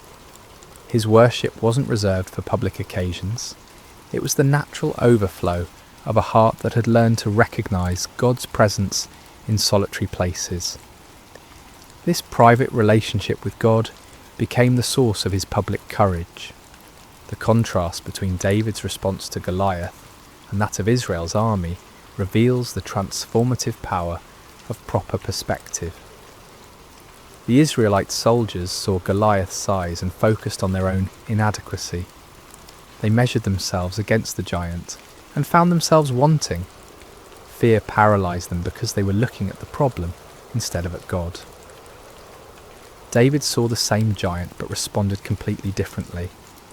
Instead of focusing on Goliath's size, David focused on God's greatness. Instead of measuring himself against the Philistine champion, he remembered God's faithfulness in past challenges. Most importantly, David saw this confrontation not as David versus Goliath, but as the God of Israel versus the false gods of the Philistines. This shift in perspective made all the difference. When we focus on our problems, they appear insurmountable. When we focus on God, our problems find their proper proportion. The same challenge that paralyses us with fear can become an opportunity to witness God's power when we view it through the lens of faith. Your Goliath may not be a 9-foot giant in bronze armour, but it's probably just as real and just as intimidating.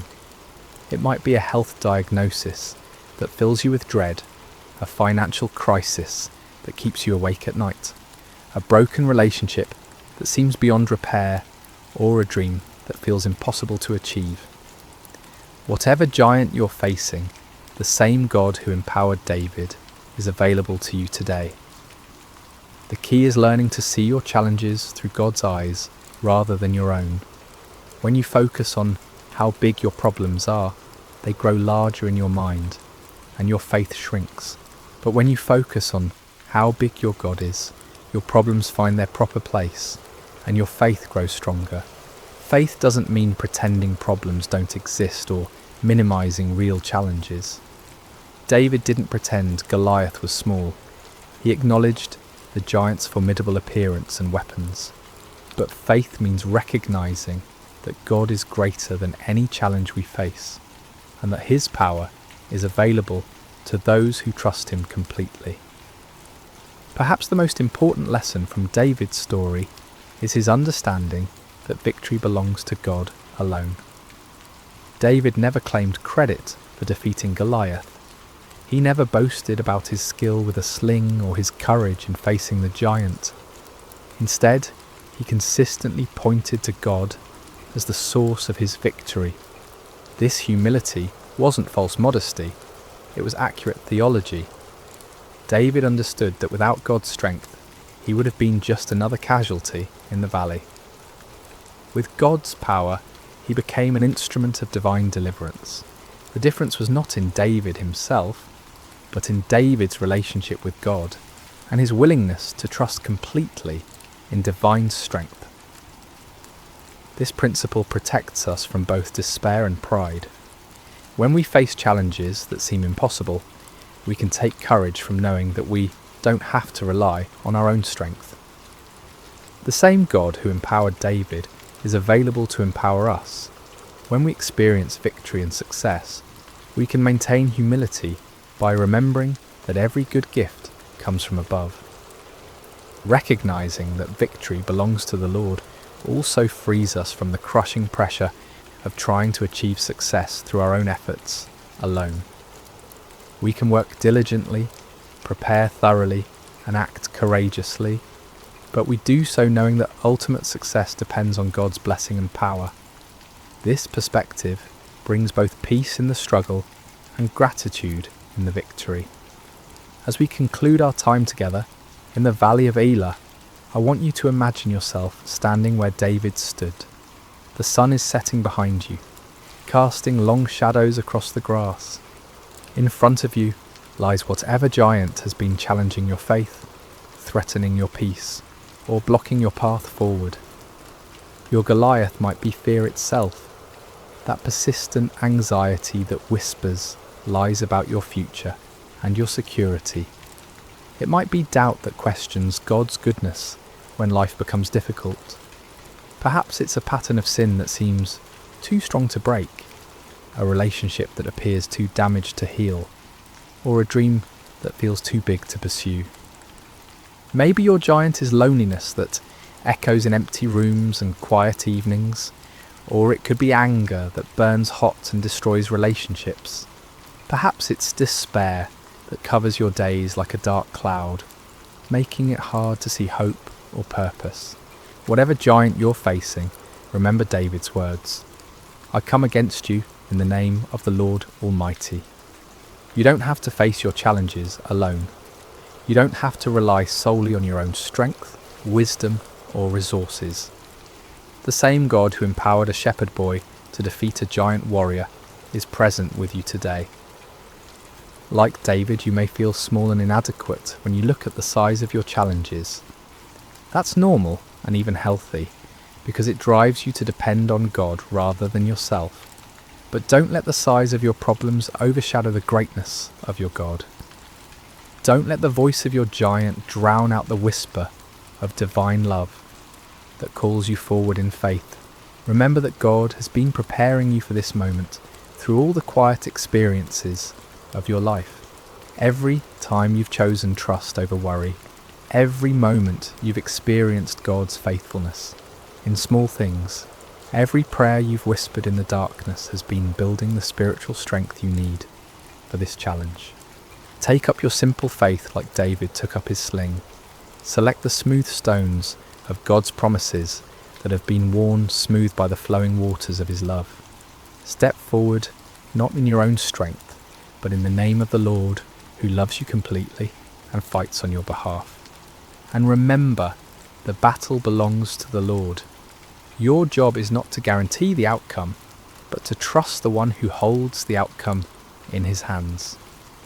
Your calling is not to be strong enough to win, but to be faithful enough to step forward when God calls.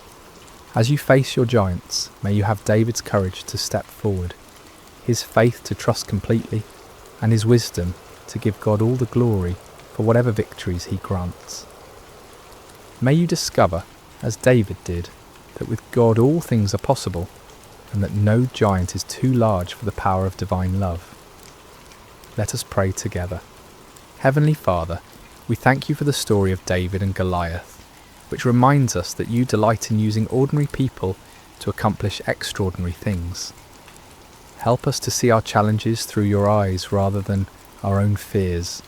Give us David's courage to step forward when you call, his faith to trust in your power rather than our own strength, and his humility to give you glory for every victory. We place our giants before you today, Lord, whatever form they may take in our lives. We acknowledge that we cannot defeat them in our own strength, but we trust in your power to deliver us. Use our weaknesses to display your strength, our fears to showcase your faithfulness, and our victories to bring glory to your name. Help us to be faithful in the quiet places of preparation, knowing that you are building in us the character and faith we'll need for the challenges ahead. May we never forget that the battle belongs to you, and may we always be quick to give you praise for your goodness and mercy in our lives. In the name of Jesus, our Good Shepherd and mighty champion, we pray. Amen. Sleep well, dear friends, knowing that the same God who was with David in the valley is with you wherever your journey leads. May his peace guard your hearts and minds, and may you wake tomorrow with renewed faith to face whatever giants await. Until we meet again in another story, may God's love surround you like a shepherd's care, and may his strength be your portion in every season. Thank you for joining us at Sacred Slumber, where every story reminds us that we are deeply loved and never alone. Hello, dear listener, and welcome to Sacred Slumber. Before we begin tonight's story, I'd love to know how your day has been. Whatever time it is where you are in the world, whether you're settling in for the evening or finding a quiet moment during your day, you're exactly where you need to be. We have listeners joining us from every corner of the globe, and it's beautiful to think that we're all connected through these ancient stories that continue to speak to our hearts today. If this story brings you peace and you'd like to hear more like it, please consider subscribing to Sacred Slumber. Now let us journey back over 3,000 years to a time when the hills of ancient Israel echoed with the cries of an oppressed people, and discover how God chose the most unlikely hero to deliver them. The sun blazed mercilessly over the barren hills of ancient Israel, its heat seeming to mock the suffering people below. For 7 long years, the shadow of oppression had fallen across the promised land, like a plague that would not lift. The Midianites, fierce nomadic warriors from the desert, had swept down upon Israel like locusts, devouring everything in their path. In caves carved into limestone cliffs, families huddled in darkness, their faces gaunt with hunger and hollow with despair. Children, who should have been playing in village squares instead, learned to recognise the distant thunder of approaching hoofbeats, the signal to flee deeper into their rocky refuges. The once fertile valleys that had flowed with milk and honey now lay trampled and barren, stripped clean by the endless raids of their oppressors. The Israelites had forgotten what it meant to harvest their own crops. Each year they would plant in hope, tending their fields with trembling hands, always listening for the sound that would send them running. And each year, just as the grain began to ripen, the Midianites would come. They arrived like a sandstorm, their camels innumerable as the sand by the sea, their warriors dark silhouettes against the burning sky. They took everything, left nothing, and vanished back into the wilderness, leaving behind only dust and desperation. In this time of darkness, when hope seemed as distant as the stars, there lived a young man named Gideon. He was not what anyone would call a mighty warrior. His hands, though calloused from labour, had never gripped a sword in battle. His shoulders, though broad from years of farm work, had never carried the weight of armour.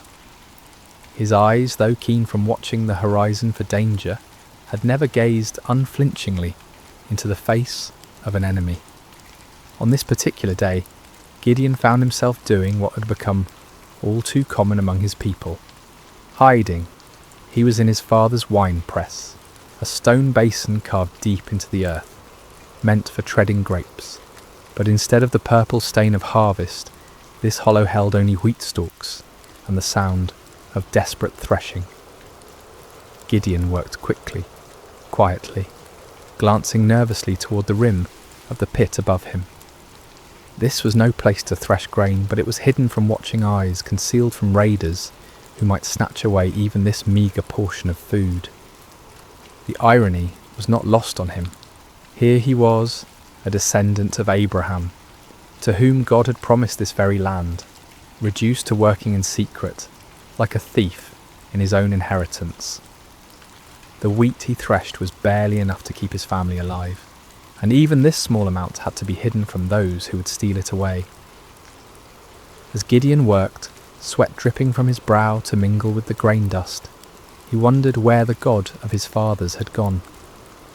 The elders still told stories around carefully concealed fires, stories of a time when the Lord had parted the sea, when he had brought down the walls of Jericho, when his presence had dwelt among them in power and glory. But those seemed like tales from another world, stories of a God who had perhaps grown tired of his people and turned his face away. The rhythmic sound of the flail striking grain filled the small space, a lonely percussion that seemed to echo the beating of his own discouraged heart. Each strike felt like a prayer he didn't know how to voice, a desperate plea to heaven from a pit in the earth, and then without warning, the monotonous rhythm was broken by a voice. "The Lord is with you, mighty warrior." Gideon's flail froze mid-swing. His heart hammered against his ribs as he spun around, expecting to see a Midianite soldier who had discovered his hiding place. Instead he saw a figure sitting beneath the oak tree above the winepress, a man whose presence seemed to make the very air shimmer with an otherworldly light. The stranger's words echoed in Gideon's mind. Mighty warrior? Him? The man who threshed wheat in secret, who started at shadows, who had never held anything more dangerous than farming tools? Surely this visitor was either mocking him or mistaken about who he was addressing. Gideon climbed slowly from the winepress, his legs unsteady, not from exertion, but from the strange presence of this visitor.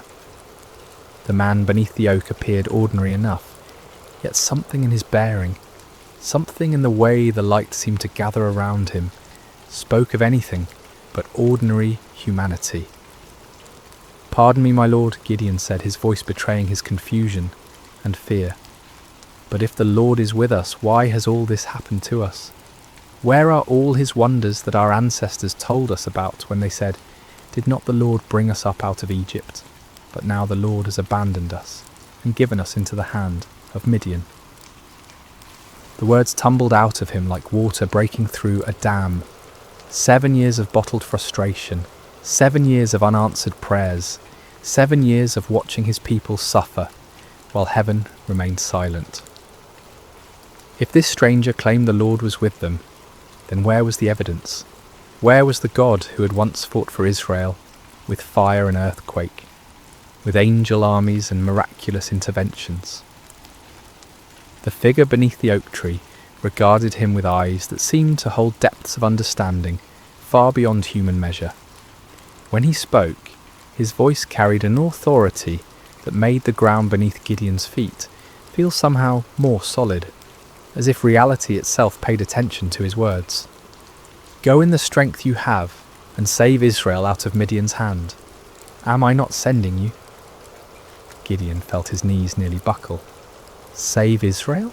Him? The man who hid in wine presses, who jumped at the sound of the wind through the barley? This had to be some terrible mistake, some cosmic error in judgment.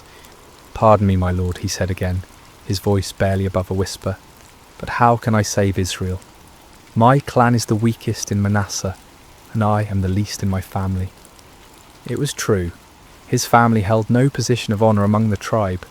They owned no great flocks, commanded no respect in the councils of the elders. Gideon himself was the youngest son, the one who tended to mundane tasks while others made important decisions. He was nobody special, nobody who mattered, nobody whom anyone would follow into battle. But the mysterious visitor seemed unmoved by these protests. "I will be with you," he said simply, "and you will strike down all the Midianites, leaving none alive." The promise hung in the air between them, impossible and overwhelming. Gideon's mind reeled as he tried to comprehend what was being asked of him.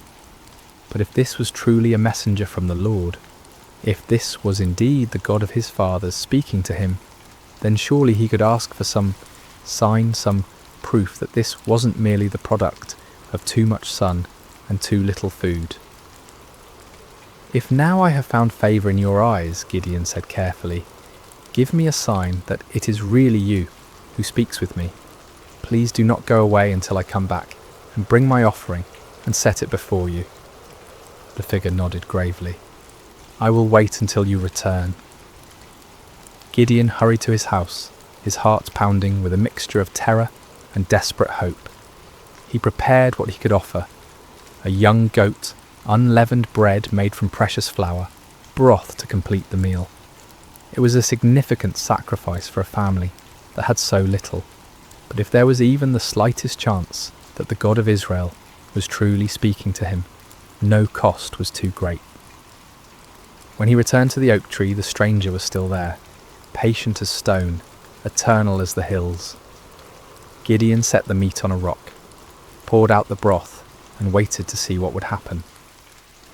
The visitor extended the staff in his hand and touched the meat and bread. Instantly, fire flared up from the rock, consuming the offering completely.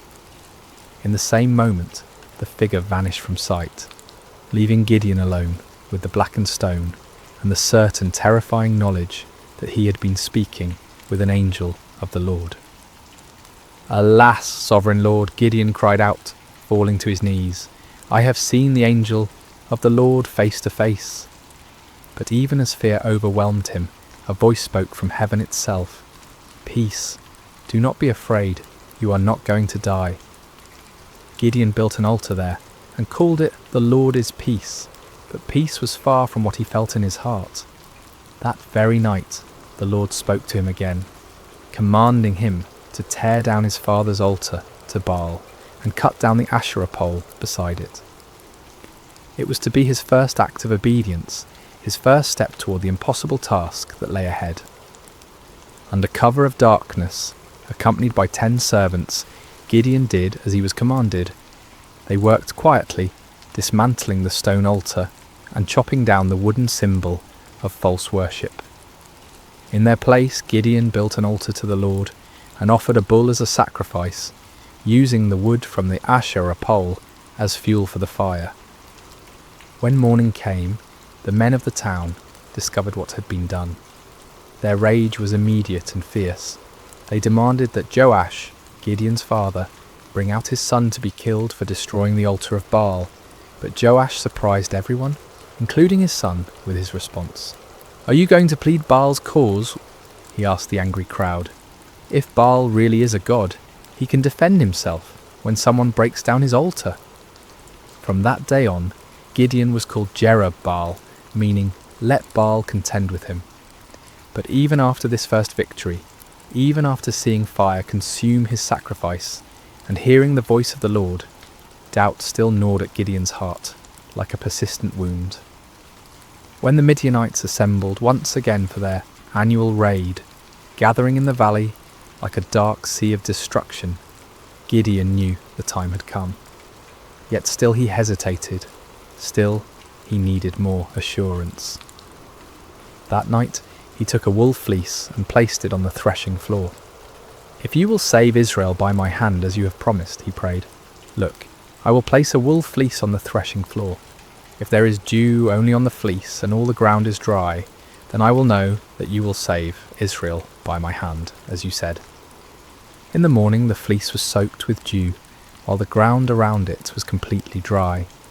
Gideon wrung out the fleece and filled a bowl with water, but still he doubted.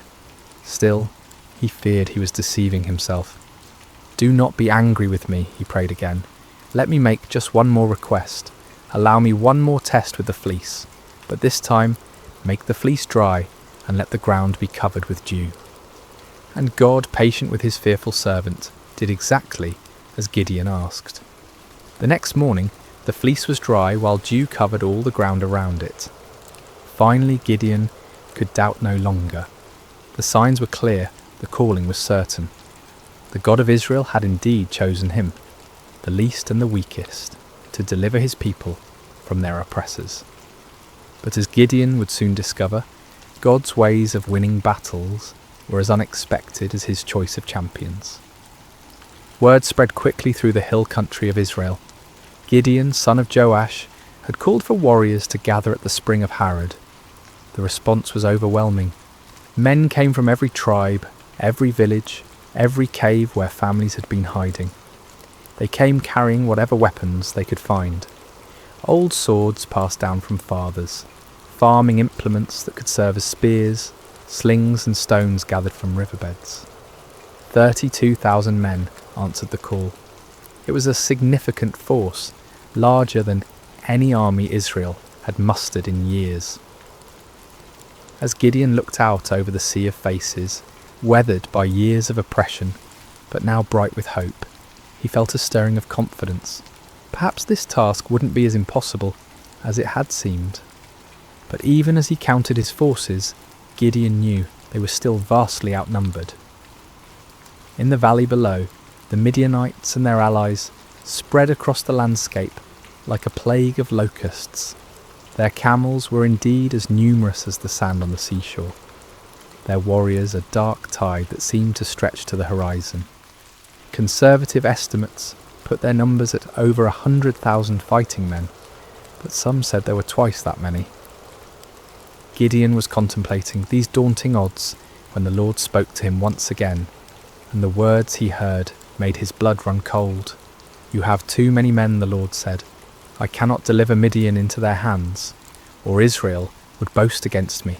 My own strength has saved me. Now announce to the army, anyone who trembles with fear may turn back and leave Mount Gilead." Too many men? Gideon stared out at his army, then down at the vast enemy host in the valley. How could 32,000 be too many when facing such overwhelming odds? But the Lord's reasoning became clear.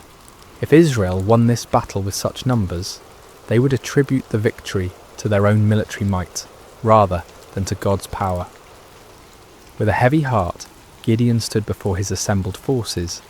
These men had left their families, their hiding places, their small measures of safety to answer his call. Now he had to tell some of them to go home. "Men of Israel," he called out, his voice carrying across the gathered warriors. "The Lord has spoken to me.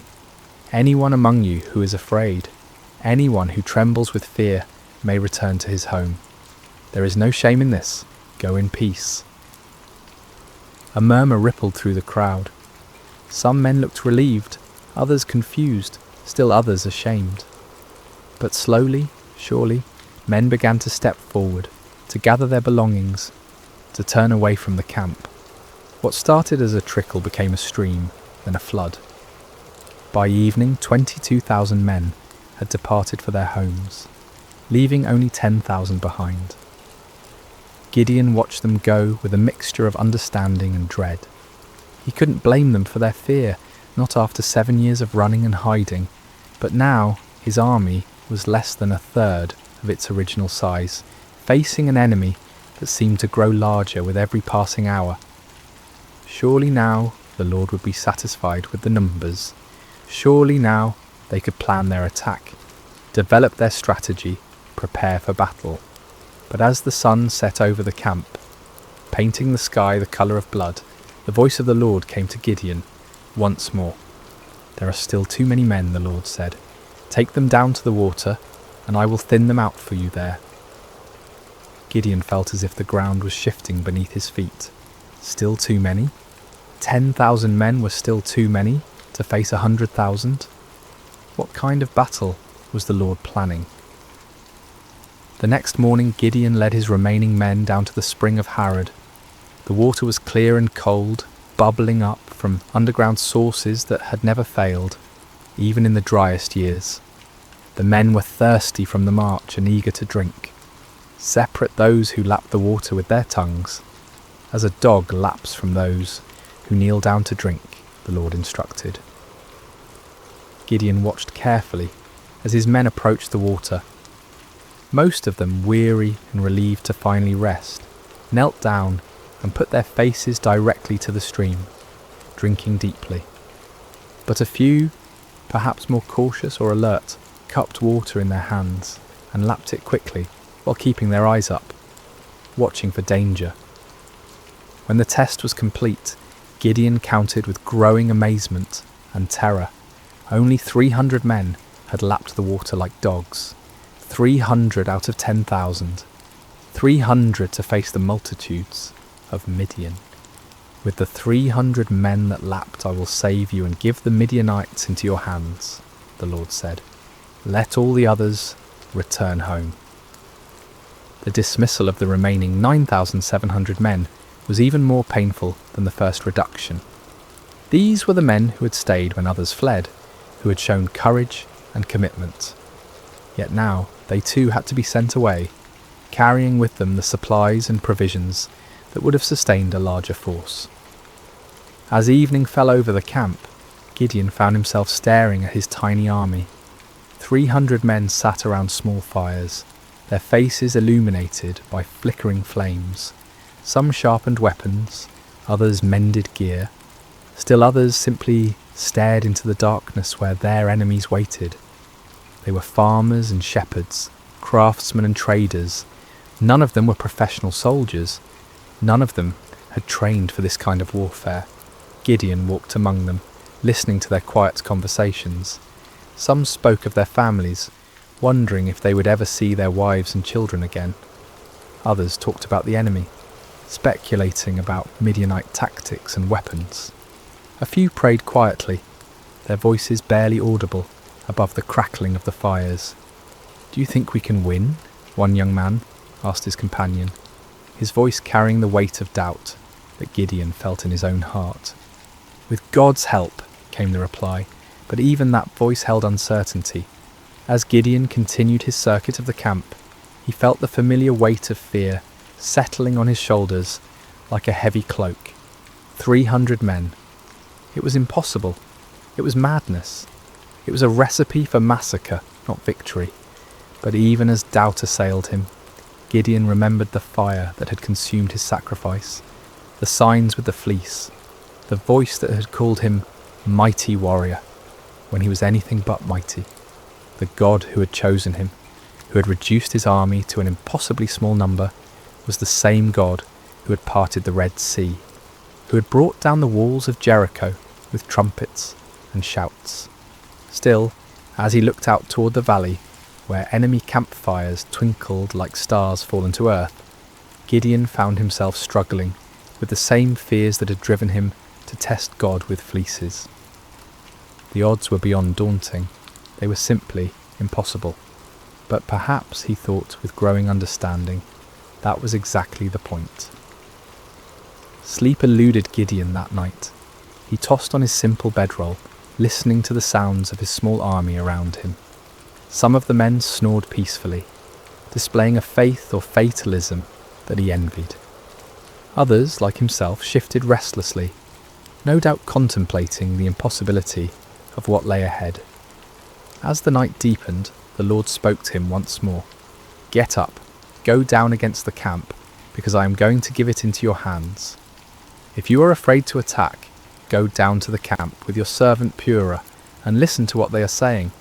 Afterward, you will be encouraged to attack the camp." The Lord knew him well, Gideon realized. He was indeed afraid, terrified beyond measure. The offer to scout the enemy camp was exactly what his anxious heart needed. Taking his servant Purah, a young man who had served his family faithfully for years, Gideon crept away from the Israeli camp under cover of darkness. The descent into the valley was treacherous in the darkness. They picked their way carefully between rocks and thorny bushes, each step taking them closer to the vast enemy encampment. As they drew near, the sheer scale of the Midianite army became even more overwhelming. Their campfires stretched as far as the eye could see in every direction, creating a galaxy of light in the darkness of the valley floor. The smell hit them first, thousands of camels, horses and men, creating a pungent mixture that hung heavy in the still night air. Then came the sounds, snoring, quiet conversations, the shuffling of animals, the occasional clank of weapons or armour. It was like approaching a vast, slumbering beast that could wake at any moment and devour them. Gideon and Purah crept to the edge of the camp, staying low among the rocks and scrub brush that dotted the valley floor. The nearest tents were only a few dozen yards away, their dark silhouettes outlined against the glow of dying fires. Guards moved slowly through the camp, but their attention was focused inward, watching for disturbances among their own people rather than looking outward for threats. As they settled into their hiding place, Gideon heard voices from a nearby tent. Two men were talking in low tones, their conversation carrying clearly in the still night air. "I had the most disturbing dream," one man was saying. "I dreamed that a round loaf of barley bread came tumbling into the Midianite camp. It struck the tent with such force that the tent overturned and collapsed."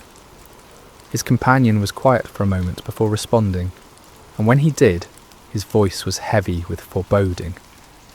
"This can be nothing other than the sword of Gideon, son of Joash the Israelite. God has given the Midianites and the whole camp into his hands." Gideon felt as if lightning had struck him. Here in the heart of the enemy camp, these soldiers were talking about him, about his victory, about their own defeat. The dream was clearly a sign from God. A simple barley loaf, representing humble Israel, would overturn the mighty tent of Midian. He grasped Purah's arm, and together they crept back through the darkness, toward their own camp. But now the impossible seemed possible. Now the 300 seemed not like a pitifully small force, but like the perfect instrument of God's power. The enemy was already defeated in their hearts. All that remained was to make that defeat a reality. Back in the camp, Gideon woke his sleeping warriors. "Get up," he whispered urgently. "The Lord has